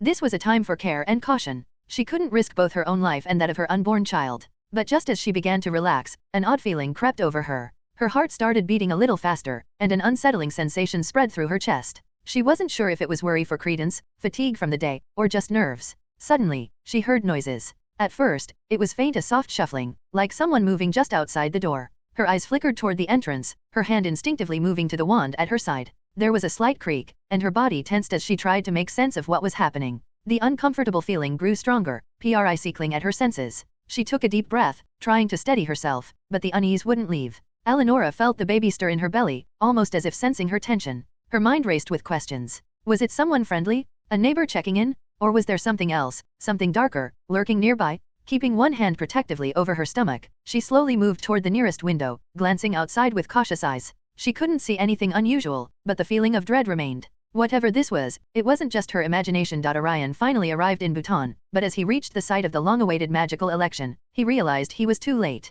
The battle had already begun. Aurors, witches, and wizards were fighting against Grindelwald's forces, spells flashing in bursts of color across the mist-covered mountains. The scene was chaotic, with shouts and cries filling the air. But what struck Orion most was Grindelwald himself. He looked nothing like the man Orion remembered. Dark, sinister magic pulsed around him like an aura, making him appear monstrous, nearly unrecognizable. Shadows seemed to cling to Grindelwald, swirling around his form, and his once cold eyes now gleamed with an unnatural darkness. Orion could sense that something was deeply wrong. This wasn't just a powerful wizard in battle, this was dark magic twisted and amplified beyond anything he'd ever seen before. He is drawing more dark magic, fool, though now I know why he lost his magic in the future. And maybe he did it mainly because of me being here. Sigh. Orion pondered, and everything started to click in his head. Despite the danger and the changing tides of the battle, Orion stayed focused on his true mission. He scanned the battlefield, looking for any sign of Credence. He'd promised to watch over him, and he intended to keep that promise. After a tense search, he finally spotted Credence off to one side, weakened and pale, barely able to hold himself up.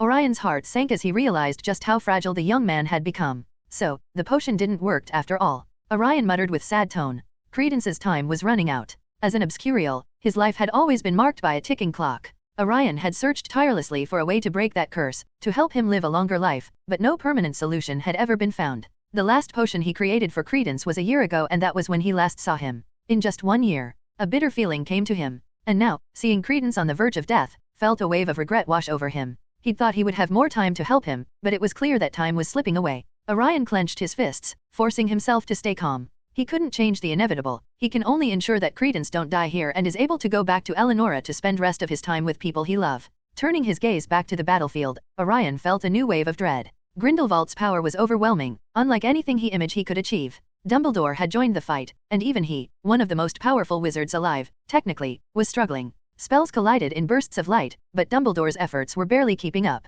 Each clash sent shockwaves across the field, and Dumbledore was visibly tiring under the relentless assault. Something about Grindelwald's power felt unnatural, like he'd tapped into a dark well of magic no human was meant to touch. Orion's instincts told him this was not just dark magic that one can get just like that. Grindelwald surely did something. Like make a deal with a certain powerful being. The magic was twisted, corrupted, and consuming Grindelwald from within. As the battle raged on, just when it seemed like Grindelwald might actually overpower Dumbledore, something unexpected happened. Grindelwald stumbled, his magical aura flickering and fading. His face twisted in sudden agony as he lost control over his own powers, and the dark magic that had made him nearly invincible began to abandon him. He fell to his knees, weakened and drained, the darkness dissipating from around him like smoke blown away by the wind. Dumbledore and others were confused, they didn't understand what just happened. Orion watched, with a knowing look, as Grindelwald's strength vanished, leaving him a shadow of his former self. The powerful dark wizard who had once instilled fear in so many was now struggling to even breathe.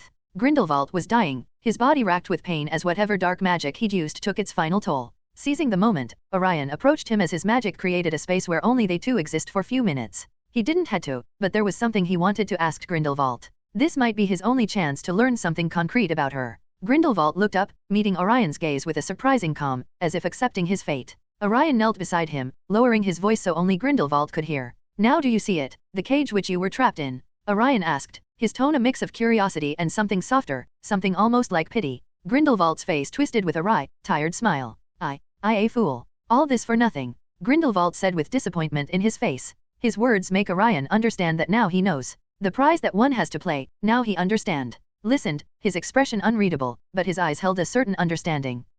I saw it, you are the only one who can stop her," he murmured. Orion now was a little surprised himself, pondering what he saw with his eye. Grindelwald gritted his teeth and look of regret flickering in his eyes. "There is indeed no greater good," he admitted, his voice barely above a whisper. "You have to bear the weight of that lesser evil." Orion now was getting a little anxious. Did he learn about his identity? There was a long pause, then Grindelwald looked at Orion with something resembling humility, a rare sight on the face of the once feared dark wizard. "I know it's too late, but I want you to do something for me," Grindelwald said and struggled to get up, as much as he could. Grabbing Orion's hand he said with struggle, "I have seen it, you are the only one who can save the magical world. Let me help, give me one last chance." Orion was so confused right now, he didn't know what to do or what the man saw. "I am starting to hate prophecies. Nermangard," Grindelwald managed to say, his voice faltering. "Take me there." Orion pursed his lips, even he wasn't sure why, but he slowly nodded. Orion had a feeling that he should do it, a gut feeling which he just listened after a very long time. It felt like he should do it, and after a very long time he actually listened to that feeling.